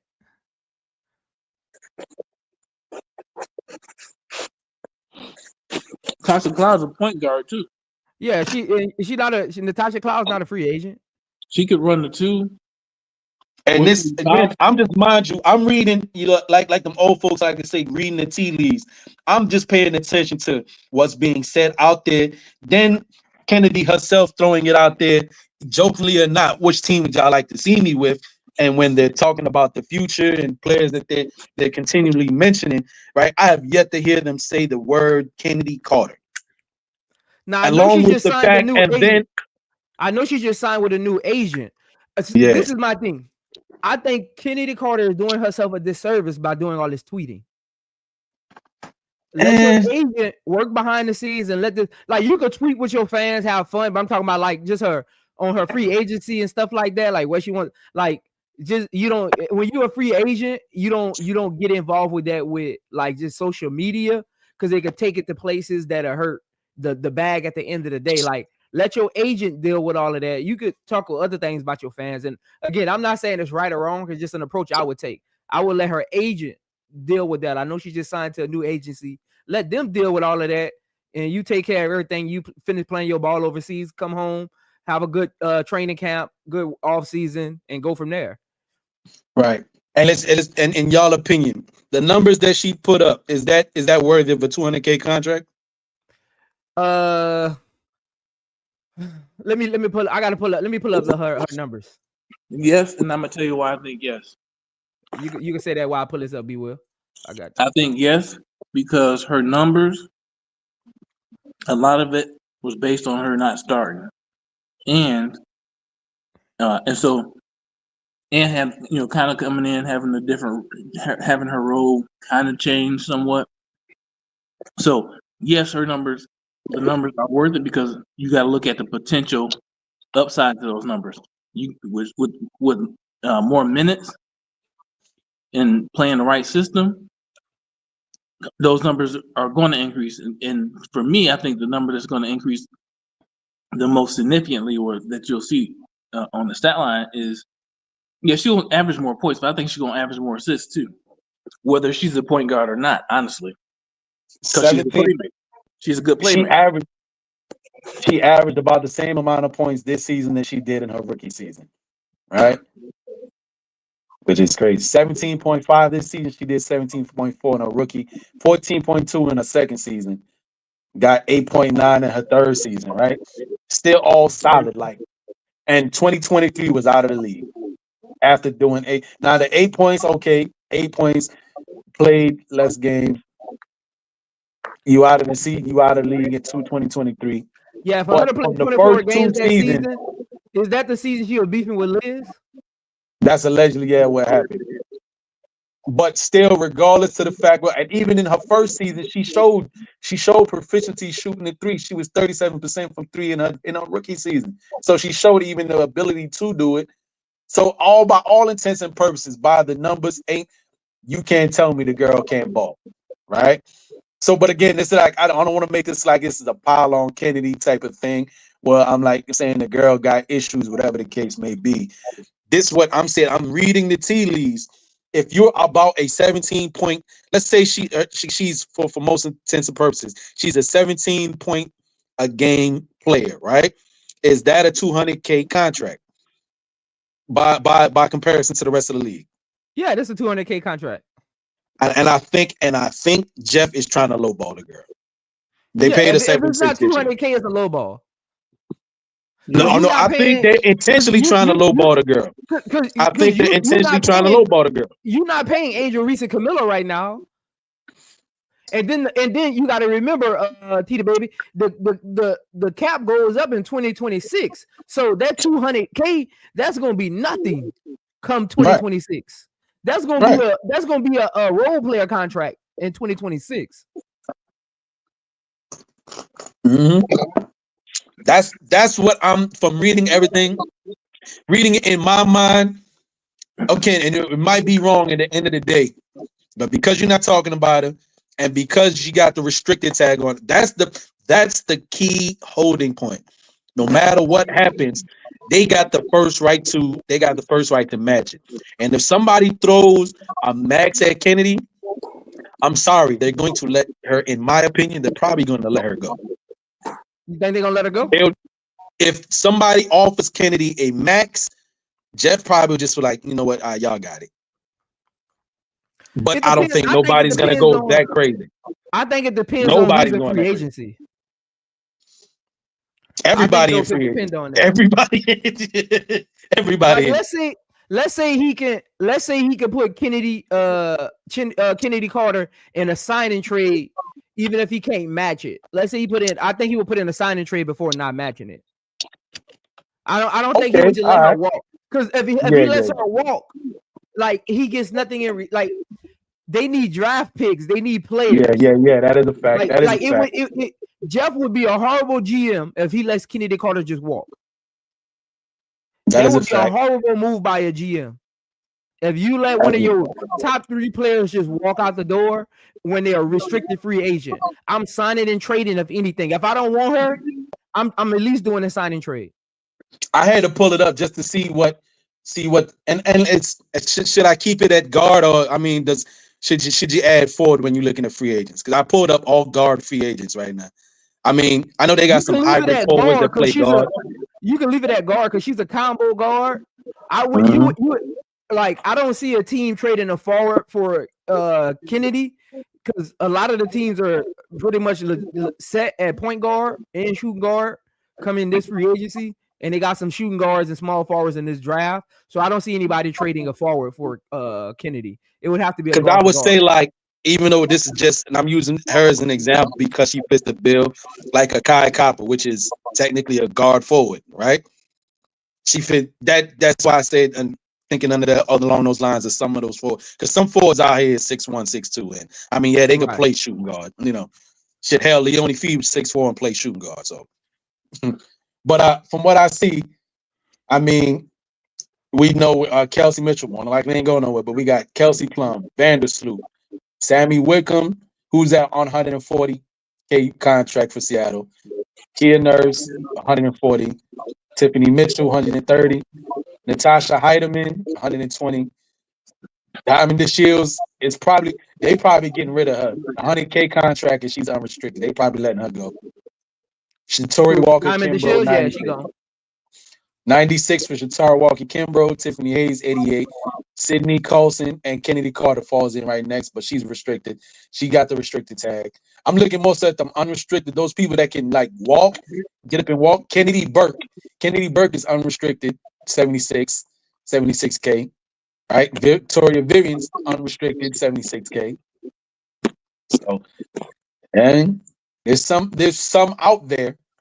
I'm not saying that you're gonna get the same production, but you can't tell me if for whatever reason, if they throw a little bit of money at Victoria Vivian's, if they say per se want to do that just to have a defensive minded bigger guard at the two, if they can't come to terms with Kennedy, they can go snatch up. Say Kennedy Burke is a good pickup. They sleep on her. Rather she stay where she at because she's 6'6" guard off the Liberty bench, right? She's technically a good role player, good starter. Sit buried on the bench. Vivian's would probably do you well. Again, all I'm saying, all this to say is, I think because of that restricted tag, that girl, they playing the money game with that girl because they got everybody's a free agent. And hey, we got 60 people in here, man. Get the likes up, man. Get the likes up. Make sure you subscribe if you ain't subscribed. 20 subscribers away from 400, man. Let's see if we can get to at least another 5 before the stream ends, man.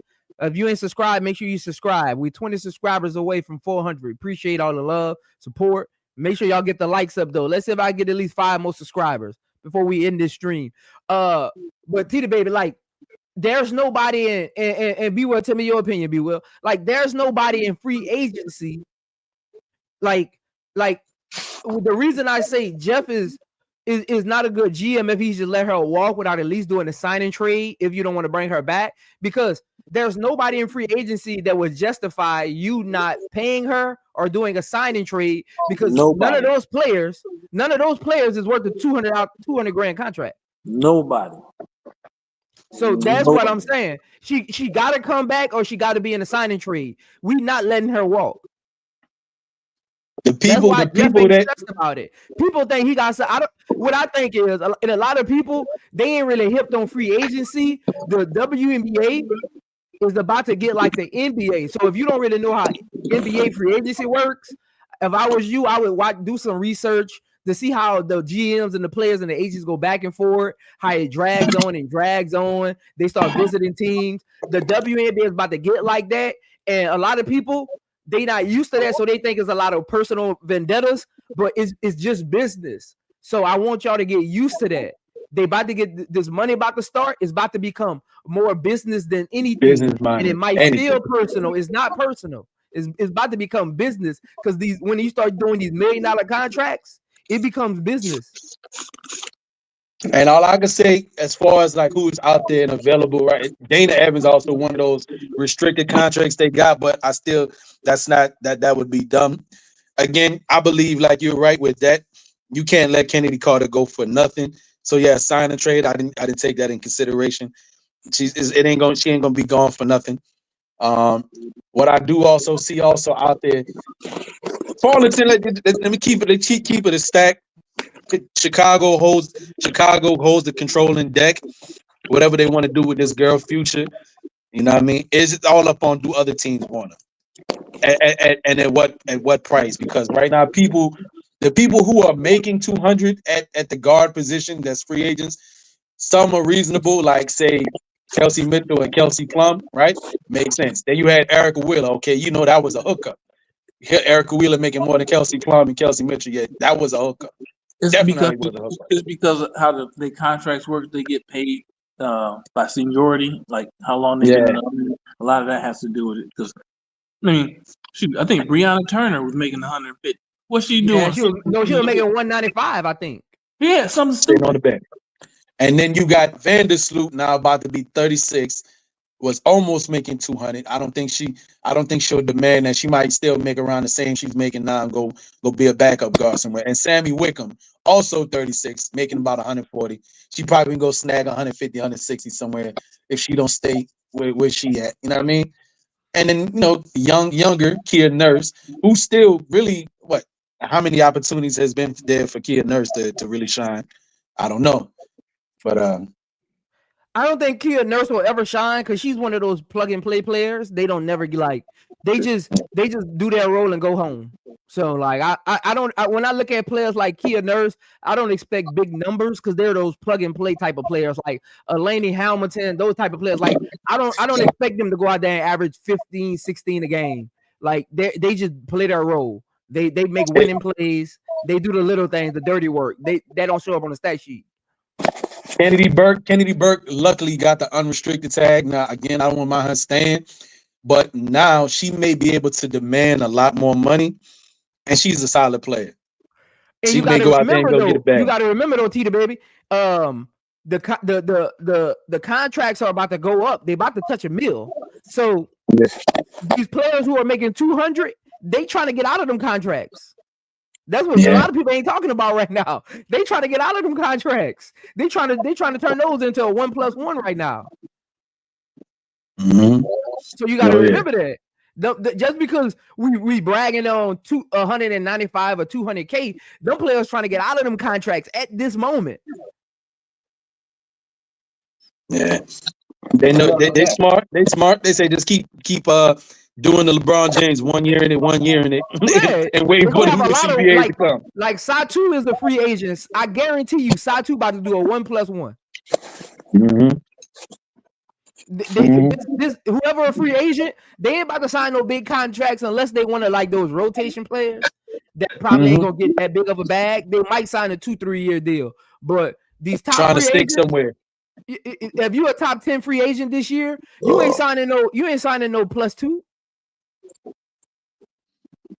Let me see who they got available. And I'm out of curiosity. Let me see who they got available on the forward at the forward position. Just okay, Gabby. They got Gabby listed as a forward free agent. I mean, she is sort of she's combo guard. I look at that as a combo guard. Yeah, Gabby is combo guard. Aerial Powers. Okay, they calling her forward. Combo guard. Yeah. Whatever you want to classify. Bonner, she another one of those unicorn type of players. Yeah, built like a guard. She a forward. Yeah, built like a guard, but you know what I mean. She older in the years. She ain't guarding no guards right now. Yeah, she guarding Jalen. That's one of though, B. Will. You know how that be. Brian could go out there and guard somebody for a series, but like a season, nah. Yeah, they threw her at her for a little while. Yeah, because she had length. She had length, and the game slows down in the playoffs. In the regular season, Dejanay was guarding her. I don't know what they got this thing. They got this special designation here on this site, Sport Track. They got the UFA, then they got the RFA. I know what this means, but then I'm seeing a yellow one saying ERFA. Anybody have an idea what the hell that's supposed to mean? ERFA? Yeah, because it's next to Elena Deladon name, it's next to Ivana Dokic name, Emily Angstler name, you know what I mean? Caitlin Bickle name, ERFA. The hell that like it looked like it's restricted, but like with another designation. I don't know. Shit! It says Elena Deladon is unrestricted. Well, I don't know what's going on with her. Like we be real. We can get Elena Deladon. Oh, somebody got to sit the bench. Somebody got to sit down. I was gonna say Nah, she going Somebody got straight to to the sit down. three. That's She that's going a straight good to the big for three. Camilla. That's a good big for Camilla to She going. learn from. She going. Nah, Deladon going straight to the three. Y'all tripping. You on 6'5" at the three?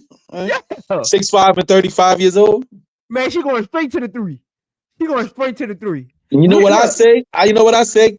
Angel, you're gonna play some small forward this season. We get Della look, one of Dunn. one of them, you can bring Angel at the three, but again, you get a big two guard in there. They guard the other team's best perimeter player. Because again, you had for the Connecticut Suns, you had Alyssa Thomas and Bonner out there. So like, I mean, it's the same thing. Alyssa Thomas and Angel Reese defense is sort of the same.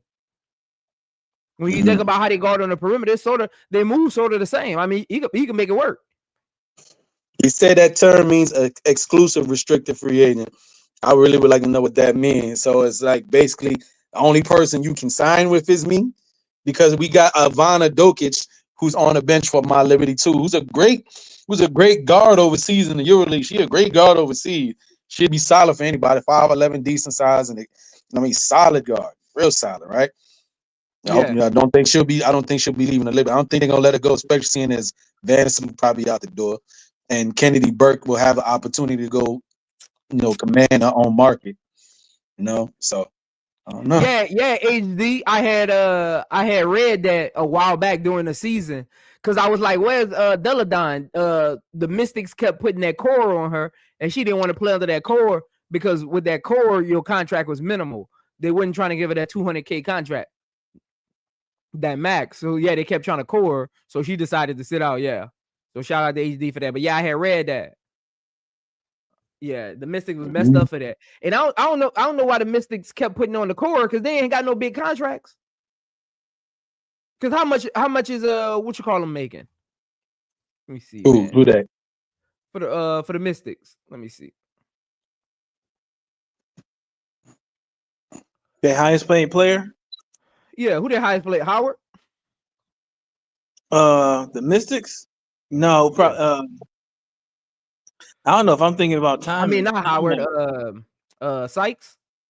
Yeah, that's what I was thinking. Is Brittany Sykes or Ariel Atkins? Might be Atkins. I think it might be Atkins. Let me see. I mean, it could be Steph Dolson too, because she's been in the league for a while. But I don't know.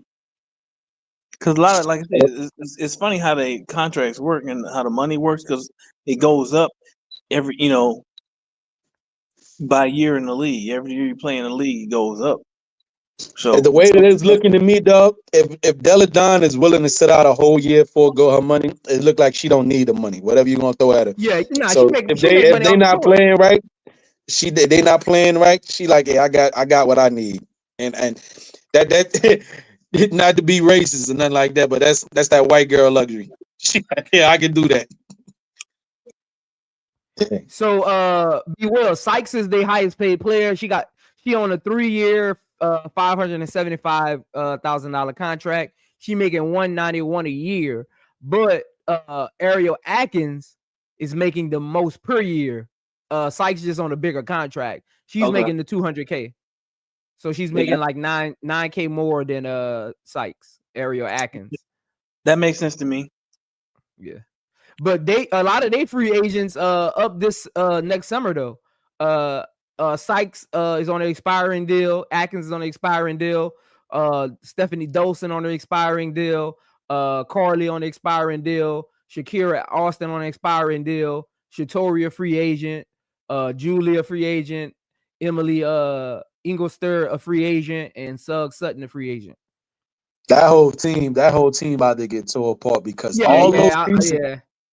That whole thing. That's why this draft is going to be so important for them, because one, they have pieces they can start plugging in. Some of those players are getting older that we're mentioning. Ariel Atkins overseas right now getting 8 points a game, which is looking crazy. But you supposed to be that girl over here. You know what I mean? No, she is though. I don't know what that sounds crazy, because I would expect more, because Ariel Atkins is still a baller. Yeah, but Tina Charles is over there balling, and while you over there doing 8 points a game. I mean, I understand it's a stacked team, it's a stacked deck, You know what I mean? But Tina Charles ain't having no problem balling out over there. Natasha Howard ain't having no problem balling out over there, showing out. You know what I mean? If Yeah, I mean, Atkins is I averaging think 15 and 3, beware. I'm gonna be honest. 15 and 3 on that type of team ain't really balling. And she taking the most shot. She got the most shot attempts. That 15 and 3 on that Washington Mystic team, that ain't really balling to me. That's an okay player. Like, and I think I ain't saying she garbage. I'm just saying when you just look at who she's around, you would think she would be averaging a little more. I mean, let me see how many games she played though. She played 40 games. She did, but like and that she's only team was shooting 43% from the field. Oh, all right. Well, maybe balling. That's bad. Maybe balling is a stretch, but she only shoots. I'm gonna pull it up. Hold on, you can finish. I just want to pull it up for you. I'm gonna pull it up for you. I got you, but you can finish. She was carrying the team. She was carrying that team through a lot of the adversity. Like that team had a whole bunch of, injuries and changes in the lineups. She didn't have Brittany Sykes for the whole first of the half of the season, so they had her. A lot of times, the offense was kind of running through her, but like they didn't have a whole lot to take pressure off of her. So I don't know. I just kind of gave her a pass. She's a former Olympian, All-Star. She's a good player. I take her on my team. Yeah. I'm not saying she a bad player. I'm just saying I was expecting more when you started saying the contract. I was just expecting more. I was shocked when I started looking at the numbers. Like that whole Washington team got a bunch of pieces that almost any team would gladly take off their hand. And then it comes to getting back again. Baby, a bunch of pieces. That's what they got. Yeah. And all I would say is if they suck again this season, I mean, and be another high draft pick, I can see a lot of them players like, yo, what am I here for? And they out of there in 2026. I mean, they could be in that sweepstakes with the players they have. Hey, what's her 2023 and 2022 stats? Let me see.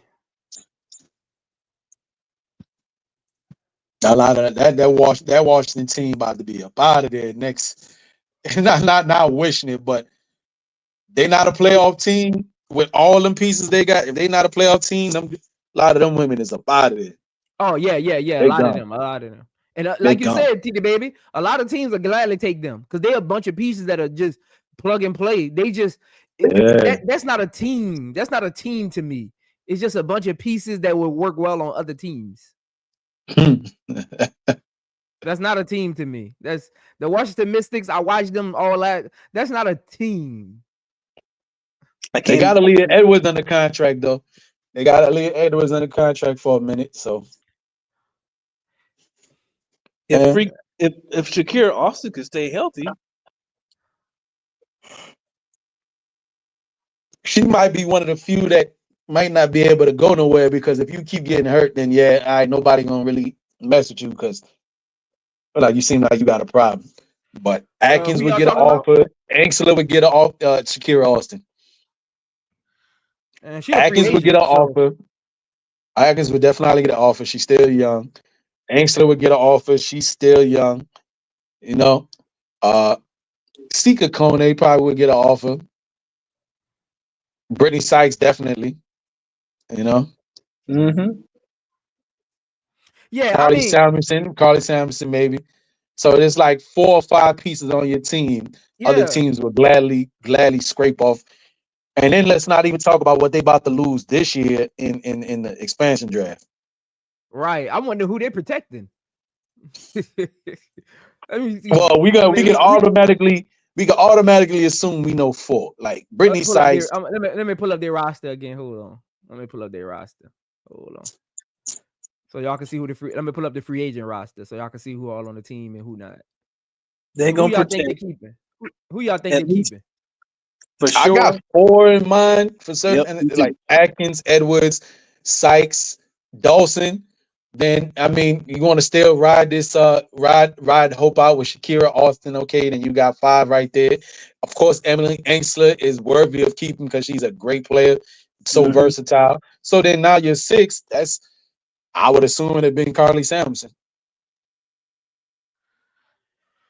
That's what I would assume your 6 would be. So hold on. Julie Vandler, which is sad. It's sad. Julie Vandler to be a rookie. I mean, you can't do Chitori. She a free agent.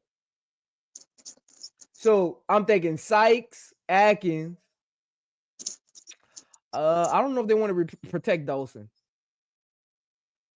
I don't think they will. She got Edwards, so you got Sykes. Sykes, Atkins, Edwards, Austin. Yep. And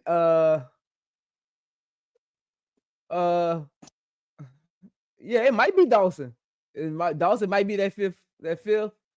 And why not Emily 6, Inkster? right? They get to protect. Yeah, 6. And why not Emily Inkster as good as she's been? She a free agent. She a free agent. So you don't have to protect her. She unrestricted. Yeah, she don't. Yeah. She unrestricted. So you don't have to protect her. You don't have to protect free agents because technically they're not on your team. They on their team. Yeah, they can do whatever they want. It's like you protecting a player that go sign to another team. Oh, but as I understand it, like an unrestricted free agent, you don't have to protect them, but the Valkyrie can't draft them either. They have to sign them in free agency. Yeah, because they not on nobody's team. Yeah, that's why you don't have to waste the spot on protecting them. Okay. And trust me, some of these players some of these free agents already got handshake deals already. Even though it's still the off season, trust me, some of these teams got handshake deals already going into works with the agents because these agents and be cahoots with these front offices sometimes. That's why is again the new WNBA fans with this new money, y'all need to start paying attention to who players are signed with and start noticing. Okay, all this firm's players be going to these 3 teams. That'll help you understand where these players are going in free agency. Because some of these it really is about the bag. With these GMs. It's really about the bag at the end of the day. Yeah. And even with them handshake deals, all right, cool. I said, yeah, yo, you come sign with us. We got 195 for you. And then out the blue, Dallas was like, yo, we trying to fill a spot. We got 220 for you. You know what, y'all? I changed my mind about that 195. I changed my mind about that 195. I'm not talking about after 2026. I'm talking about next year. Some of these teams and these agents got handshake deals already. Like, let her come here for 1 year, ball out. Yeah, we'll talk about it next in 2026 free agency. That's what I'm talking about. Yeah, but even like I said, with some of them, but sometimes even with some of what I say, some of them handshake deals can fall through. Because Jenny, again, as teams trying to figure out who they can get and somebody that they wanted didn't come to them. And you then had the handshake deal, say with Dallas. You say like, yo, we got 190 for you. Coming up, you come mess with us, right? Another team say the Mercury. The players that they was hoping to get didn't fall through. Oh, they see you available. Like, we think you worth 210. What? 210? The Dallas was off me. Well, all right, well, I'm gonna come mess with y'all. You know what? Call back up Dallas. Tell them, you know what? Never mind. He renege on that, man. The renege on that. I might have to throw a spade when I got diamonds in my hand. Oh yeah, I'm pretty sure. I mean, it happens in NFL all the time. The NFL does that all the time. They'll have the handshake deals, and last minute he ends up with another team because his homeboy went there. Like, I already know how it be working. But like, if I'm the Mystics, I'm taking all these players, and I'm like, who wants you? Who y'all want? I'm pulling out the look, TD baby and be well. I'm pulling up to everybody front office with a whiteboard. Who you want? And what you giving me? Because I mean, look at this. What I'm gonna do with this, man? Sykes, Atkins. What I'm doing with this, man? Look, everybody but Aaliyah Edwards. Who you want? Who you want? Like, what is this? This not no team. I'm gonna hold out hope. These players don't even fit together. When you see this roster don't even scare you. Nah, but I see a lot of players I would take on my team. Yeah, they But almost Brittany made the Sykes, playoffs. That's maybe what I'm again, saying. I'm Like that's what I'm biased. like. Maybe I'm biased. Brittany Sykes would be Look, the one. Like every team, I would take her. And the thing is, I'm if telling you they this. hadn't had so many injuries, they would have made the playoffs. I It's the know. playoffs. I know. Cause look, if I'm the Sky and we can't re-sign Kennedy Carter, I'm going to the Mystics and hey, I give you Kennedy Carter for your second round pick and Ariel. What you want to do? Yeah. What you want to do? What you want to do? I'm taking. That's that. why I I'm say taking Kennedy that deal. Carter got a I'm market taking out that there. deal. It's up to the GM to market her. I would take that That's what deal. I'm saying. We keep saying Kennedy Carter don't got no market. It got a market, but it's up to Chicago. It's up to Jeff to put her on the market, to market her. That's gonna be his selling ability. Can he sell? You getting a They ain't gonna be on Kennedy, they gonna be on bigger Jeff. player. You getting a slightly bigger player that play better defense that gives you still about the same 15 to 17 points that you giving up. That's what I'm saying. And you Yep. getting a And second round Yeah, pick. you basically getting the same shit. But look, I'm looking at how that Mystics team looks with Kennedy Carter. I don't mind that either. That'll be I didn't put the Mystics in the bunch. I didn't put the Mystics in the rotation because I didn't foresee them like trying to chase her with all the guards they got already. Right? Yeah. Like you got Sykes, you got Atkins, you know what I mean? Van Loo, don't know if she'll be there. You know what I mean? Sutton. You got Dave all Milburn, these too. 5'8", 5'9" guards already. That's why that was not foreseeing that. But yeah, if you do what Prince said, you do that. Okay, yeah, then you definitely got room for it then. And you're getting Atkins is 5'10". Yeah. But even still, like she be on the court with other guards, you know what I mean? She's besides what Sykes does, they're lockdown defenders, you know what I mean? They're wing defenders, guard perimeter, point of attack defenders, you know what I mean? So yeah, I'm just saying, if I'm Jeff and I don't want to re-sign Kennedy Carter, I'm going to the Mystics and I'm like, hey, I'll do a sign and trade with you for Kennedy Carter if you give me Ariel and a second round pick. What we doing? What we doing? Now the Sky get a veteran presence, a proven veteran presence, a winner in your locker room to help grow these young players. Especially if we're drafting some guards or we end up with Olivia Miles, they're gonna need a true veteran that's proven. See, this is the thing. I don't feel Lindsay Allen is proven enough to teach her. I know she's been around. Lindsay Allen is good enough. That's what I'm talking about. I'm talking about like, yeah, that's what I'm talking about. Like, I didn't want to really say it. So I used to oh, you are so kind. You are so kind. And I get that she's a veteran point guard and she's been around the league and she's played with, like, it's just her game isn't. I don't know how to say it. It ain't like that type of game. That's like I would rather Vandersloot come in and teach Olivia Miles than Lindsay Allen. Is what I'm trying to say. It's like Trey Jones trying to tell the LaMelo Ball how to be a better player. Yeah. There you go. Even though he's a serviceable player, it's just levels to this teaching thing. Yeah, like what you said, champ. All right, I got you, OG. And that ain't bashing Lindsay Allen. If you're listening, I ain't bashing you. I'm just you an athlete. You already know it's levels to this. When you came into the league, you had point guards that you listened to and didn't listen to. Like, well, Lindsay already overachieved. Look how long she's been in the league. She was a third round pick. Yeah, that's what I'm saying. She already overachieved. Hey, all I can say is, again, when you said it's level to this thing. Coming in as a rookie, I think every rookie listens out the gate until you realize you better than the mud. You better than the mud. Just talking to you. They're like, we get in practice, and all it takes for Prince, they're like, I promise I'm not trying to make nobody feel bad, but Prince, you understand, as you being somebody who was set, you was in these college practices, and maybe new players come in here and there, right? They be like, and you might hear something about them, or you be like, okay, they look like they look, the mothers that just come in and they look like they can play, and then they start playing like, oh, this nigga trash. You just big. You got the sleeve on and everything. Got the Jordans on. I play with. Look, I ain't gonna say their name, TD baby, but I play with two guards that transferred to Tulane. Yeah. One Came came in in fresh averaging 18. Jordans, leg sleeve and everything. I looking the part, huh? Headband on. And you know, this was 07. Headband on. Just look the part. You know that court? That thing trash. Just look the part. Yeah. Trash. Transferred the next year. We big guards. He came over there, we big guards over here. He transferred the next year. Trash.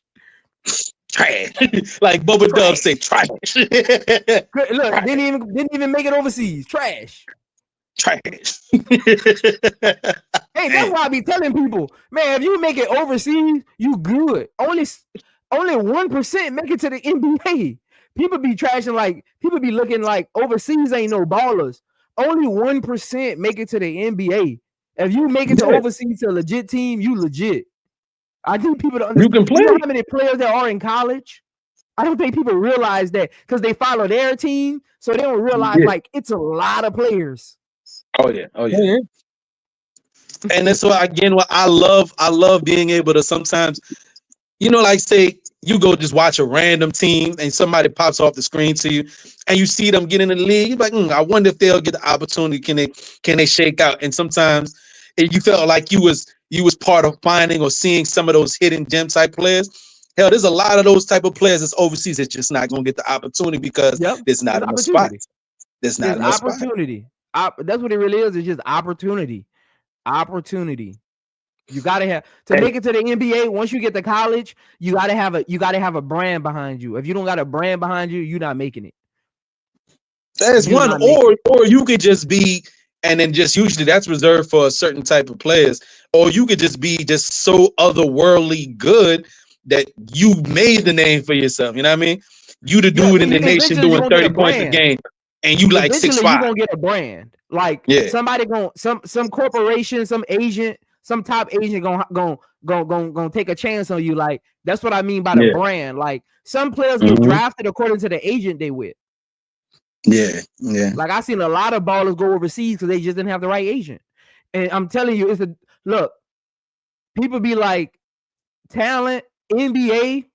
It's more about opportunity and who you know. Because some of these agents, and I hope none of them are listening, some of these agents got handshake deals with some of these owners. I'm sorry. I'm sorry. Yeah. Well, you could be better than this player, but they got handshake deals. They didn't pay attention to you. And then they get on your team and you wonder why we drafted him. We didn't need him because handshake deals. Shout out to Quincy Oliveri. you know who the other dude he looking up to right now. No, he said. I'm telling you, handshake deal. Me and Quincy's dad went to college together. Oh, word! Shout out. He was a Q. I was an alpha. Good dude. Oh, good dude. Shout out to the Qs, man. Good family. Shout out to the Q dogs. The boy balling. I wonder why he ain't getting an opportunity. I wonder why. That's what I wonder why. Hey, if he had a better agent, he would have got drafted. Yeah. If he was with CCA or something, he would have got drafted. Sometimes it's the agency, man. They got them handshake deals. Because think about this. CCA could have Cooper Flagg come in the year after you, and they're like, okay, we'll sign him as a favor to you if you make sure Cooper comes out next year. Huh. Hey, look, it'd be like that, man. It'd be like that, man. I'm telling you. Yeah, AD, you're right. They did try to blackball him, force him to stay and be more like, no teams tried to even take meetings with Lamar because his mom was representing him. Like, I'm telling you, man, these agents, they be in cahoots, man. It's a business. It ain't sports. And people be in barbershops arguing, man. I be like, that's why me, B Will, and T the Baby, you'll never see it be on nobody channel and argue about who to go. It's all opinionated. And at the end of the day, it's all a business. Hey, I sometimes I guess it would be considered trolling. I say how I feel according to what I like. Like I'm like, hey, if Jordan is a GOAT and Kobe was the facsimile shit, and he got some things in his bag that he added to it, why Kobe can't be in the GOAT conversation? I like to say that, but hey, again, that's just my opinion because I watched Kobe. I think You know what I Kobe mean? belongs to the GOAT conversation because I grew up on Kobe. You know, I'm an 80s baby. I grew up Yeah. on Kobe. Brian, my favorite player of all time, but I was in high school. I was in high school by the time Brian got to the league. So I already like really patted my game already. Because Yeah. I actually patted my game after Stephon Marbury. That's why I patted my game after. So my game was already kind of patented already when I even started realizing who he was. So like my game was already patented already. So, but he's just my favorite player. But I mean, everyone has, and again, some people might not like LeBron because it's off the course. I don't really pay attention to all of that. Like I'm like, I like his basketball stuff. Like I just keep it there. You know. Yeah. I don't really get into all the semantics. But yeah, I feel you. Yeah. You know, because again, we grown. I'm not about to change your opinion. That's why I don't get into the arguments. I'm not about to change your opinion on the GOAT debate. You already stuck in. It's just like me telling you if Joe Montana your favorite quarterback. I'm not about to change your mind on Tom Brady or Peyton Manning or Drew Brees. I'm not about to change your mind. You already stuck. You already solid. It's like me telling you, no, this shouldn't be your favorite team. I'm not about to change. You stuck already. We grown. Your favorite player is your favorite player. So I don't get into all the semantics about all of that, man. Anytime I'm on a panel and they start talking about that, I either go mute or I'll be like, hey, I'm gonna check y'all out later. Because look, what I'm not about to do is sit up here for 4 hours and argue about two grown men that I'll never meet. That's what I'm not about to do. I'm not about to do that. I got look, my time already valuable. I got too much valuable time. I'm not about to look, when I first got into YouTube street before I got my channel, man, I used to have people going on channels every day for 4 hours arguing about who better, LeBron or Jordan. Yeah. Like that is why I don't think people that is wild. I don't think if you take everything out of it and just put it for what it is, you're arguing every day, 7 days a week for 4 hours. That's 28 hours a week. You arguing about two grown men. Be real. See, again, when I break it down, how it sounds, for 28 hours a week, and some of y'all probably in this chat, for 28 hours a week, y'all go on people panels and y'all argue for 4 hours about who to go. That is weird to me. That is weird people activity to me. Look, I'm gonna tell you what. You just made me rethink my life, bro. I'm like, how much time I spend on these panels and listening to these podcasts a week? Oh shit! You just made me read. But look, if you think about my panels, I'm gonna go get in bed with my wife. But look, be real. If you think about my panels, I kind of keep them like I try to. I know sometimes you stray off, but I try to keep them copacetic. Where we just talking the business of it, the sports. We ain't arguing about who the best, this and that. Like we keeping it semantics, you know. Yeah. That's what I try to do. I try to keep it semantics. Or we just talking about the game as itself. But I'm not about to get on a panel with and then I'm gonna make it even more weirder. You won't even know these dudes. You arguing for 28 hours a week with dudes you never met in your life. Arguing about two dudes you'll never meet in your life. That's weird. That's weird activity to me. You're arguing with a dude you got a microphone to your face, arguing with a dude for 4 hours a day, 7 days a week about two players you'll never meet. That's weird to me, dog. That's weird to me. If you ask me who my best, I'll tell you why, and I'll tell you what I like about Jordan and what I don't like. Like we can have that conversation, but I ain't about to argue with you for more than 30 minutes about it. But you know what? Now that I sit back and I think about it in the sports journalism space, it is literally a way some people have found to monetize the debate about who's the GOAT. Because you think about the old Skip and Shannon shows, right?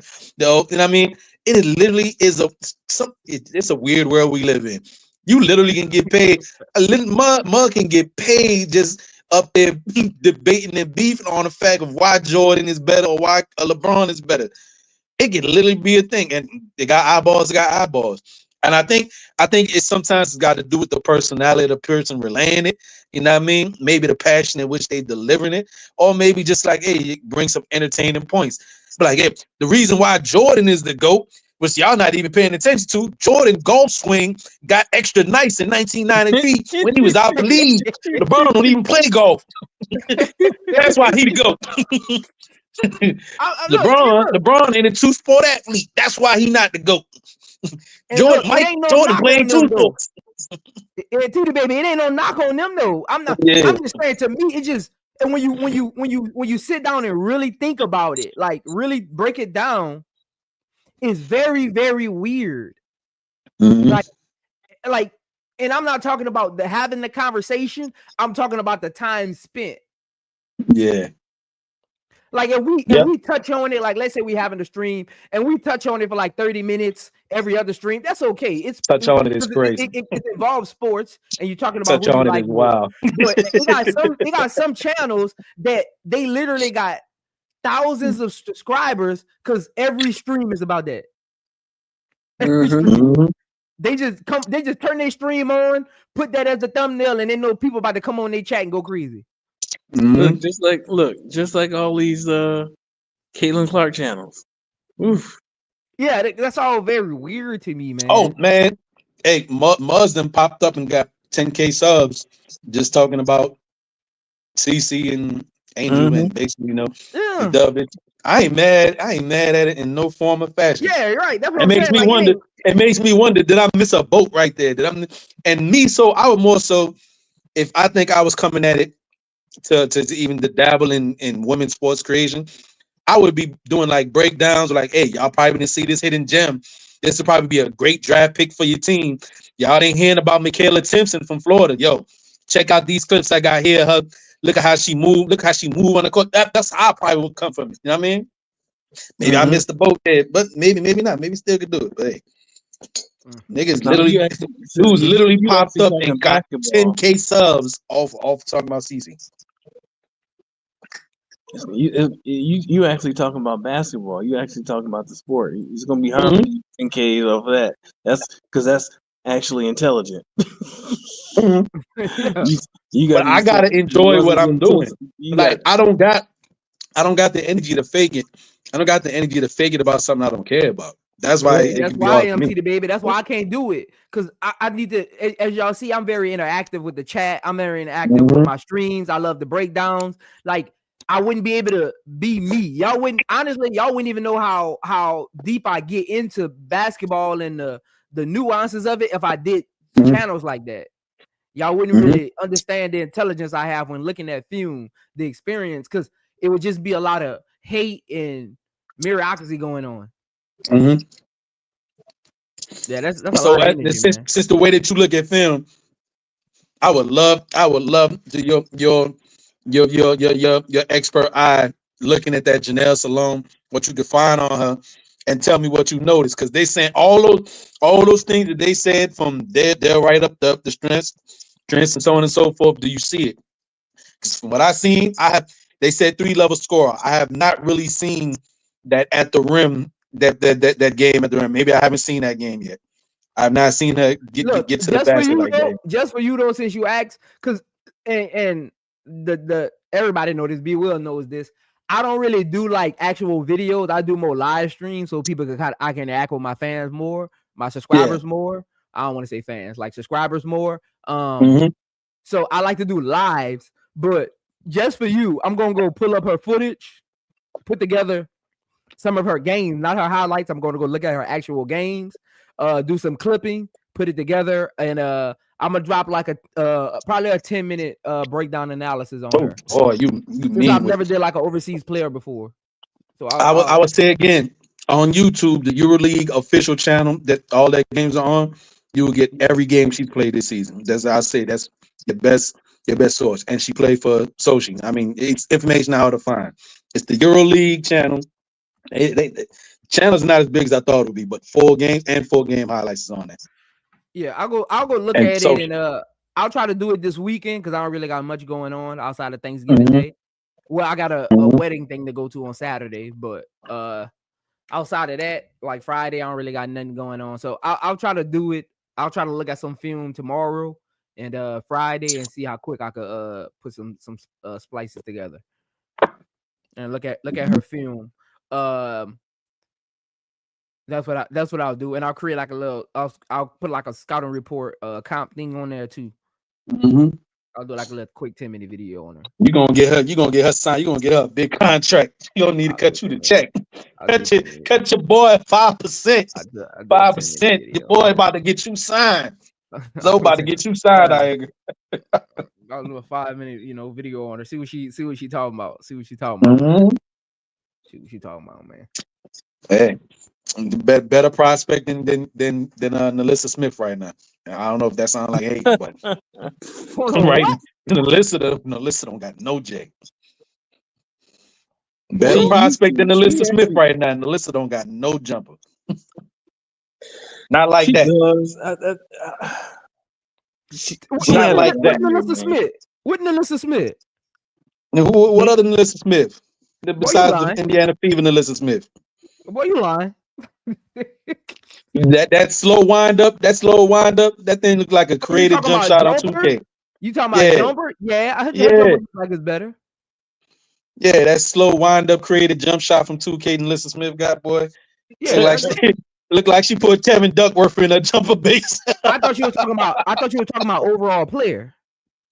Oh, no, just as a shooter. Okay. Especially for what they want. Nalissa is a better athlete by the looks of it. And a finisher around the rim, I'd give her that right now. But Nalissa only got a right hand jump hook, which annoys the hell out of me. Yeah. I'll be surprised if the Fever protect her. I would be surprised, honestly. She got value though. Even though that's the only. I know they probably do a sign and trade with her. Yeah, they protect her so they get value from her. But it was just crazy. She only do one thing and one thing. She does that one thing exceptionally well. When she missing. It's just like it's unguardable. But that's the only thing you do. You get down there, you give me that spin. You give me that spin move, jump right hook. Give me that spin move, jump right hook, drive, jump right hook. Off, you know what I mean? Off the turnaround, jump right hook. Damn, do you got another move in your bag? But it worked though. You do that for 15 points on an easy. Okay, 14, 15 points, giving that, and you give me some cool. But you don't. Right now, from what I seen last season, you don't stop nobody. So okay, do you score enough to offset not being able to stop nobody? Don't look like it to me. Yeah, they were saying HD, they're gonna protect her and trade her. A lot of these players they're gonna get protected just to be traded because they want to get value from them. Man, y'all just don't know. I mean, Prince, all right, you could tell me where do you utilize YouTube mostly to find just all the games, right? Mm-hmm. Yeah, man, like it's a plethora of just games already online. Dog, I'll be putting in exactly verbatim. Like I was looking for when I wanted to see the Rutgers versus Princeton game, right? And somebody happened to upload it in a condensed form. Our game took out all the commercials. It got pulled down, and now it's hard to find.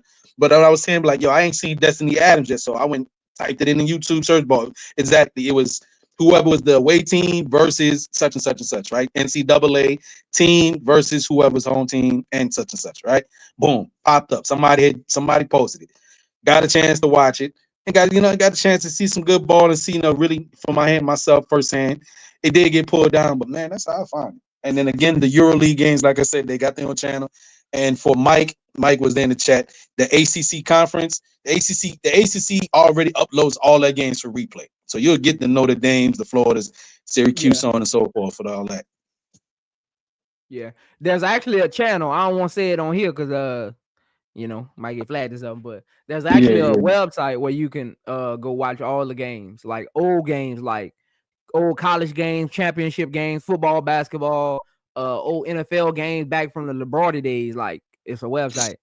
We probably use the same site, but the only thing is they haven't been uploaded. They've only uploaded the final 4 games for college basketball, but all the NBA and football is up to date. Even they got baseball too on there. Yeah, y'all didn't know. Yeah, they got the baseball. Site. Probably the same site, but yeah, there's a site where you can watch all the old games. So anybody who say, man, you wasn't born at that time or this time, you literally can go watch the game. Hey yo, for Prince, if we're using the same site, ain't available. Yeah, And then they say, well, you had to see it live. You didn't even see it live. Game was on playback. Like, people be just talking crazy. You didn't even see it live. Hey, Man, if we using the same site, me, man. if we using the same site, look at the very top of the page. It should have like a tab for NFL, MLB, all that. Yeah, it's basically all the people run the same site. So look at the very top left of the site, and you'll see NFL, MLB, all that. Yeah, so there's tabs there. I'll check. You got to hold up. How I know every time you open it, you got to translate it from Russian. Yeah. Yeah. Look at the top left. Yeah. Whatever it is. Yeah. You saving yourself, man. Whatever that is, man. And at first I thought it was like my web browser, but I did it on my phone one day and it was the same thing. Yeah, translated from Russian. Hey man, I'm about to dip out, fellas. Yeah, we about to close anyway, man. I'm at my 5-hour mark, man. Look, appreciate y'all. If you're watching this after the stream, man, hey, share, like, subscribe. I'm only 4 subscribers away from that 5 subscriber mark I was trying to get by staying on a little longer. Make sure y'all subscribe after this video. T the Baby, B Will, Brass, who else came up here? I forgot who else came up here. Mike, all of y'all, man. Appreciate all of y'all. Appreciate the support. Appreciate y'all for coming on the panel. Appreciate my chat, everybody in my chat. T Carmilla, Reddit, KSAP, HDJ, Ant Dix, Wesley, Smoke Jr. Who else was in my chat today? Random, Brian, all of y'all, man. As always, man. Uncle J.E., of course. Gotta salute him. Jazzo, everybody, man. Appreciate y'all. Tay, all of y'all for pulling up today. Again, I'll probably be back live tomorrow. I gotta figure out what I'm going live about. I'll probably be back live tomorrow, sometime, man. I'll probably be back. I gotta figure out what it's about. What's going on, Donna Brown? You late, man. You late, Miss Donna. You late. I salute Wody Mac. You late. You 5 hours late. We've been on here for 5 hours. But again, appreciate y'all, man. If you ain't liked this video yet, make sure you like the video on your way out. It still got 40 people in here. Make sure you like the video on your way out. Make sure you subscribe if you ain't subscribed. I'm only looks like about 20, not even 20. I'm like 18 subscribers away from 400, man. So appreciate y'all. Again, I'm only 18 subscribers away from 400. So make sure you subscribe if you haven't subscribed, so I get my next $50 gift card contest going. Again, hopefully I get that by this weekend. Give me the 400 subscribers by this weekend, because I'm trying to get to that 1K quick. But again, another great stream. If you just pulling up, go rewind this baby on playback. Once it ends, again, this was the Olivia, not the Olivia Miles. If you ain't seen Olivia Miles, go see that one too. Again, that was episode 1 with Olivia Miles. This one was Sonia Citron. Make sure you go check this one out from the beginning on playback. Again, this was a great one, man. Make sure you look. If you got a long ride to work in the morning or after work, check it out again. Listen to some details. The fellas got to it today, man. Brass, T the Baby, B Will, everybody, man. They got to it today. Shout out Mike, everybody, man. They got to it today. Again, over here, we just educate and regulate. Again, we just educate and regulate. Again, appreciate y'all for pulling up. Like the video on y'all way out. You already know what it is. It's your boy, Prince. Y'all been watching another episode of the Chicago Sky Draft Report, episode 2, Sonia Citron.